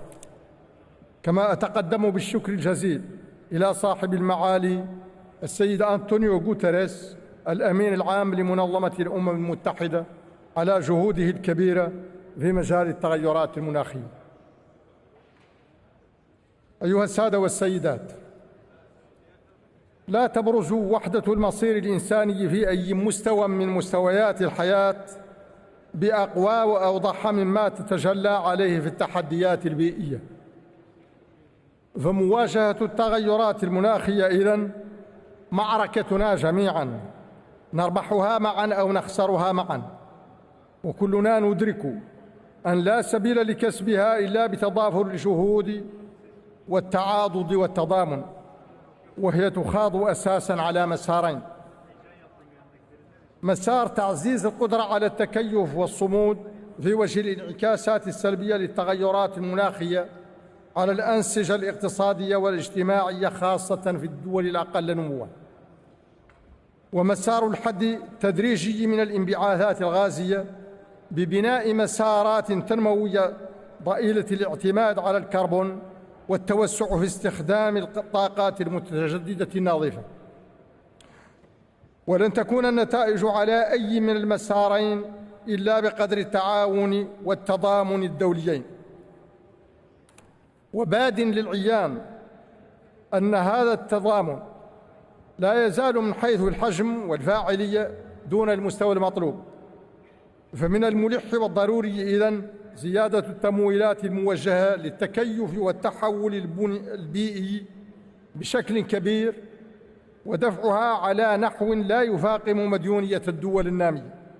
أيها السادة والسيدات، إننا في الجمهورية الإسلامية الموريتانية من أكثر الدول تأثراً بالتغيرات المناخية وما ينشأ عنها من تصحر وجفاف واضطراب في التساقطات المطرية من حيث الندرة والغزارة، فقد أصبح التصحر يغطي ما يربو على 80% من مساحتنا الترابية، وتسببت موجات الجفاف المتتالية في تمزيق أنسجتنا الاجتماعية والاقتصادية الريفية على قطاعات حيوية مثل الموارد المائية والإنتاج الزراعي والتنمية الحيوانية والثروة البحرية والمنظومات البيئية الطبيعية. ولذلك فنحن مدركون جيداً أن مواجهة التغيرات المناخية ضرورة اجتماعية واقتصادية وبيئية بل وأمنية. وانطلاقاً من ذلك بذلنا جهوداً كبيرة في مكافحة التصحر من خلال مبادرة السور الأخضر الكبير والمساهمة النشطة في لجنة المناخ لمنطقة الساحل واللجنة المشتركة لمكافحة آثار الجفاف في الساحل، وباعتماد ميثاق مبادرة الشرق الأوسط الأخضر التي أطلقتها المملكة العربية السعودية الشقيقة، كما استثمرنا في التسيير المستدام للمناطق البحرية والساحلية ذات النفع البيئي العالمي. وعلاوة على ذلك سعينا بكل الجهود إلى تعزيز قدرة مواطنينا على الصمود والتكيف مع تداعيات التغير المناخي على المنظومات الاجتماعية والاقتصادية. هذا على مستوى دعم التكيف والصمود، لكننا لم نغفل مسار بناء تنمية أقل اعتماداً على الكربون بالاستثمار الكبير في الطاقات المتجددة.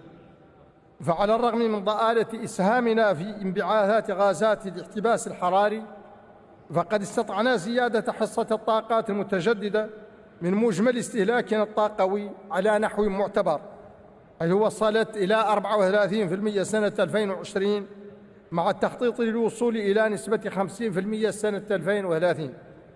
وبفضل برنامجنا الواسع لتطوير الهيدروجين الأخضر الذي هو الآن قيد الإطلاق، فإننا واثقون من تحقيق الهدف الذي رسمناه في مساهمتنا المناخية الوطنية المراجعة والمتمثل في خفض الانبعاثات الكربونية بنسبة 11%. غير أننا في كل هذه الجهود لا نزال نحتاج شأننا في ذلك شأن معظم الدول النامية إلى زيادة الدعم الدولي لتعزيز القدرة على الصمود والتكيف ولتأمين انتقال طاقوي منصف وفعال. وإنني إذ أجدد الدعوة لرفع مستوى الدعم للدول النامية في مواجهتها للتحديات البيئية، لا أرجو لأعمال قمتنا هذه كل التوفيق والنجاح، والسلام عليكم ورحمة الله. Thank you, Your Excellency. It is my pleasure to welcome His Excellency Mr. Kassym-Jomart Tokayev, President of Kazakhstan. Your Excellency, you have the floor.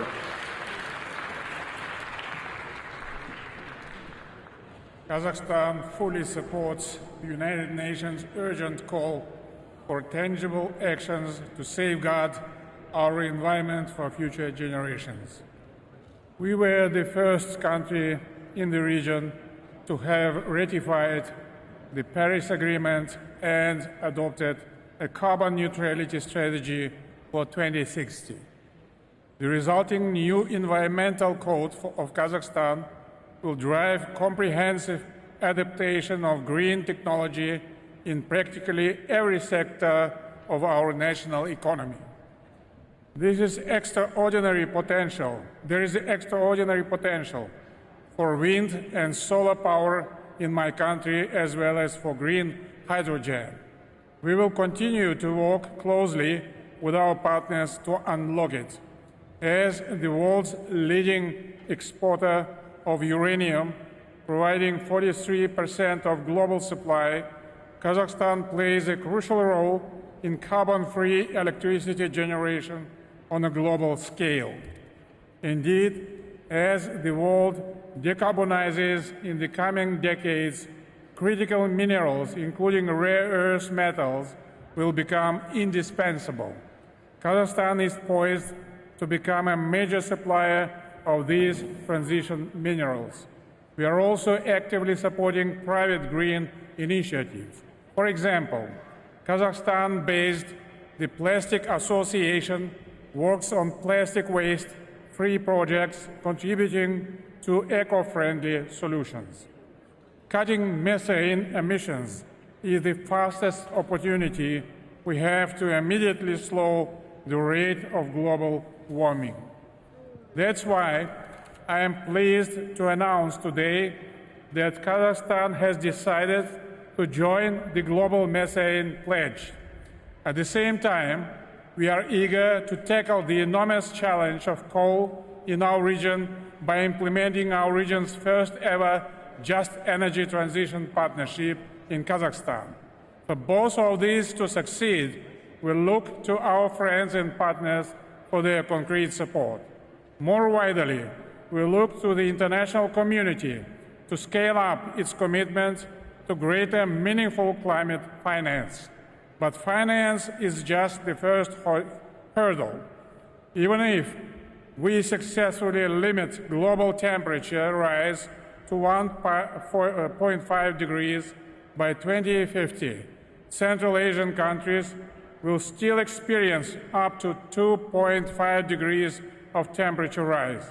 So adaptation is both inevitable and imperative.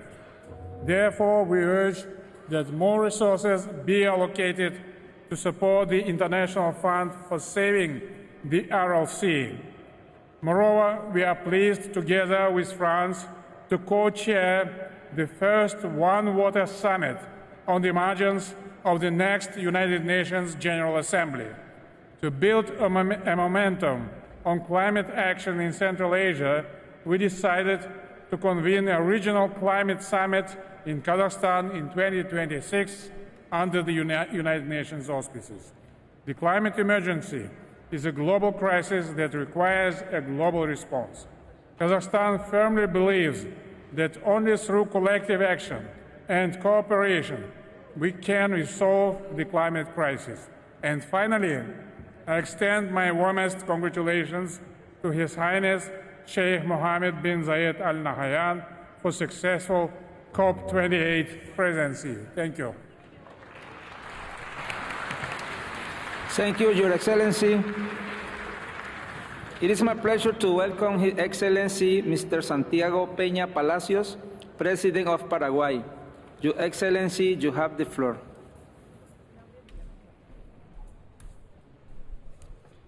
Excelencias, me siento honrado de participar de la COP28. Nos reunimos aquí diferentes culturas y tradiciones para definir en conjunto cómo abordar un desafío común, los efectos negativos del cambio climático. Esto demuestra que no es cierto que no pueda existir un diálogo entre tradiciones distintas. Espero sinceramente que aquí en Dubái marquemos un antes y un después en las medidas para reparar el daño aparecido en la tierra y el mar por manos humanas. Dichas medidas de protección al ambiente, empero, deben ser rigurosas y justas.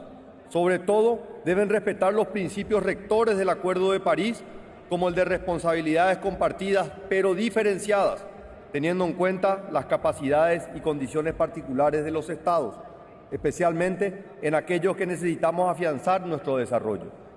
En mi país, Paraguay, 100% de la energía es limpia y es renovable. Sí, escucharon bien. 100% de la energía es limpia y es renovable. Albergamos una riqueza biológica única y un sólido potencial como sumidero de carbono. El 44% del territorio nacional cuenta con cobertura forestal y el 15% se encuentra bajo el régimen de áreas silvestres protegidas. El 94% de la superficie sembrada de soja en la región oriental de mi país, de la que somos el sexto mayor productor mundial, está libre de deforestación. Estamos entre los 10 principales exportadores de carne vacuna del mundo, cuya calidad está garantizada por el cumplimiento estricto de los protocolos sanitarios y con alimentación basada en pastura natural.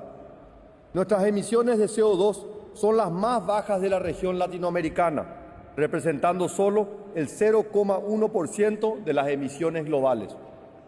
La cuarta comunicación nacional sobre cambio climático demuestra una reducción del 44% de las emisiones del sector de cambio de uso de la tierra y silvicultura y un 40% de las emisiones de metano en el sector agrícola y ganadero con respecto al año 2010.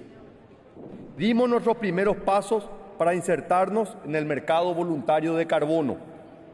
El Paraguay es un actor clave para la seguridad alimentaria y energética. Tiene una enorme conciencia sobre el ambiente y ha tomado pasos para ser considerado un ejemplo en este campo. Es hora de que el mundo lo sepa. Insto a la Convención a simplificar los procesos y eliminar las barreras que impiden el acceso a los fondos climáticos. El planeta es un patrimonio común y por ello alentamos a una participación sin exclusiones en el ámbito de la COP. En tal sentido, proponemos la incorporación de la República de China-Taiwán en este proceso. Finalmente, señor presidente, quisiera enfatizar la importancia de promover un enfoque más equitativo y no punitivo en los desafíos que enfrentamos en materia climática. Los países en vías de desarrollo no podemos postergar nuestro desarrollo por exigencias unilaterales que rayan la arbitrariedad. El Paraguay, queridos amigos, aboga por un planeta verde, solidario y próspero, en el que todos cumplamos con los compromisos asumidos para reconstruir la confianza en el sistema multilateral. Tengo la convicción firme de que en nuestros esfuerzos conjuntos primará la determinación de dejar un digno legado a las futuras generaciones. Esto es, que tendremos la sabiduría de dejar un mundo mucho mejor del que hemos encontrado. Muchas gracias. Thank you, Your Excellency. It is my pleasure to welcome His Excellency Mr. Abdulatif Jamal Rashid, President of Iraq. Your Excellency, you have the floor.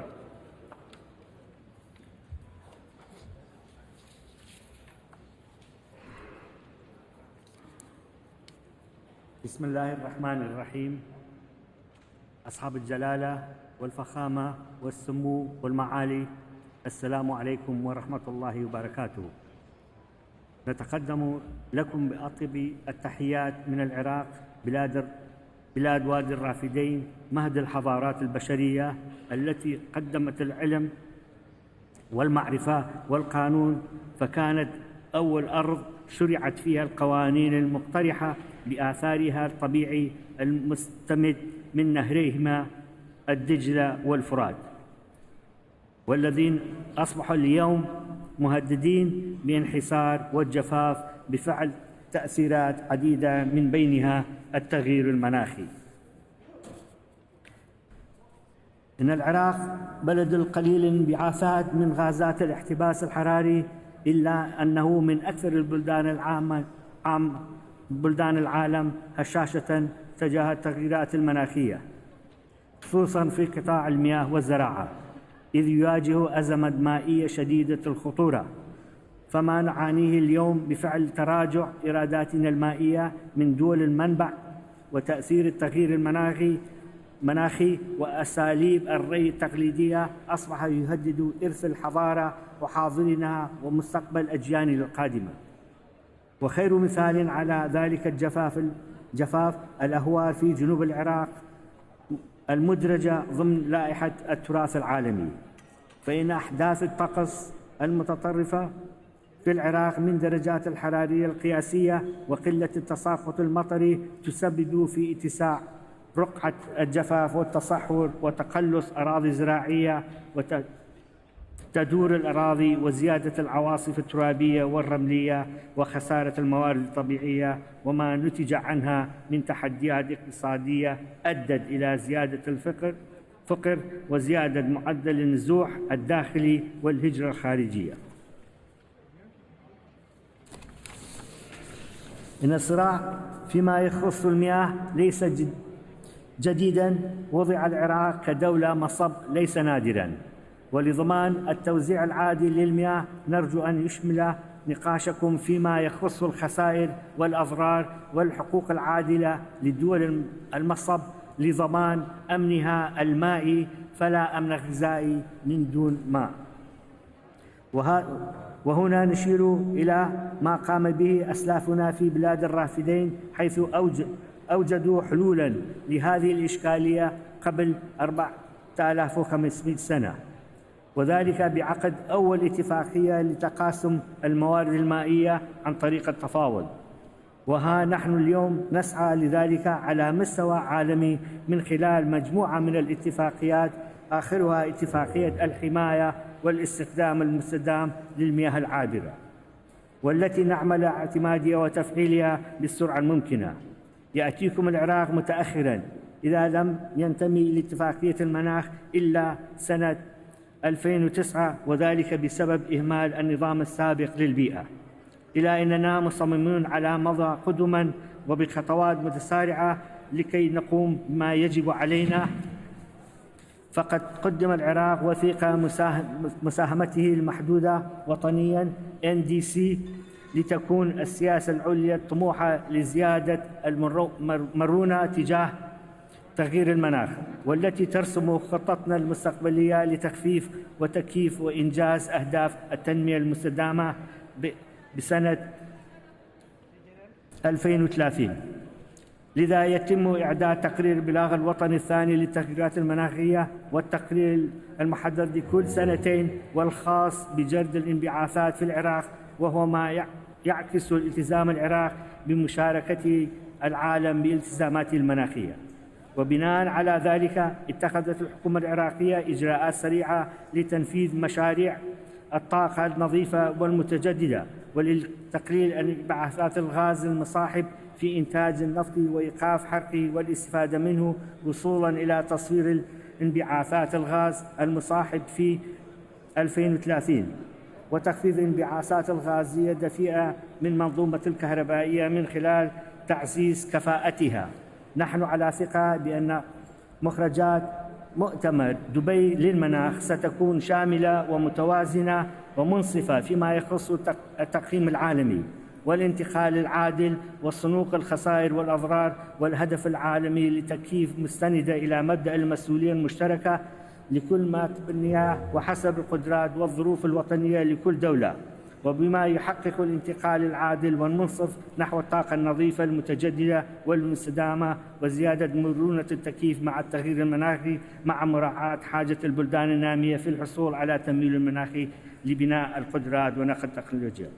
وفيما يخص منطقتنا فإن العراق والدول المجاورة في الخليج على خطوط أمامية لمجابهة آثار التغييرات المناخية، وحتى إن استطاع العالم أن ينجز أهداف اتفاق باريس ويحدد من زيادة معدل الحرارة إلى ما دون درجتين، إلى أن ارتفاع الحرارة خاصة على شواطئ الخليج سيتجاوز هذا الحد بعدة درجات. ونحن منذ الآن نعاني من ارتفاع درجات الحرارة ومن العواصف الترابية ومن شحة المياه، وكذلك هذه التغييرات لا تعترف بحدود الدول، كما إن دولنا تعتمد في اقتصادنا على الوقود الأحفوري، وهي فئة تأخذ اتفاقية المناخ ظروفها الخاصة بنظر الاعتبار، وكل إجراء يقوم به أي منا سواء في مجال التخفيف أو في مجال التكييف سيكون له أثر إيجابي يمتد إلى دول الأخرى.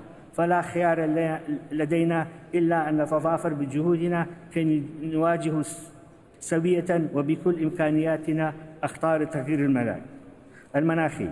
لذا ومن هذه المنصة ندعو دول الجوار في الخليج إلى بذل مزيد من الجهود للسعي معا كمجموعة تفاوضية واحدة وبموقف موحد يبين صعوبة مستقبلنا المناخي للعالم ويسعى لضمان حقوق شعبنا وإقامة تجمع إقليمي يضم الدول المتشاطئة الثمان على الخليج، وهي التي ستتعرض أكثر من غيرها لآثار تغييرات المناخ الخطيرة. وفي الختام لا يفوتنا إلا وإن ندين العدوان المستمر على غزة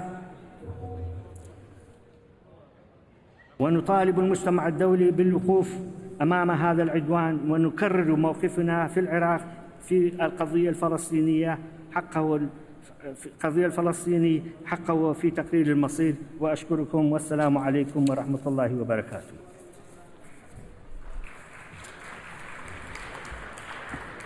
Thank you, Your Excellency. It is my pleasure to welcome His Excellency Mr. Alexander Vučić, President of Serbia. Your Excellency, you have the floor.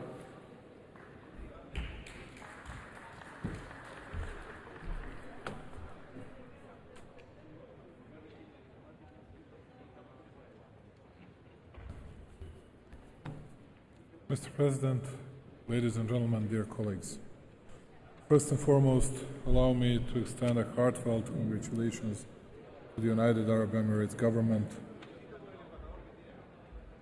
for bringing the world together at a critical moment for global transformative climate action, despite the challenges we all face today worldwide.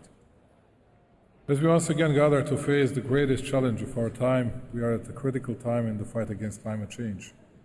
Catastrophic global warming and ongoing extreme weather events are casting a dangerous shadow over our collective future. Today I stand before you not only as the representative of the Republic of Serbia, but also as a global citizen advocating for global well-being.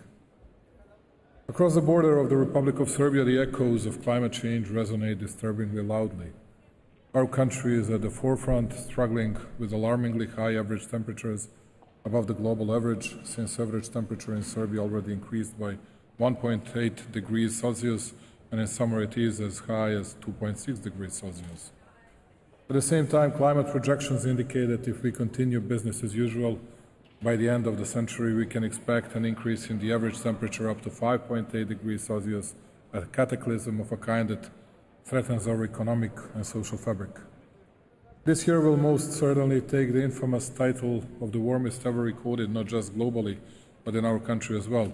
Aside from warmest months ever recording being July, August, September, and October, we witnessed for the first time 2 tropical nights with temperatures over 20 degrees Celsius during the month of October, which is unheard of in Serbia. In addition, we are still calculating the damage drought made to our economy last year, while on the other hand, severe storms devastated our cities, causing a vast damage as well. We must stand united against climate change, and we must act now. We will continue to contribute to the global fight against climate change by improving our national system for mitigation and adaptation in line with our national circumstances and with the support of our development partners. In steadfast response to this existential threat, I'm honored to announce the government of the Republic of Serbia's unwavering commitment. In June of this year, we charted a transformative course with the adoption of our low-carbon development strategy, which served as the basis for revised national determined contribution that raised the ambition of our initial NDC by more than 3 times. Long-term requirements of the Paris Agreement as well as the EU accession process are the basis for long-term vision of the strategy that by 2050 Serbia will be a low-carbon society with a competitive and resource-efficient economy which provides to citizens new green jobs and quality life in a climate-resilient society.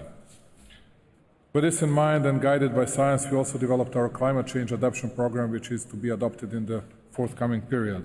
Adaptation program will provide climate risk and vulnerability assessment and propose medium and long-term adaptation policies and measures in the most vulnerable sectors such as agriculture, infrastructure, forestry, and human health. Recognizing that the fight against climate change transcends borders, we issue a solemn call to action for all. While our national progress is unstoppable, it is part of a larger puzzle. The Republic of Serbia is ready to play its role in the global orchestra against climate change. We call upon the international community, especially our developed counterparts, to honor their commitments to financial and technical assistance. Let this be a call for armed cooperation and shared responsibility, a call for the clarity of saying one against the pessimistic scenarios.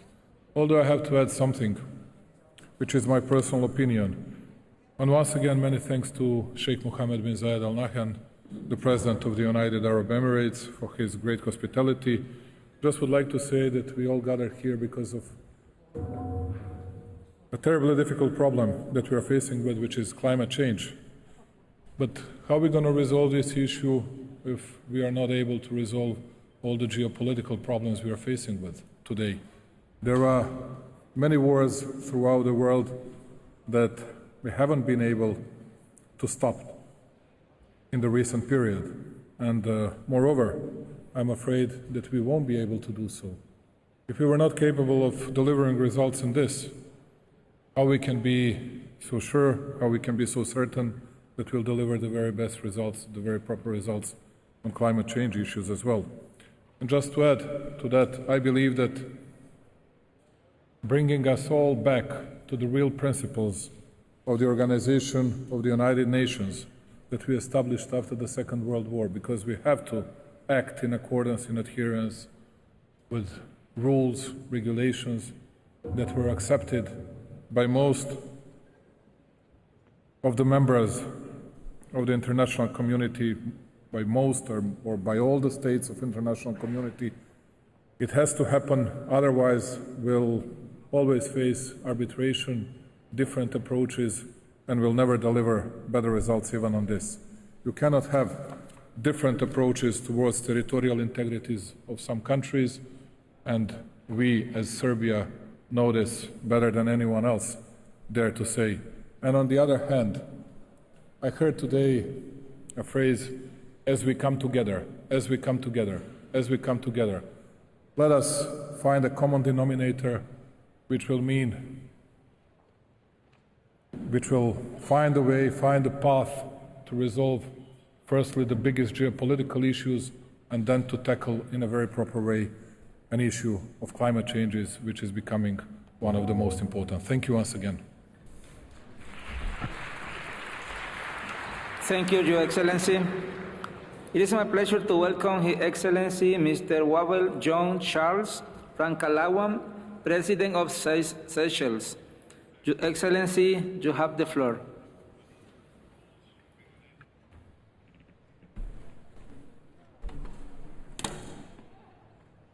Your Highness Sheikh Mohammed bin Zayed Al Nahyan, President of COP28 Dr. Sultan Al Jaber, Heads of State and Government, Excellencies, ladies and gentlemen. I would like to express my gratitude to His Highness Sheikh Mohammed bin Zayed Al Nahyan and to the people of the United Arab Emirates for the warm welcome and hospitality extended to my delegation and myself.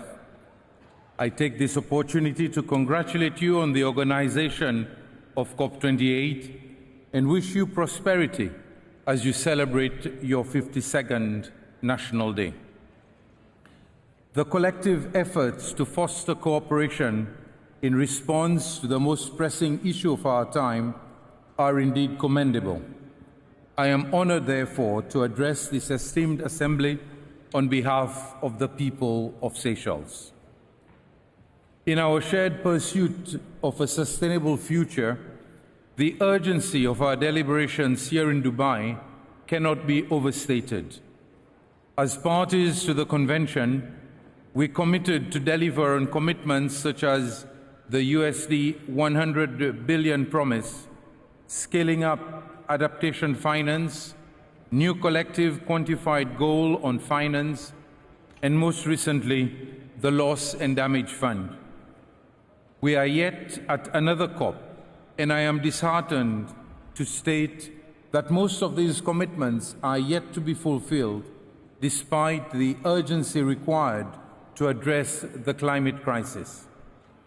As leaders, I call for your unwavering shift in political will that will translate into concrete actions so as to confine global temperature rise within the critical threshold of 1.5 degrees Celsius.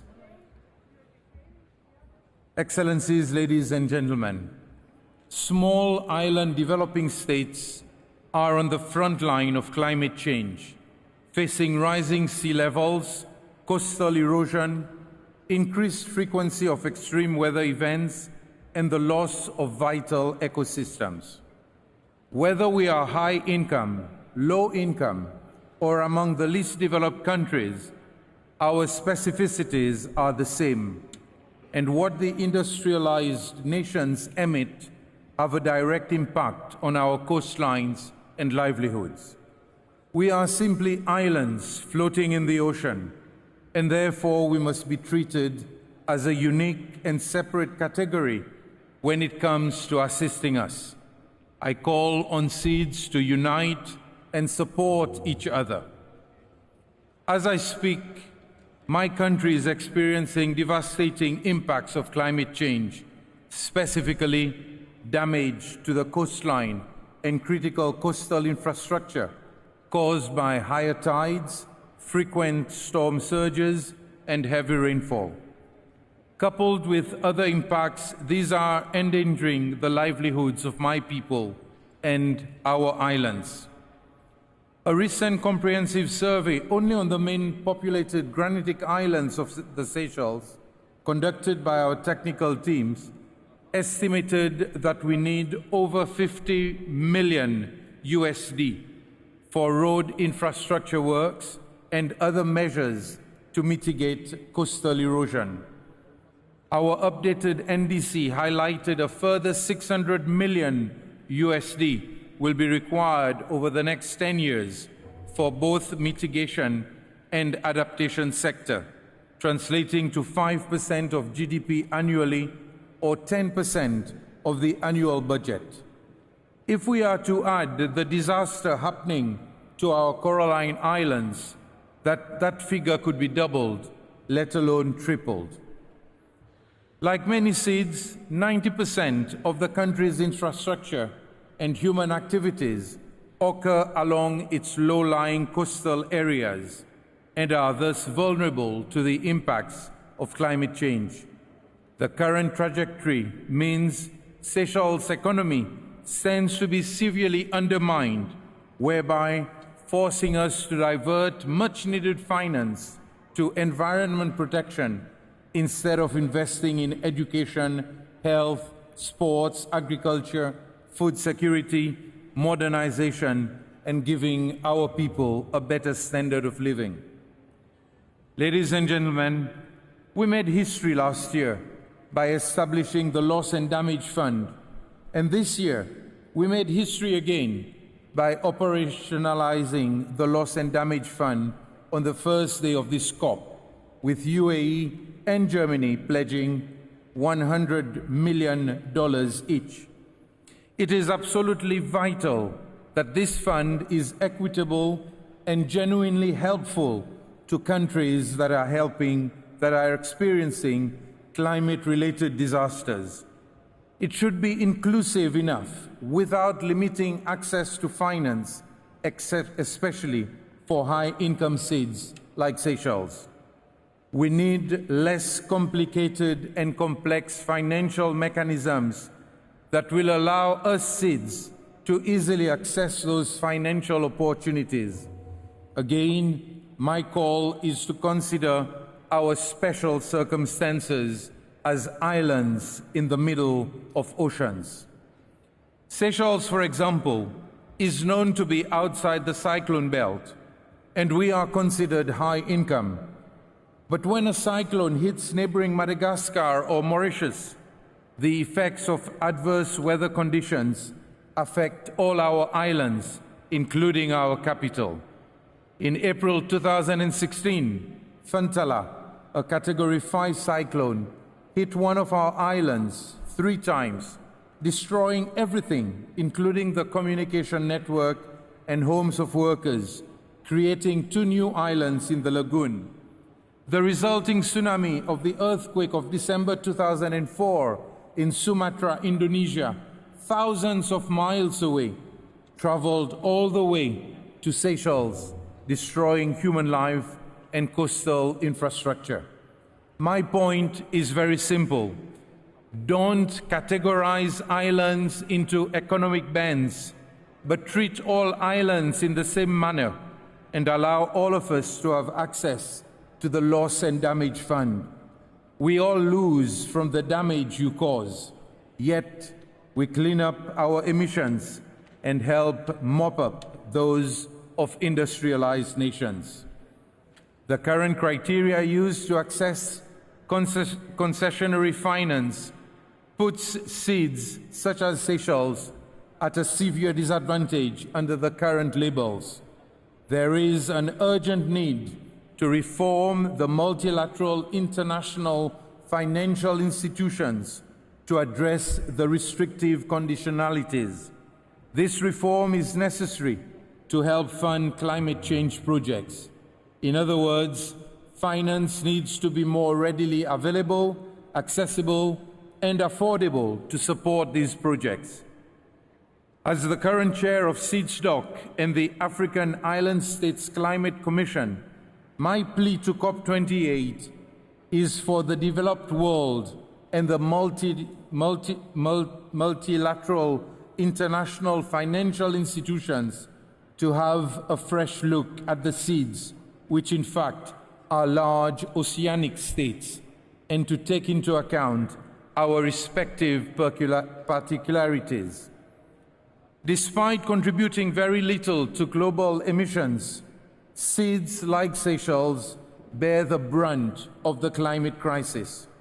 We are actively engaged in decarbonizing our energy sector, including transitioning to green mobility.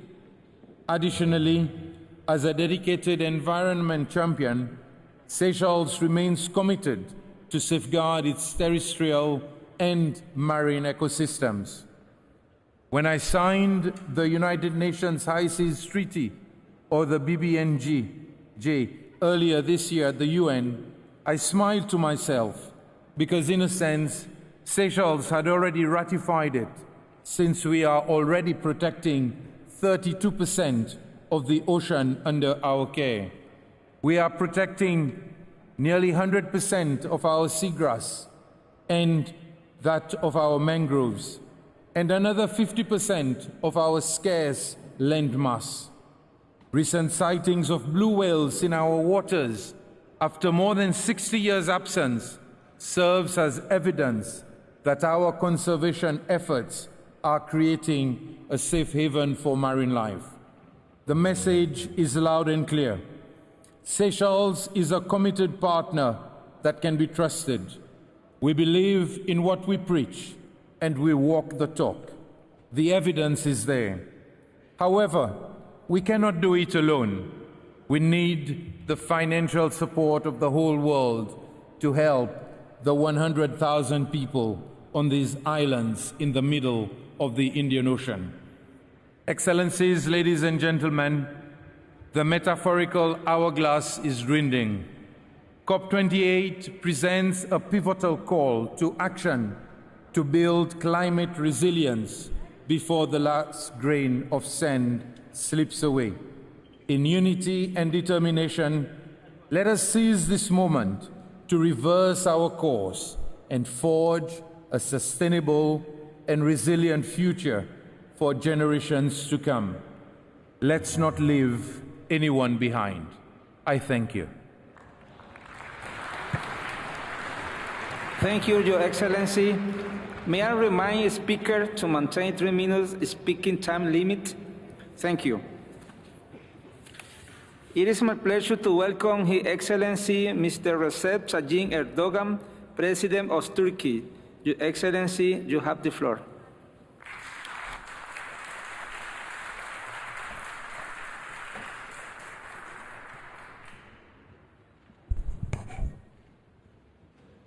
Saygıdeğer devlet ve hükümet başkanları, Sayın Genel Sekreter, sizleri şahsım ve milletim adına en kalbi duygularımla selamlıyorum.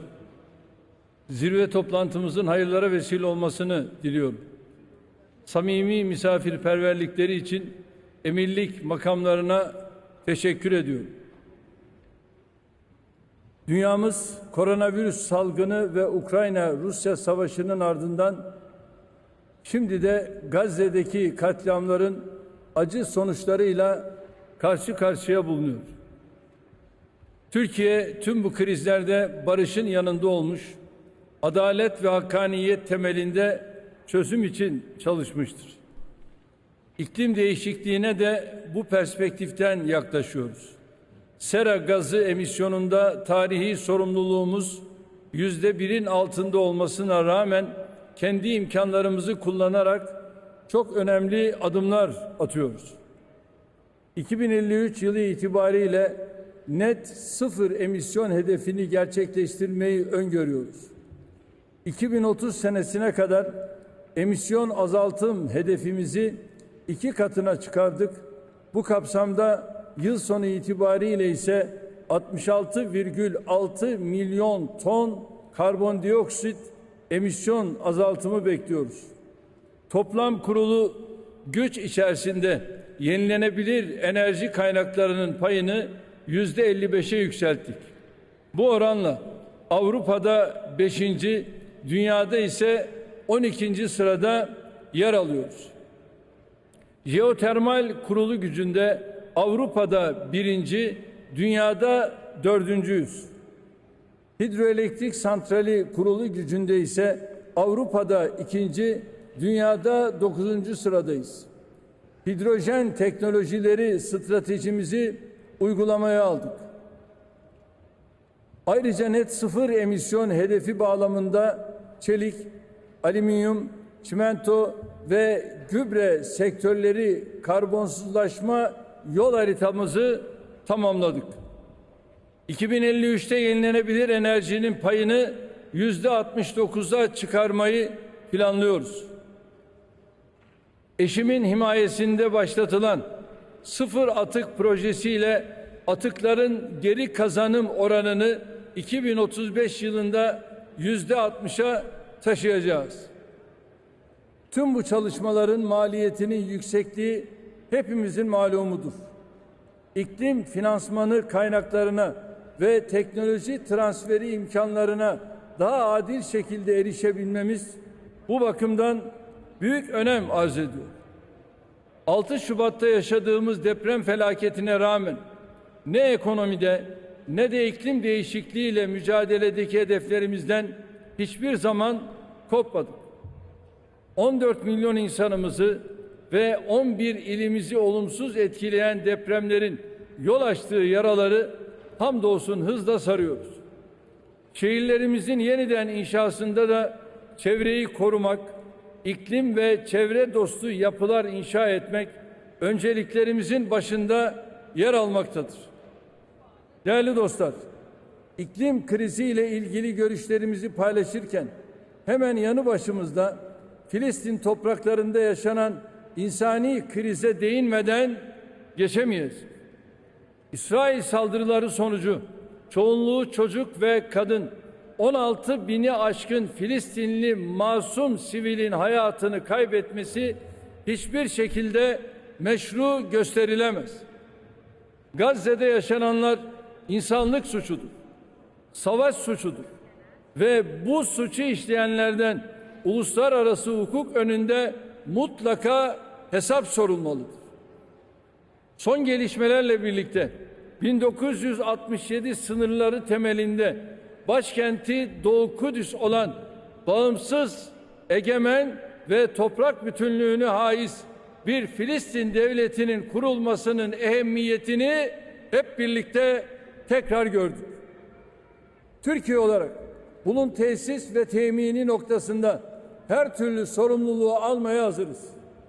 Dünya 5'ten büyüktür ve daha adil bir dünya mümkündür şiarımızı burada tekrar vurgulamak istiyorum.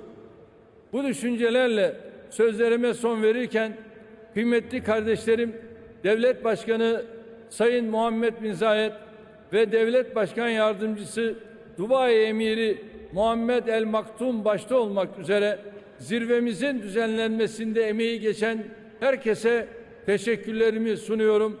Hükümetler Arası İklim Değişikliği Paneli'nin 60. oturumunu Ocak ayında İstanbul'da gerçekleştireceğiz. Ayrıca 2026 yılında düzenlenecek Birleşmiş Milletler İklim Değişikliği 31. Taraflar Konferansı'na ev sahipliği için de adaylığımızı açıkladık. Siz değerli dostlarımın bu kapsamda gereken desteği vereceğinizden şüphe duymuyorum. Sizleri en derin saygıyla, sevgiyle selamlıyorum. Kalın sağlıcakla. Thank you, Your Excellency. It is my pleasure to welcome Her Excellency Mr. Zuzana Kaputova, President of Slovakia. Your Excellency, you have the floor.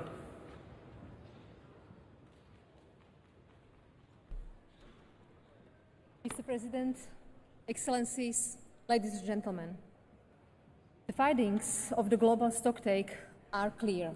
Humanity is marching towards the precipice. How many more climate fora do we need to avoid a free fall into it? The number of weather-related disasters almost tripled in the past 4 decades. Every 5 seconds, someone dies a premature death because of pollution. Our inaction will soon make it every 4 seconds. 88% of the existing disease as a result of climate change occurs in children under 5 years of age. How much more do we want to harm the future generations? Excellencies, decisions which can avoid the current deadly course are ours to take. The solutions are right in front of us. Feasible, effective, and low-cost options are already available to mitigate the climate crisis impact. We have the technologies, resources, and skills needed. Let's use them. Our efforts must be ambitious, collective, and universal. The science is clear. Our emissions must peak before 2025. Slovakia will do its fair share. Our emissions have peaked already. By 2030, they will be 55% less than in 1990. In the next 7 years, we will invest 5% of our GDP from public sources to decarbonize our economy and society. At the end of this year, Slovakia is stopping the use of coal as a source of electricity. In 3 years, we will phase it out from heat generation. By 2030, we plan to reach 29% of renewables share in our electricity production. 85% of our electricity is already made with zero emissions. We commit to increase this to 90% by 2025. Slovakia is endorsing the Global Renewables and Energy Efficiency Pledge. Since 2015, Slovakia's green finance has grown almost fivefold, including in greener ODA and our contribution to Green Climate Fund. The Loss and Damage Fund should help support the most vulnerable, and all big emitters and economies must step in and step up. Excellencies, let's make this COP the first one, where the benefits of our concrete commitments exceed our excuses and the carbon footprint of the planes we arrived on. Thank you.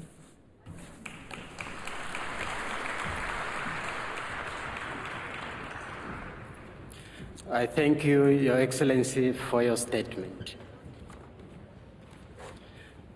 It is now my pleasure to welcome His Excellency Mr. Felipe Jacinto Nyusi, President of Mozambique.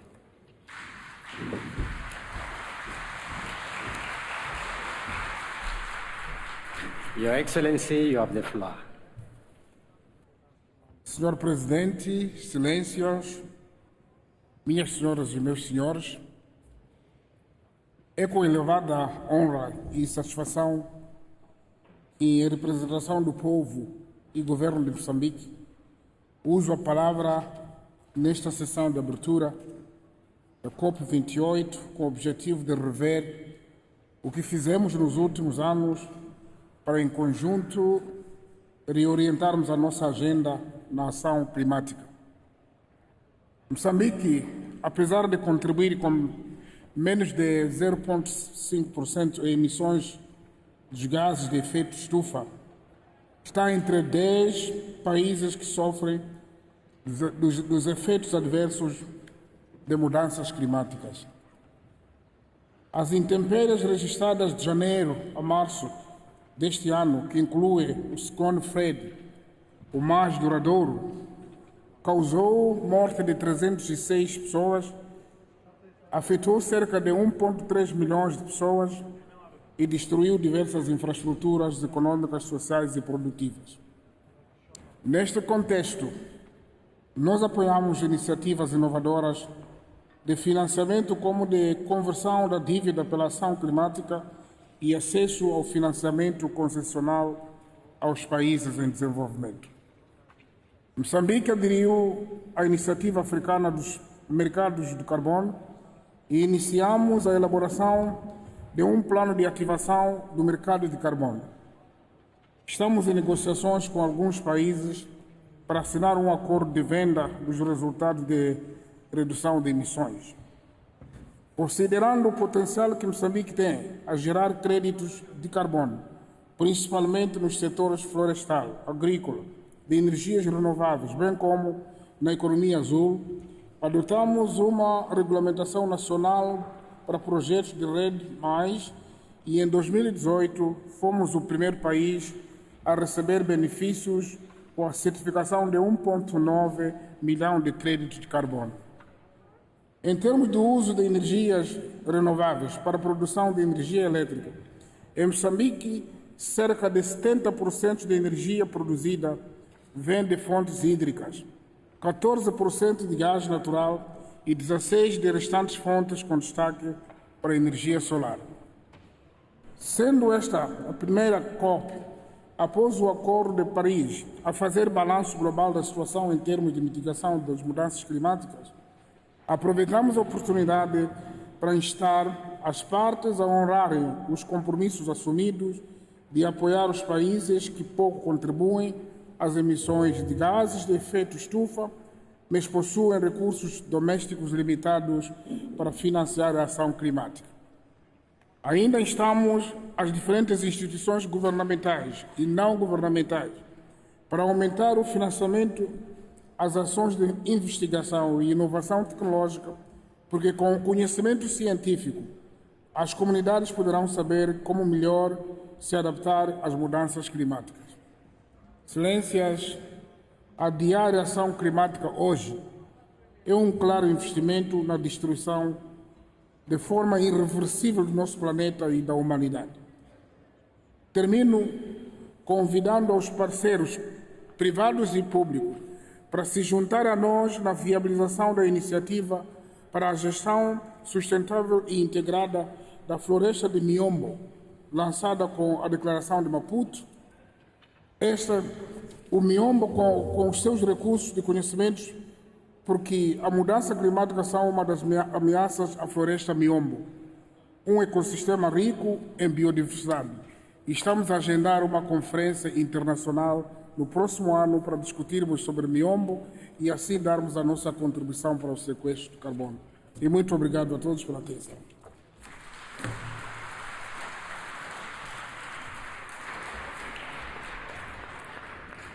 But thank you, Your Excellency. It is my pleasure to welcome His Excellency Mr. Rashad Mohammed Ali Al-Alimi, President of Yemen.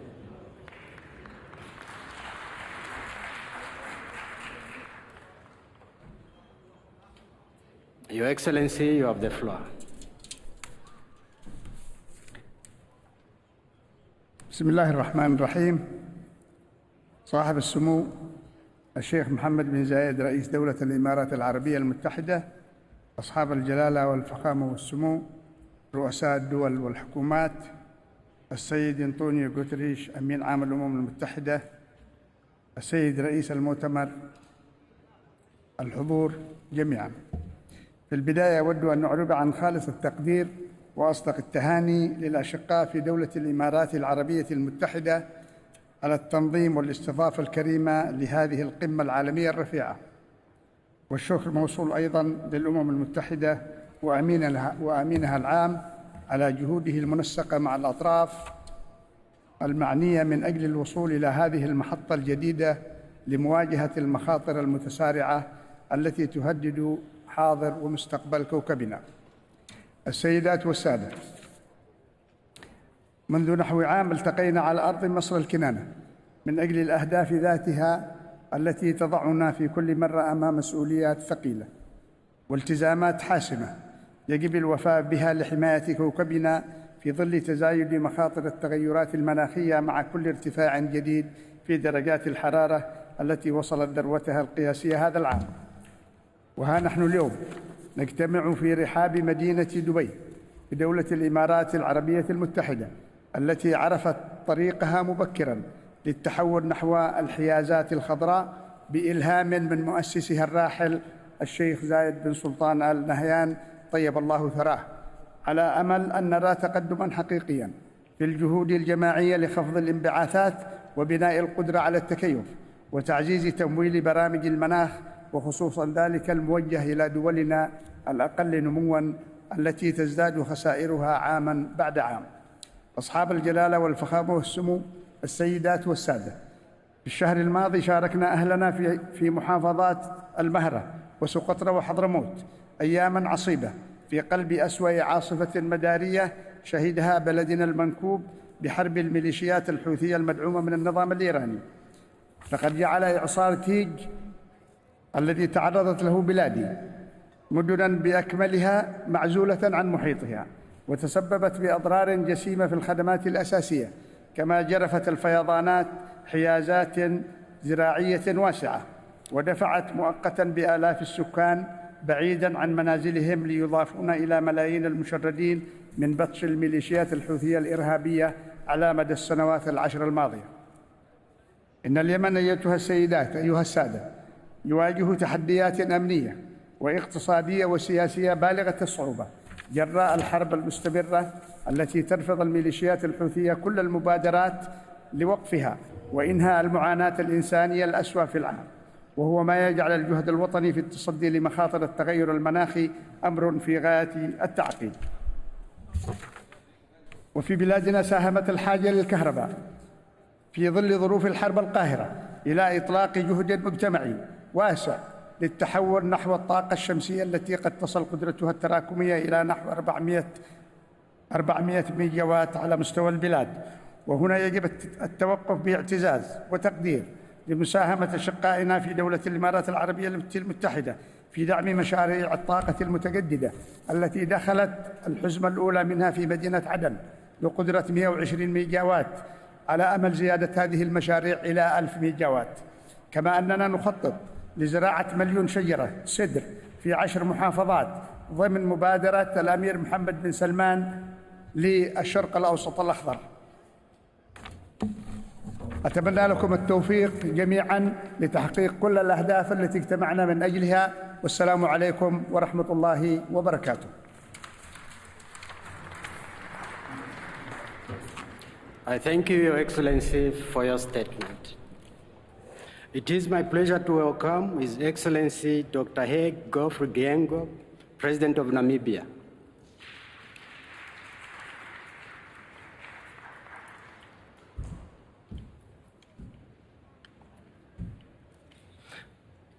Your Excellency, you have the floor.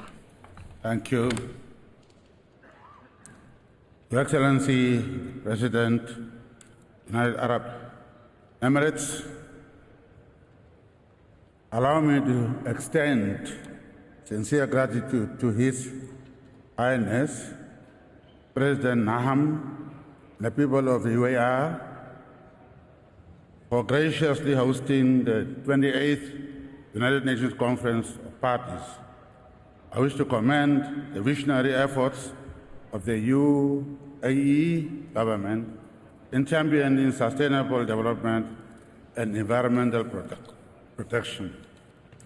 The sixth report of the Intergovernmental Panel on Climate Changes identifies Namibia as one of the most vulnerable nations in sub-Saharan Africa, with rising temperatures, increased evaporation, and rainfall variability posing significant challenges.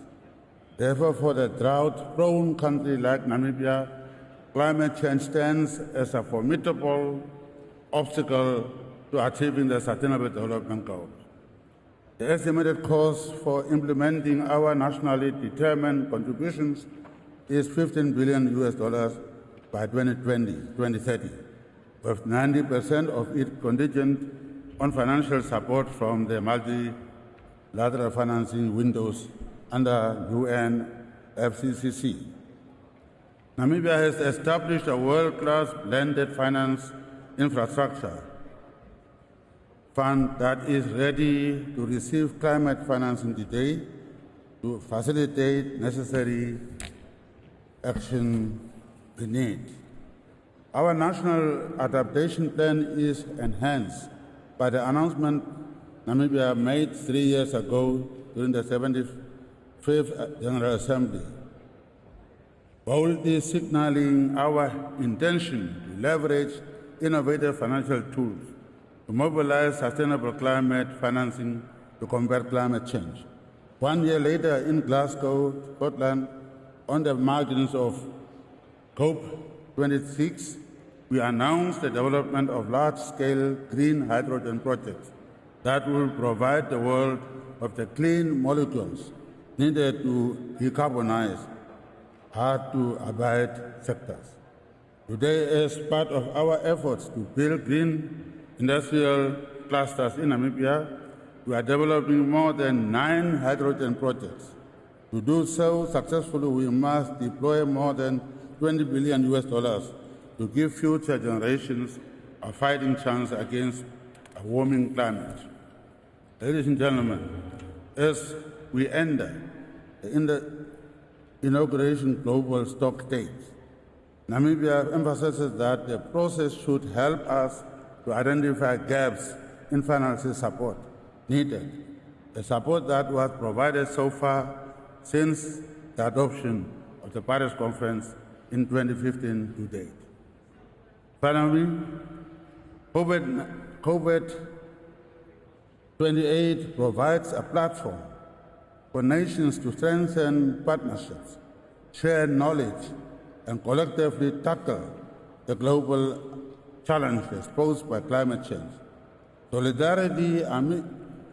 Solidarity, equity, and cooperation are essential if we are serious about fixing climate finance and placing livelihood at the heart of climate action.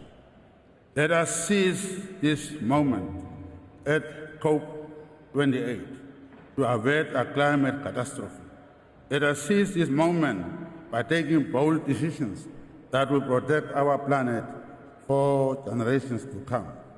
No more conferences, but only implementation. I thank you.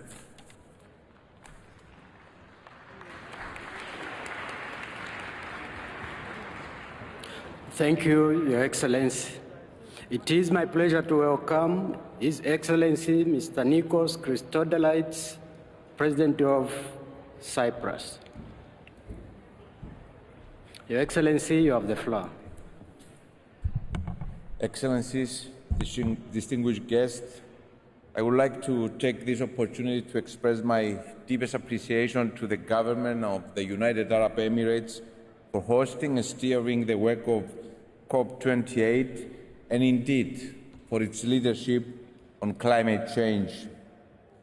There is an evident reason why the world's attention is focused on our deliberations here in Dubai. The gravity of the situation regarding climate change calls for global action, for swift and resolute decisions, but also leveling up our ambition for the future of our planet and for the future generations.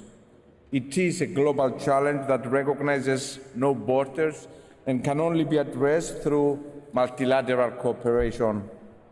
Indeed, the latest IPCC report of March 2023 details the magnitude of changes in the climate system caused by anthropogenic emissions that is unprecedented in the history of humanity. Human-caused climate change is increasing both the frequency of the magnitude of extreme weather events in the whole world, devastates our ecosystems and livelihoods, as well as, by consequence, our societies and economies. For some part of the world, that is already an existential threat.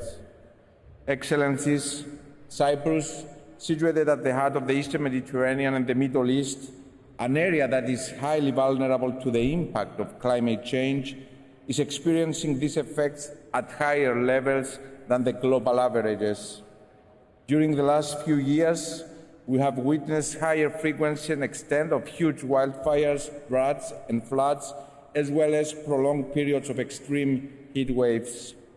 These phenomena have destroyed large parts of our forests, as well as the unique ecosystems in our region, and have had a devastating impact on livelihoods, demanding urgent national and regional responses. Dear friends, deep emission cuts are necessary across countries and all sectors of activity within our societies.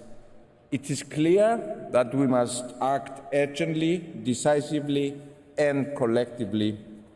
One example of collective regional action is the Eastern Mediterranean and the Middle East Climate Change Initiative, initiated by Cyprus in 2019, in the context of recognizing the need for regional synergies to combat and mitigate the impact of climate change in our region, in full line with the goals of the Paris Agreement. Last year, in Sharm el-Sheikh, the heads of state and governments of countries belonging to the initiative adopted a political declaration as well as the regional action plan. Currently, we are in the process of moving forward with its implementation. We initiated a dialogue and stock-taking with the countries that are part of this initiative to jointly undertake and move forward specific projects and actions to promote climate change mitigation and adaptation. Furthermore, firmly believing in the necessity for regional and transnational cooperation, the Republic of Cyprus will host in 2024 the first Commonwealth ministerial meeting on the sustainable use of the ocean. The meeting is to establish the principles, priorities, and actions that will govern the future Commonwealth Ocean Declaration. Your Excellencies, global ambition must also substantially increase in line with the Paris Agreement to keep the 1.5 degrees Celsius objective within reach. With this in mind, we need to successfully conclude the first global stocktake with a determined and forward-looking outcome, crystallizing pathways and opportunities for a climate resilient and sustainable development. Ladies and gentlemen, in closing, I would like to acknowledge the importance of youth, of the generations that will come after us. These voices are speaking up loud and clear and expect us to deliver to them a future of hope. Let us heed that call, let us walk the path to climate neutrality, and let us come together to build resilient, sustainable, and green businesses, communities, and countries of the future. Thank you very much.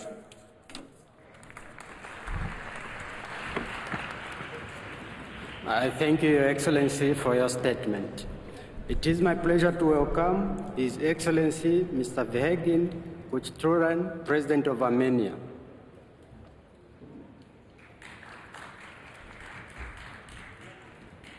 Your Excellency, you have the floor.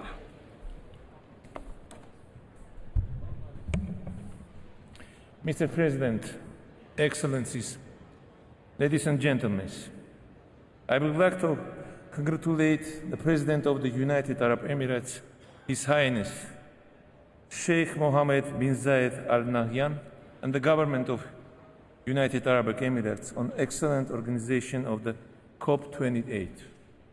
Climate change remains a topping global issue, and the COP session reminds us of the need to take a holistic approach to it for a greener, more sustainable, peaceful and healthier future. In 2015, we made a historical step by adopting the Paris Agreement. However, as the latest report of the International Panel on Climate Change highlights, we are way off track from pathways for keeping its goals. The reasons for this numerous, including with the continued reliance and fossil fuel-based economies at its core. It is clear that we cannot continue down the path of excessive and insensible exploration of hydrocarbons for energy production. Pacing down the demand for supply of fossil fuels is an imperative. We need to build energy systems which are more carbon neutral and less fossil fuel related to meet our ambitions for climate change mitigation. The solutions are there. We need to accelerate science and build on the positive developments of the last decade by doubling and tripling the use of renewable energy sources. For that end, we need sufficient climate financing, with the loss and damage fund being a cornerstone. Dear attendees, as a mountains developing country, Armenia is facing many challenges in this area. World Bank projections for Armenia indicate warming at levels significantly above the global average of up to 4.7 degrees by the 2090s. Under the highest emissions pathway, this places Armenia among the most vulnerable countries in the Eastern European and Central Asia. Mr. President, despite the serious humanitarian challenges and external security threats, Armenia takes proactive measures to fulfill our Paris Agreement promises, employing both conventional and innovative solutions that involve all segments of the society. In 2021, Armenia declared its post-2020 climate actions, an NDC with a 14% greenhouse reduction target by 2030. Recently, we developed long-term low-emission development strategies to guide us toward carbon neutrality. Our climate ambitions are largely increased in the carbon-neutral energy transition. By 2030, we aim for a 15% of share of solar energy in our total energy production. Armenia firmly believes that the attainment of our climate commitments can be achieved with long-term and sustainable use of nuclear power as a carbon-neutral source of energy, and we appreciate of efforts of the International Atomic Energy Agency in this regard. Armenia is determined to achieving its ambition targets and securing a clean and sustainable future for the next generation. We stand ready to further contribute to global effort to this end. Thank you.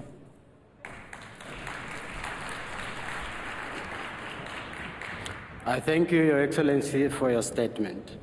It is my pleasure to welcome His Excellency Dr. Muhammad Ifan Ali, President of Guyana. Your Excellency, you have the floor. Thank you very much. Ladies and gentlemen, I have not come here to restate the climate challenges the world faces. Instead, I want to urge us all to reflect on how we can meet these challenges. Because too often, the climate debate is dominated by some who are stuck in the past, who deploy outrage and anger as their only tools. But the landscape has shifted. If we want to achieve a just, affordable transition to meet the goals of the Paris Agreement, we need everybody at the table who has a solution to propose. And we need to recognize that climate action cannot be to the detriment of the world's developing countries and poorest people. COP28 will not achieve the desired objectives of definitively putting our planet on a net zero trajectory if we continue to address this matter in a doctrinarian way, ignoring the current realities. Given the growth in demand for energy, a significant part of that demand will come from the many in the developing world who continue to live in energy poverty. It is also a fact that renewables will not meet the growth of demand in the near future. If the debate of COP28 is framed by two camps, one calling for no cuts in fossil fuel production, including the most polluting form such as coal, and the other saying that the only solution to net zero is an end to fossil fuel production, then we will fail once again to achieve a viable outcome and not to give our world the energy it needs to grow and prosper. I believe that net zero by 2050 as a target can only be achieved by a combination of measures that include a reduction in the fossil fuel production and the removal of large polluters out of the supply chain. And we reiterate our call for the removal of subsidies, incentivizing the introduction of renewables at scale, addressing the demand for energy, upscaling technology, for example, carbon capture and storage, and reduction in deforestation and land degradation through incentives and incentivizing the protection and sustainable management of forests. Against this reality, Guyana underscores the need for us to collectively reset global relationships and imbue them with enhanced trust and solidarity. Only in doing so, we can aspire to confront the most pressing challenges of our era: climate change, conflicts, the energy and food crisis, and achieving sustainable development. That means three priorities for the COP: agreeing a just, orderly, and affordable transition away from excessive fossil fuel use, ensuring at scale and accessible climate finance for the developing world that is of a scale that matches what needs to be done, and agreeing on action at scale to maintain tropical forests and advance sustainable land use. Specifically, on tropical forests, the COP must finally turn the promise of climate action into reality. Halting and reversing forest loss globally by 2030 is potentially 1/3 of the available solution to keep 1.5 degrees in reach. Finance is key, and Guyana is pleased to co-chair the Carbon Markets Working Group of the Forest and Climate Leadership Partnership, consisting of 30 countries. Along with our partners in the FCLP, we will be working to build high-quality carbon markets so that forest communities and countries can prosper while keeping nature intact. In Guyana, back in 2008, we were the first developing country to produce a low-carbon development strategy, or LCDS. We maintain one of the world's most intact tropical forests, have one of the world's lowest deforestation rates, and store more than 19.5 gigatons of carbon dioxide, equivalent in that forest. We are a carbon net positive country and aim to stay there. We accept the responsibilities that come with being a new oil producer. Our economy will grow more than threefold while keeping energy-related emissions flat. We are building an ecosystem service economy with forest carbon markets generating 4.5% of government income this year alone. Forest carbon markets are also creating revenue for more than 500 LCDS projects across indigenous and other communities, and funding one of Guyana's biggest ever investment in adaptation. So to conclude, Guyana will continue to be a world leader in aligning food security, energy security, and climate security. We stand in solidarity with everyone who is working to create a better future, especially in developing countries. And we will always put practical solutions before abstract theories so that we can play our part in finally bringing climate stability within reach. I thank you.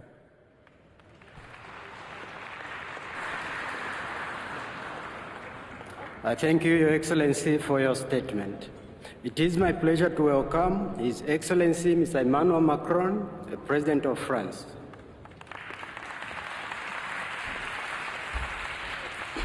Your Excellency, you have the floor. Merci beaucoup, Monsieur le Président. Merci, Mesdames et Messieurs, chefs d'État, de gouvernement, Mesdames, Messieurs les ministres, Mesdames, Messieurs les ambassadeurs. Je veux remercier Monsieur le Président, cher Mohamed Ben Zayed, pour l'accueil de cette conférence et son organisation.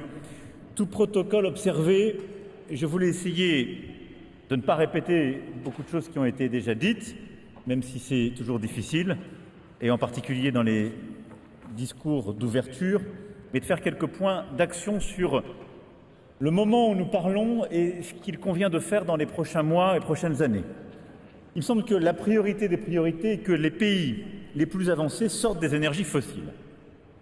Et donc nous avons les accords de Paris qui donnent une trajectoire. La France est engagée sur cette trajectoire. Nous la respectons sur les dernières années, mais nous savons que pour la respecter en particulier jusqu'en 2030, et c'est vrai pour beaucoup d'autres pays, pour ce qui nous concerne, il faudra multiplier par 2,5 notre niveau d'effort, sachant que ces 5 dernières années, on l'a déjà multiplié par 2. Mais rien ne doit nous divertir de cette ambition. Et je veux ici vous dire, donc ce ne sont pas des bonnes paroles, mais la France a un plan, nous l'avons présenté, nous allons le décliner, il est financé pour justement sortir des énergies fossiles et réduire ses émissions. L'Europe est tout entière engagée dans cette stratégie. En 2035, 100% des véhicules produits commercialisés en France comme dans le reste de l'Europe fonctionneront sans pétrole. On construit une stratégie dans le logement, on réduit massivement les émissions dans le secteur aérien et maritime. Et je veux saluer en particulier le formidable accord qui a été trouvé par l'industrie maritime de nos pays il y a quelques instants et qui va permettre de réduire les émissions très fortement d'ici 2030 et d'arriver à la neutralité carbone 2050 dans ce secteur. Et nous avons une stratégie complète de renouvelables, de nucléaire, d'hydrogène qui permet d'arriver à cet objectif. Dès 2030, les énergies fossiles seront largement minoritaires dans le mix énergétique français pour la première fois depuis la révolution industrielle. Et nous devrons définitivement tourner la page d'ici à 2040-45 du pétrole et 2050 du gaz. Les pays les plus émetteurs doivent désormais entrer dans cette logique de planification écologique et de transparence. Et à cet égard, le G7 a une responsabilité majeure, tout comme la Chine, qui est désormais le deuxième pays émetteur historique et qui a donc changé en quelque sorte de statut. Les acteurs privés de nos pays doivent aussi s'engager et je salue le lancement du One Planet Data Hub qui permet déjà de comparer la trajectoire de décarbonation de 400 des plus grandes entreprises mondiales. Deuxièmement, les pays émergents doivent sortir du charbon. Et c'est le deuxième combat après celui que les pays les plus riches doivent mener. En effet, s'il y avait une priorité absolue, c'est que les émergents sortent du charbon. En effet, on doit permettre aux émergents le rattrapage économique. C'est un élément de justice. Mais ce rattrapage ne doit pas se faire sur la base d'énergies qui sont carbonées, et en particulier du charbon, et pour une raison simple. C'est qu'aujourd'hui, les centrales existantes qui se concentrent largement en Asie aujourd'hui émettront à elles seules suffisamment de CO2 pour que nous excédions la cible de 1,5 degré Celsius.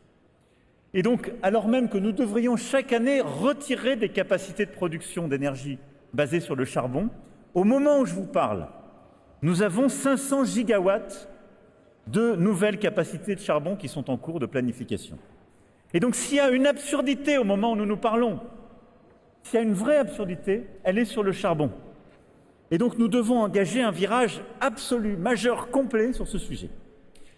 D'abord, les pays du G7 doivent montrer l'exemple. Je saluais mon collègue Fumio Kishida qui est là et qui a eu à présider ce club, qui a été très courageux sur ce sujet.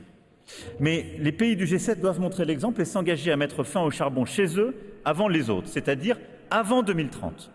La France tiendra son engagement de sortir complètement et de fermer toutes ces centrales d'ici à 2027, c'est-à-dire sous le mandat qui est le mien. Je ne promets pas pour la suite, je promets, si je puis dire, maintenant. Ensuite, les pays les plus riches doivent aussi aider les émergents à sortir du charbon. Depuis la COP26 de Glasgow, le G7 a engagé près de 50 milliards de dollars dans des partenariats de transition énergétique juste, nos fameux JETP.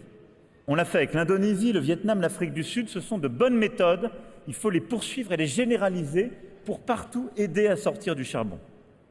Mais ce virage implique aussi d'être cohérent et on doit donc arrêter de subventionner les nouvelles centrales à charbon. Le G20 s'y est engagé à Rome en 2021, mais on doit changer nos règles en matière de financement privé. Au moment où je vous parle, Le secteur privé n'a aucune désincitation pour financer une centrale à charbon par rapport à du renouvelable ou autre. C'est totalement absurde. Et donc notre marché privé, notre système d'investissement dysfonctionne massivement et c'est choquant pour tout le monde. On doit donc inverser le système. Il doit y avoir dans les prochaines années un taux d'intérêt en quelque sorte pour le vert et un taux d'intérêt pour le brun. Et s'il y avait une priorité des financeurs, des agences de notation aujourd'hui pour être cohérents, ce serait de différencier ces taux d'intérêt qui a un vrai spread, parce qu'on n'intègre pas du tout le risque climatique. Et aujourd'hui, dans notre manière de noter, dans notre manière de regarder les investissements, on n'est pas du tout en train de prendre en considération qu'on continue à financer des actifs qui seront complètement dépréciés dans quelques années et qui sont incohérents avec notre stratégie mondiale. Tout ça, on va essayer de le lancer avec la Banque mondiale et nos partenaires dans le cadre de l'initiative Coal Transition Accelerator demain. Troisième remarque, on doit absolument assumer de mettre la politique commerciale au service de la transition écologique. Et ça, c'est une autre aberration, très sincèrement, que je voulais mettre sur la table, parce qu'on investit aujourd'hui dans le verdissement de nos industries sur le plan national ou régional, mais on continue à libéraliser les importations de produits polluants sur le plan international comme si de rien n'était. C'est un pari perdant et c'est un pari décourageant. Et je le dis aussi très clairement, on demande beaucoup d'efforts, en Europe par exemple, pour décarboner l'industrie, l'agriculture. Si on continue à avoir les mêmes accords commerciaux que dans les années 80-90, parfois des accords commerciaux qui ont été négociés dans cette période, qui vont permettre de faire rentrer des pays dont les composants de carbone, les pratiques productives ne font aucun effort, ben, nos producteurs ne nous suivront plus. Et ils auront raison, parce qu'on est absurde. Donc on doit avoir un système qui permet d'engager tout le monde dans une stratégie. Je crois vraiment qu'on doit intégrer dans les règles de l'OMC nos règles climatiques. Il faut les faire rentrer dans le système. Et donc il faut complètement changer à cet égard et intégrer la clause climatique à l'Organisation mondiale du commerce pour aligner notre régime commercial aux accords de Paris. Et il y a quelques points très techniques mais essentiels à faire à cet égard. On doit pouvoir subventionner l'industrie verte. Ça peut être légitime, mais si ça correspond à un strict bénéfice climatique, et il faut que ce soit regardé par l'OMC, il faut tarifer le carbone comme le fait l'Union européenne. Ce n'est pas une discrimination commerciale, mais il faut le faire de manière cohérente avec l'objectif neutralité carbone 2050. Ça ne doit pas être un instrument pour bloquer le commerce, mais il faut donc que quelqu'un le vérifie. Et il faut aussi libéraliser le commerce des biens environnementaux plutôt que le commerce des biens polluants, pour permettre là aussi que la transition énergétique et écologique se diffuse beaucoup plus vite. Quatrièmement, personne ne doit avoir à choisir entre la lutte contre la pauvreté et la lutte pour le climat.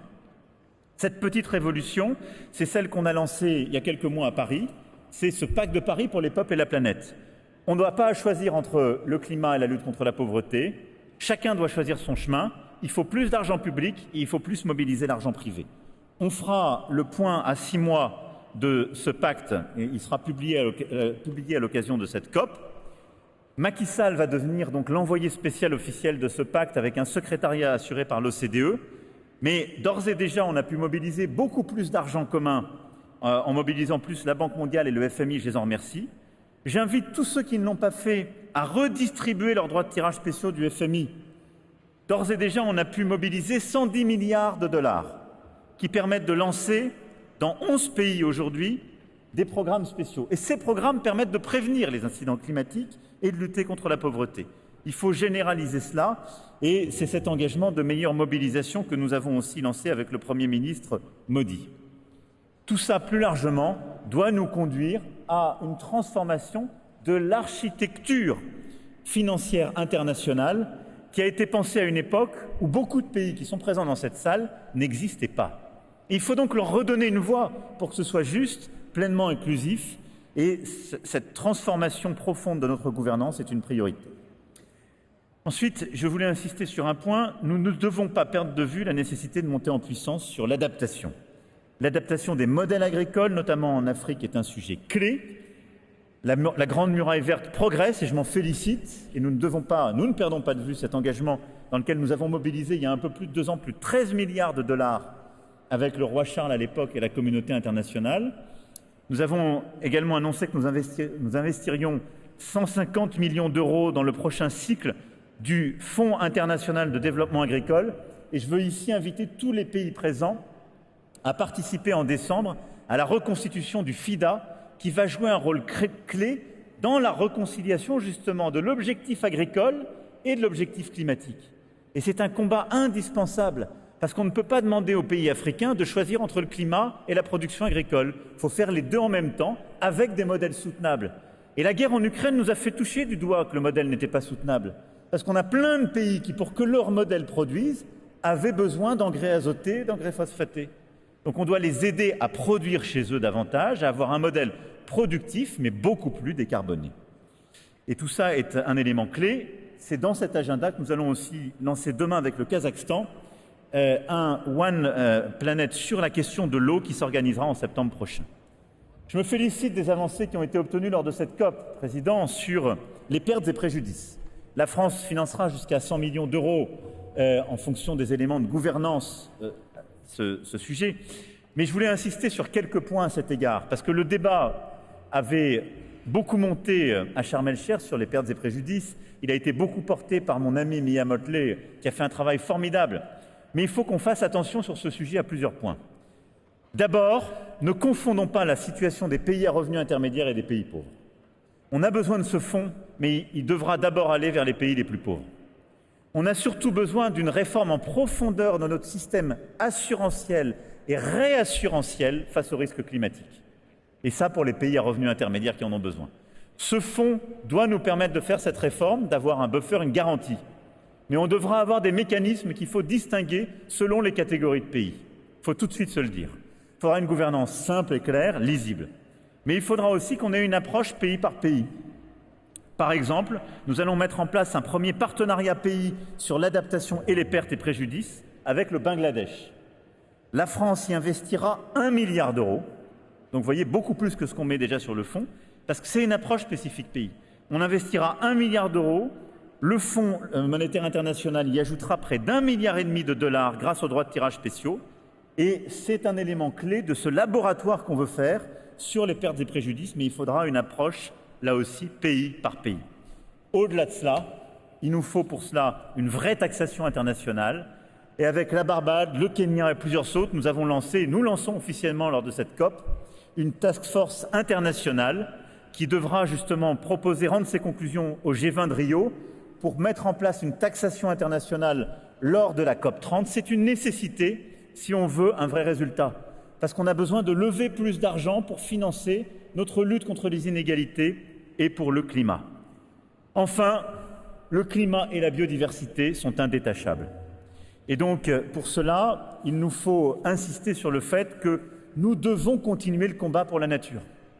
Les forêts et les océans font partie de nos COP parce que ce sont des puits de carbone irrécupérables et un levier de solution extraordinaire pour la transition. C'est pourquoi, à l'occasion de cette COP, on va continuer la mise en place d'abord d'une technique commune, mais je veux qu'on avance et qu'on accélère sur une vraie bourse des mécanismes communs de carbone et de biodiversité. On doit aller emmener beaucoup plus d'argent privé vers les pays qui préservent leurs forêts et leurs écosystèmes.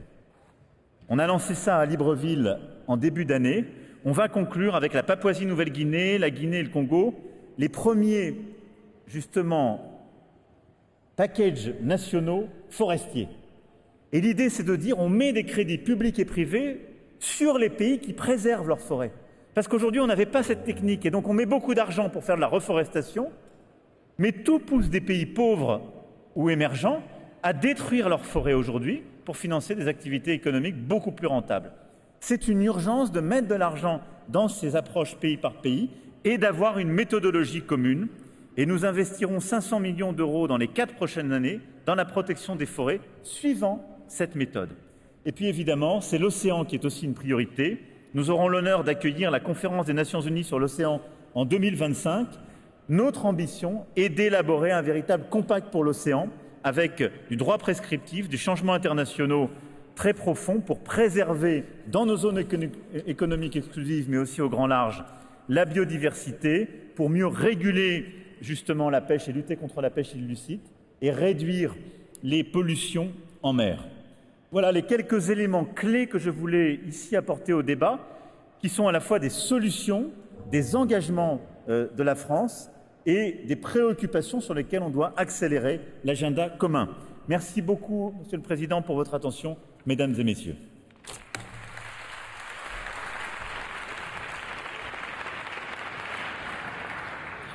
I thank you, Your Excellency, for your statement. It is my pleasure to welcome His Excellency Mr. Hakainde Hichilema, the President of the Republic of Zambia.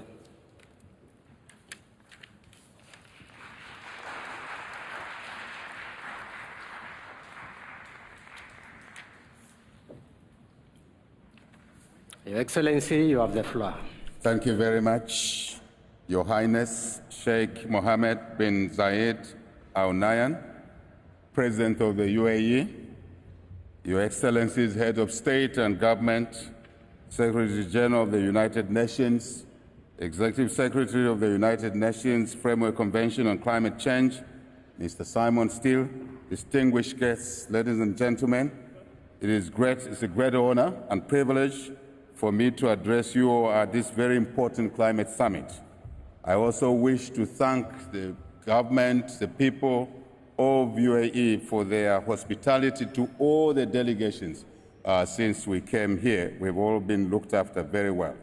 Allow me to first and foremost commend Your Highness and the government of the UAE for all of the things that you've been doing over the years in working towards mitigating climate change. This summit, ladies and gentlemen, comes at a time when the world is recording unprecedented levels of temperatures, high temperatures all over the world, and it's sending a clear message that action is needed now, in fact, yesterday, and not tomorrow.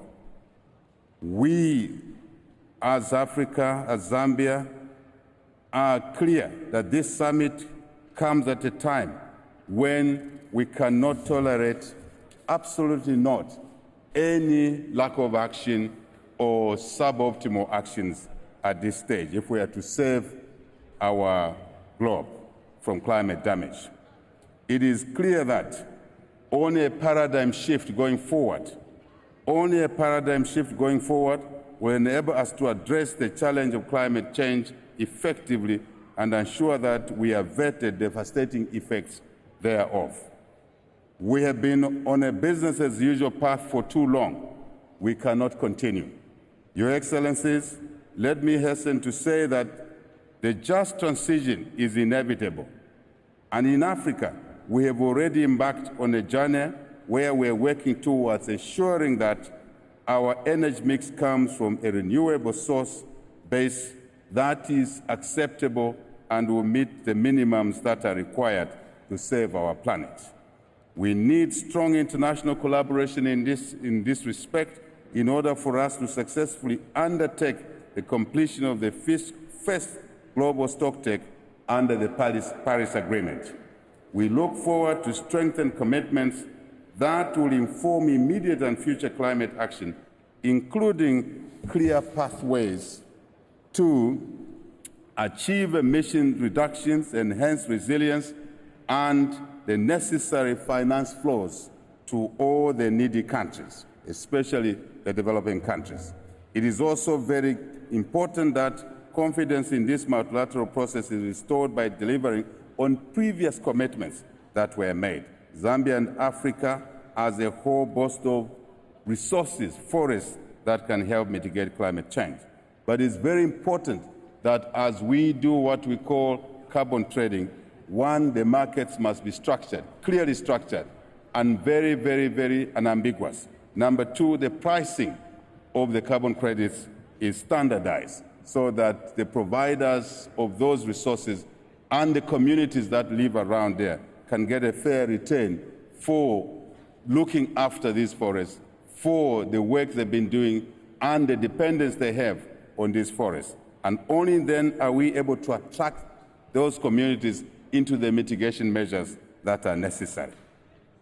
Your Excellencies, this COP28 as a COP of action requires to do a number of things. One, to ensure that the loss and damage fund is fully operational. And we want to thank the countries that have made the contributions towards this fund. Number two, to undertake a comprehensive global stocktake exercise and identify clear interventions to bridge the glaring gaps in meeting the goal of the Paris Agreement.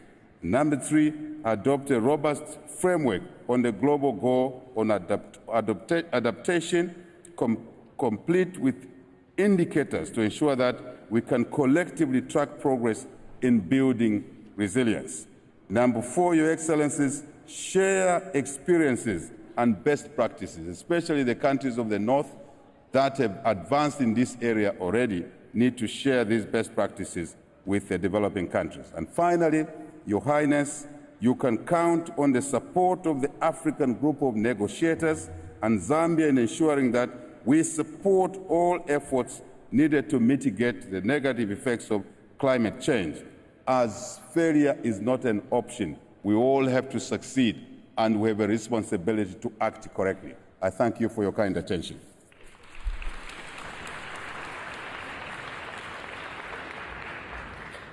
I thank you, Your Excellency, for your statement. Your Excellencies, distinguished delegates, will have a special high-level segment for heads of governments. It is my pleasure to welcome His Excellency Mr. Fumio Kishida, the Prime Minister of Japan.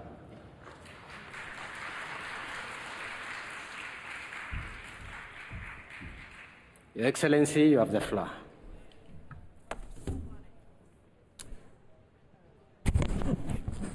COP28 は初のグローバルストックテイクを完了させますが、世界はまだ 1.5 度目標の道筋に乗ってはおりません。軌道修正のためには2030年までの行動が決定的に重要となります。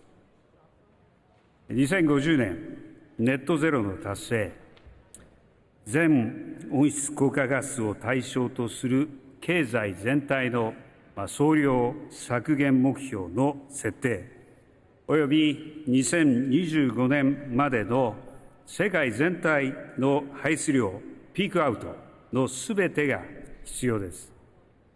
日本は2030年度に 46% 減、さらに 50% の高みに向け挑戦を続けています。すでに約 20% を削減しており、着実に進んでいます。G7 広島サミットで確認されたように、経済成長やエネルギー安全保障と両立するよう、多様な道筋の下で、すべての国が一緒になり、ネットゼロという共通の目標を目指そうではありませんか。日本は GX 推進法に基づき、成長志向型カーボンプライシング構想を実行していきます。来年には世界初の国によるトランジションボンドを国際認証を受けて発行いたします。排出削減、エネルギーの安定供給、経済成長の3つを同時に実現する GX を加速させ、世界の脱炭素化に貢献します。アジアではアジアゼロエミッション共同体の枠組みの下で各国との協働を進めており、今月には初の首脳会合を開催する予定です。日本は徹底した省エネと再エネの主力電源化、原子力の活用等を通じたクリーンエネルギーの最大限の導入を図ります。我々には太陽光の導入量が世界第3位となる実績があります。この文脈で日本は世界で再エネ容量を3倍とし、エネルギー効率改善率を2倍とするとの議長国の目標に賛同をいたします。合わせてクリーンエネルギーサプライチェーンの多様化に向け、公正で持続可能な事業環境をグローバルに整備することを目指します。また、排出削減対策の講じられていない石炭火力発電所については、各国の事情に応じたそれぞれのネットゼロへの道筋の中で取り組まれるべきです。日本は自身のネットゼロへの道筋に沿ってエネルギーの安定供給を確保しつつ、排出削減対策の講じられていない新規の国内石炭火力発電所の建設を終了していきます。官民合わせて700億ドル規模の支援を行うとの我々のコミットメントの実施も着実に進んでいます。その上で、世界銀行とアジア開発銀行に信用保管の供与を通じた合計約90億ドル規模の融資余力拡大に貢献する用意があり、またアフリカ開発銀行の新基金へも貢献をいたします。日本は人類共通の課題である気候変動問題に各国とともに取り組み、国際社会をリードいたします。ありがとうございました。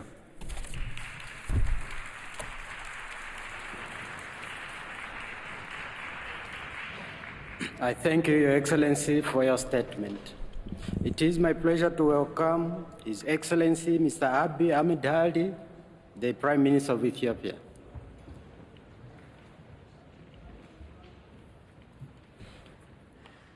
Your Excellency, you have the floor. Excellencies, heads of state and government, distinguished participants, ladies and gentlemen. I come from a country where 70% of the population is youth. And what keeps me awake at night is how to live a better world for future generations. It has been more than 3 decades since climate change is a global political issue. Agreements have been adopted. We have made good strides in combining the climate agenda with the socio-political and economic dimensions of sustainable development, but the assessment of our actions under the global stocktake shows that we are far from the 1.5-degree target. This has a dramatic impact on the most affected countries. While activism is necessary, action is what will get us results. Success can only be measured by the actions we take, not by the decisions we make. As we gather here in the United Arab Emirates, a country recognized for having transformed a desert into a green heaven under the leadership and vision of the late Sheikh Zayed bin Sultan Al Nahyan. I applaud the strong commitment of the COP28 presidency to climate action. Excellencies, ladies and gentlemen, Africa is a strong ally in fighting climate change, and we are striving to drive green growth both within the continent and globally. However, we remain highly exposed to the impact of climate despite contributing the least. Recurrent droughts, intensified floods, and livestock loss are some of the many climate shocks that have affected lives and livelihoods of our people over the years. For Ethiopia, the battle to protect and heal our planet is a battle for growth and prosperity. Allow me to highlight a few homegrown solutions we have been implementing towards reducing emission and building resilience. First, the Ethiopian Green Legacy Initiative, a powerful natural-based solution launched in 2019. Over the last 5 years, we established 130,000 nurseries across the country, and yearly millions of people mobilize in seedling, planting, and seedling management. Our Green Legacy Initiative represents a proactive response to pressing environmental and socio-economical challenges. It reduces carbon emission, preserves our biodiversity, creates jobs, and boosts sectors such as tourism. I am proud to say that this initiative has received remarkable success by planting 32.5 billion seedlings. Our target is to reach 15 billion by 2026. When completed, the initiative will become the largest afforestation project in the world. The impact of our initiative extends beyond borders as we are sharing seedlings with our neighboring countries. It can further play a catalytic role in Africa and complement existing initiatives such as the Africa Forest Landscape Restoration Initiative and the Great Green Wall. Second is our action on transforming our food system. We believe that climate, biodiversity, water, people, and food systems are strongly interrelated. We have successful interventions planting various drought-tolerant crops and using climate-smart irrigation-based technology. Noteworthy is our national wheat production program, whereby we produce 6 million hectares in 1 year, making Ethiopia the largest wheat producer in Africa. This has relieved us from decades of wheat import dependency and made us a wheat exporting country. As part of the Green Legacy Initiative, we have extensively expanded the cultivation of perennial crops and fruits. Furthermore, to diversify sectors prone to the impacts of climate change and promote nutrition-sensitive agriculture, we are increasing our country's supply of poultry, dairy, livestock, and honey through a program called Yelemat Turufat, loosely translated as a bounty of the basket. We have an urban initiative whereby we encourage eco-friendly and resource-efficient greening and farming methods. Our sustainable agricultural practice optimize effective water management and prioritize investments in renewable energy-based irrigation systems.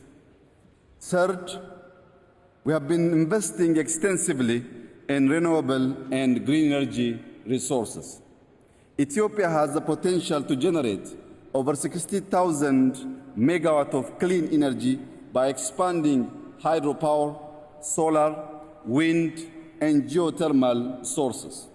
Our target is to triple our current power generation capacity and double our energy utilization efficiency by 2030. This will allow us to achieve universal access to electricity, minimize dependency on biomass fuel, and provide the opportunity to our industries to reach their net zero targets by 2050. Last are our bold actions in the transport sector. We adopted policies to encourage the use of electrical vehicles that resulted in a sharp increase of hybrid and electric cars on our roads while reducing the macroeconomic burden of importing fuel. Similarly, Ethiopian Airlines is modernizing its fleet by acquiring new energy-efficient aircrafts. Furthermore, we have electrified railways, a growing non-motorized transport infrastructure, and we are expanding our mass transit system. Excellencies, ladies and gentlemen, these are concrete examples of action. We are actioning our nationally determined contribution, and our progress is a testament to our commitment to the Paris Agreement. I now call upon a collective global action for a stepped-up climate agenda. The major challenge in scaling solution is the cost of capital and how international financing is structured. No country can effectively confront the climate challenge if debt is a burden. This is why the G20 must work to implement bolder and timely debt relief plans to help the most affected countries overcome debt distress, address climate challenge, and pursue more equitable and sustainable economic growth objectives. At the same time, pledged funds must be dispersed. I would like to conclude by urging all parties to negotiate in good faith and come up with innovative outcomes as we collectively tackle the impact of climate change. While you're here working hard for successful COP28 outcomes, I invite you to visit our Green Legacy Pavilion and enjoy a good cup of Ethiopian coffee. I thank you.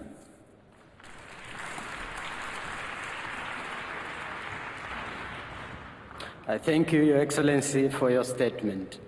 It is my pleasure to welcome His Excellency Mr. Mark Rutte, Prime Minister of the Netherlands. Your Excellency, you have the floor. Thank you. Thank you, Chair, Your Excellencies, ladies and gentlemen. And first of all, I want to thank the UAE for being such wonderful hosts to this COP. In preparing for this COP, I asked the youth members of our delegation, the future leaders from the Netherlands, what they expected me to bring home from Dubai. And their answer was clear. They expect us, today's leaders, to deliver on the commitments already made and to step up our efforts on phasing out fossil fuels so we can get on track to reach our 1.5 degree target. I consider that to be our common task over the next 2 weeks. As you may know, the Kingdom of the Netherlands consists of a low-lying delta country in Europe and 6 islands in the Caribbean. So we know what it is like to be vulnerable to climate change and how urgent it is that we take action. As the global stocktake shows, we need to step up our efforts on all pillars of the Paris Agreement, on mitigation, on adaptation, and on climate finance. On climate finance, it's crucial that all parties support the recommendations made by the Transitional Committee on Loss and Damage. All the warning lights are flashing, yet red after yet another year of extreme climate extremes. So it's good that we set up a fund and help the most vulnerable countries. The Netherlands will provide 50 million euros to the startup costs of this fund. On adaptation, it is imperative that we all agree here in Dubai on a specific goal. And a key part of every adaptation strategy must be far better management of flooding, drought, and water pollution. And on mitigation too, we urgently need to scale up our efforts. In my country, the 2030 goal of a 55% reduction in emissions now seems to be within reach for the first time. I won't deny that it is a painstaking process, but the good news is it can be done. In the Netherlands, we are committed to accelerate our efforts. We are investing in large-scale renewable energy with a special focus on green hydrogen both in the Netherlands and abroad. By 2030, we want to provide 100 million people in Africa with access to clean energy. But millions of people need to become billions of people. So I urge all of you here to step up your efforts as well in support of the proposed goal of tripling renewable energy by 2030. Esteemed colleagues, the young people of the world are calling upon us to deliver on our promises, to step up our ambitions, and to work together in embracing our collective responsibility. Let us work tirelessly to secure their future. Thank you.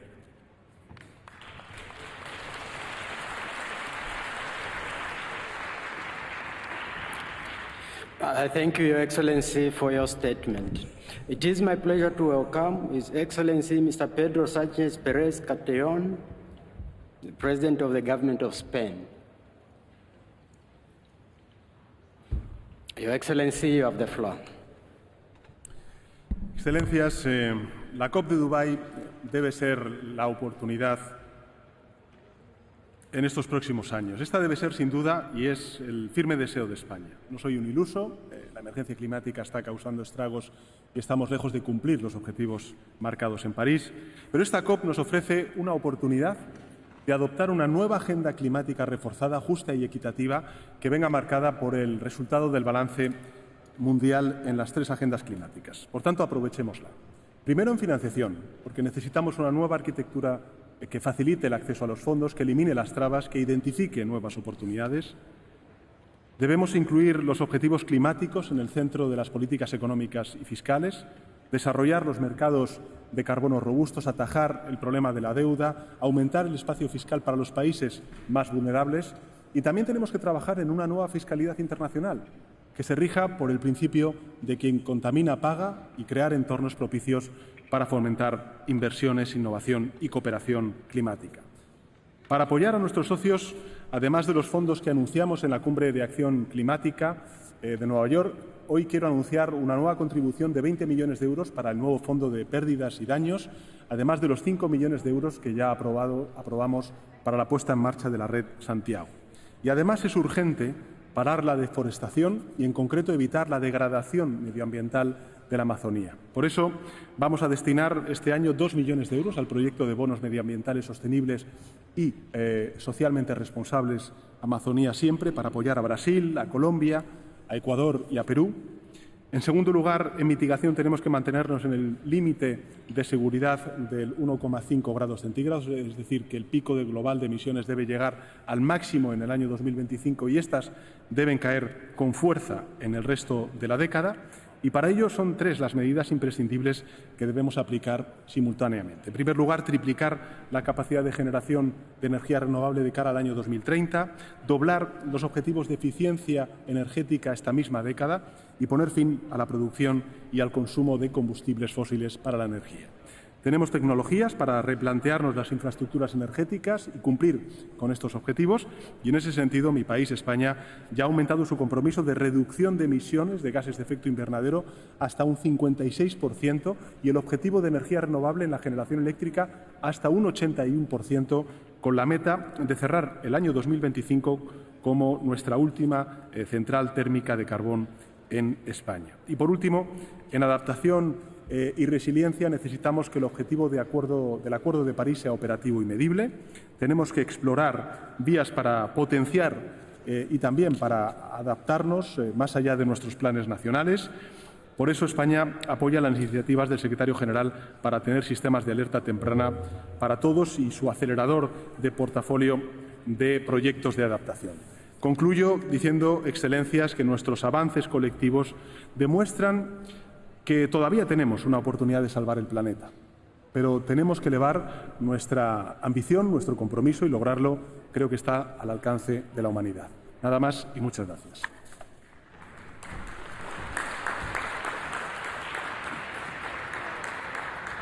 I thank you, Your Excellency, for your statement. It is my pleasure to welcome Her Excellency Ms. Mette Frederiksen, the Prime Minister of Denmark.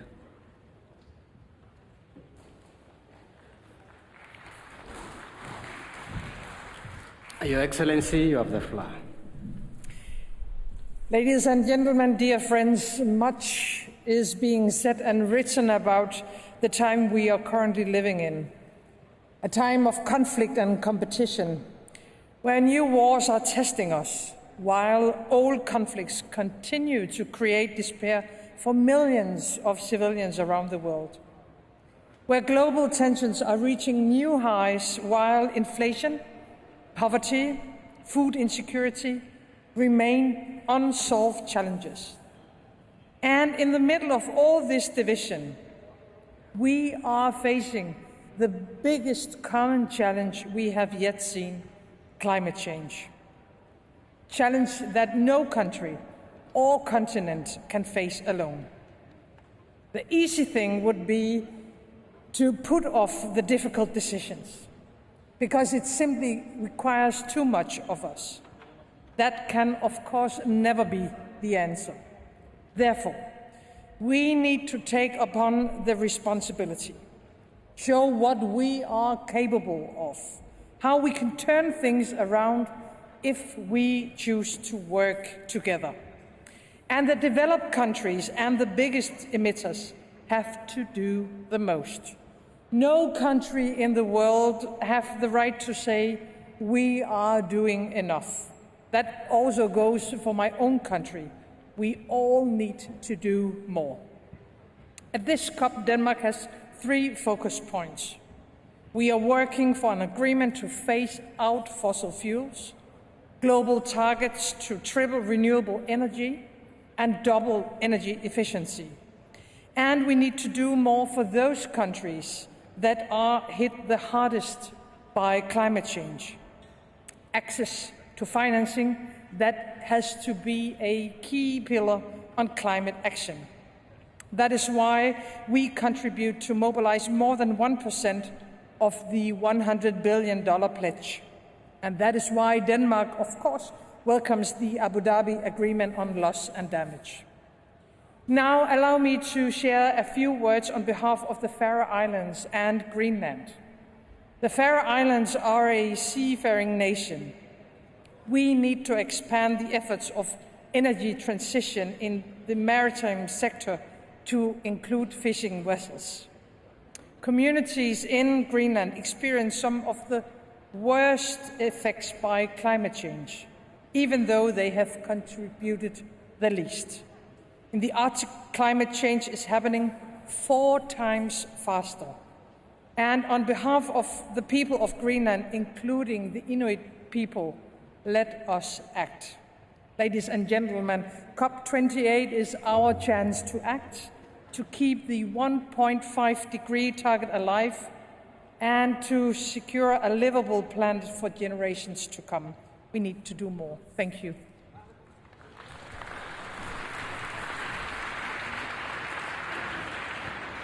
I thank you, Your Excellency, for your statement. It is my pleasure to welcome His Excellency Mr. Rishi Sunak, Prime Minister of the United Kingdom of Great Britain and Northern Ireland.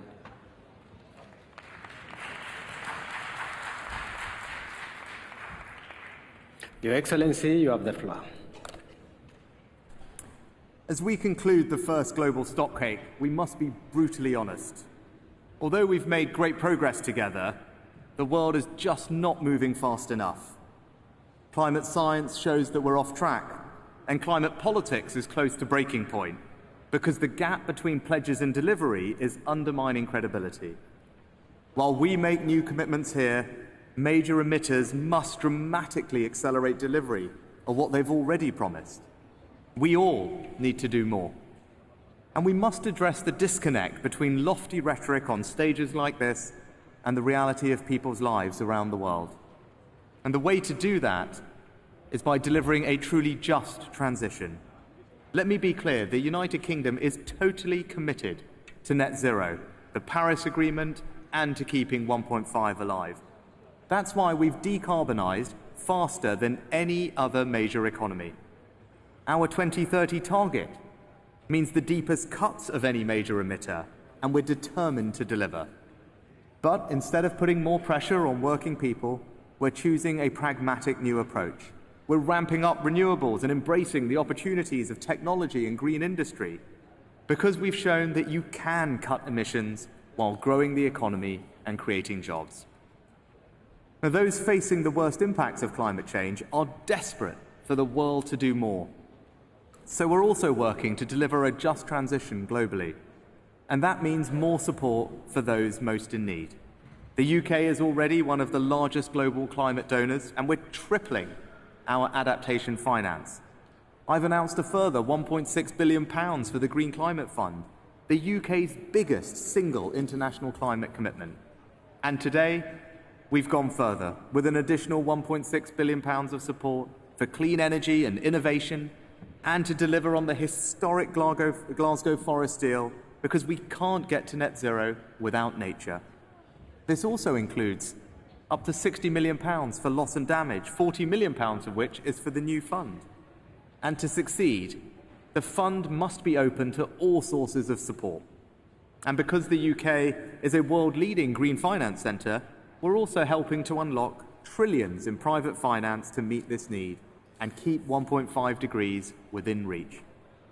I believe we can deliver here in Dubai, but we've got to work together. The debate is too divided.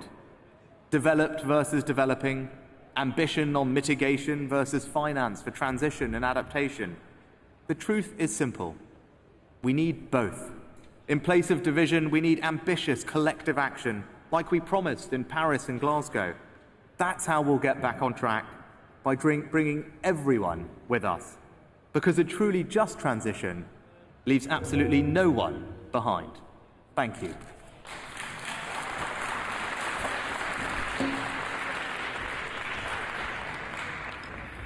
I thank you, Your Excellency, for your statement. Your Excellencies, dear delegates, the joint second meeting of COP28, CMP 18 and CMW 5 is now suspended.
There is no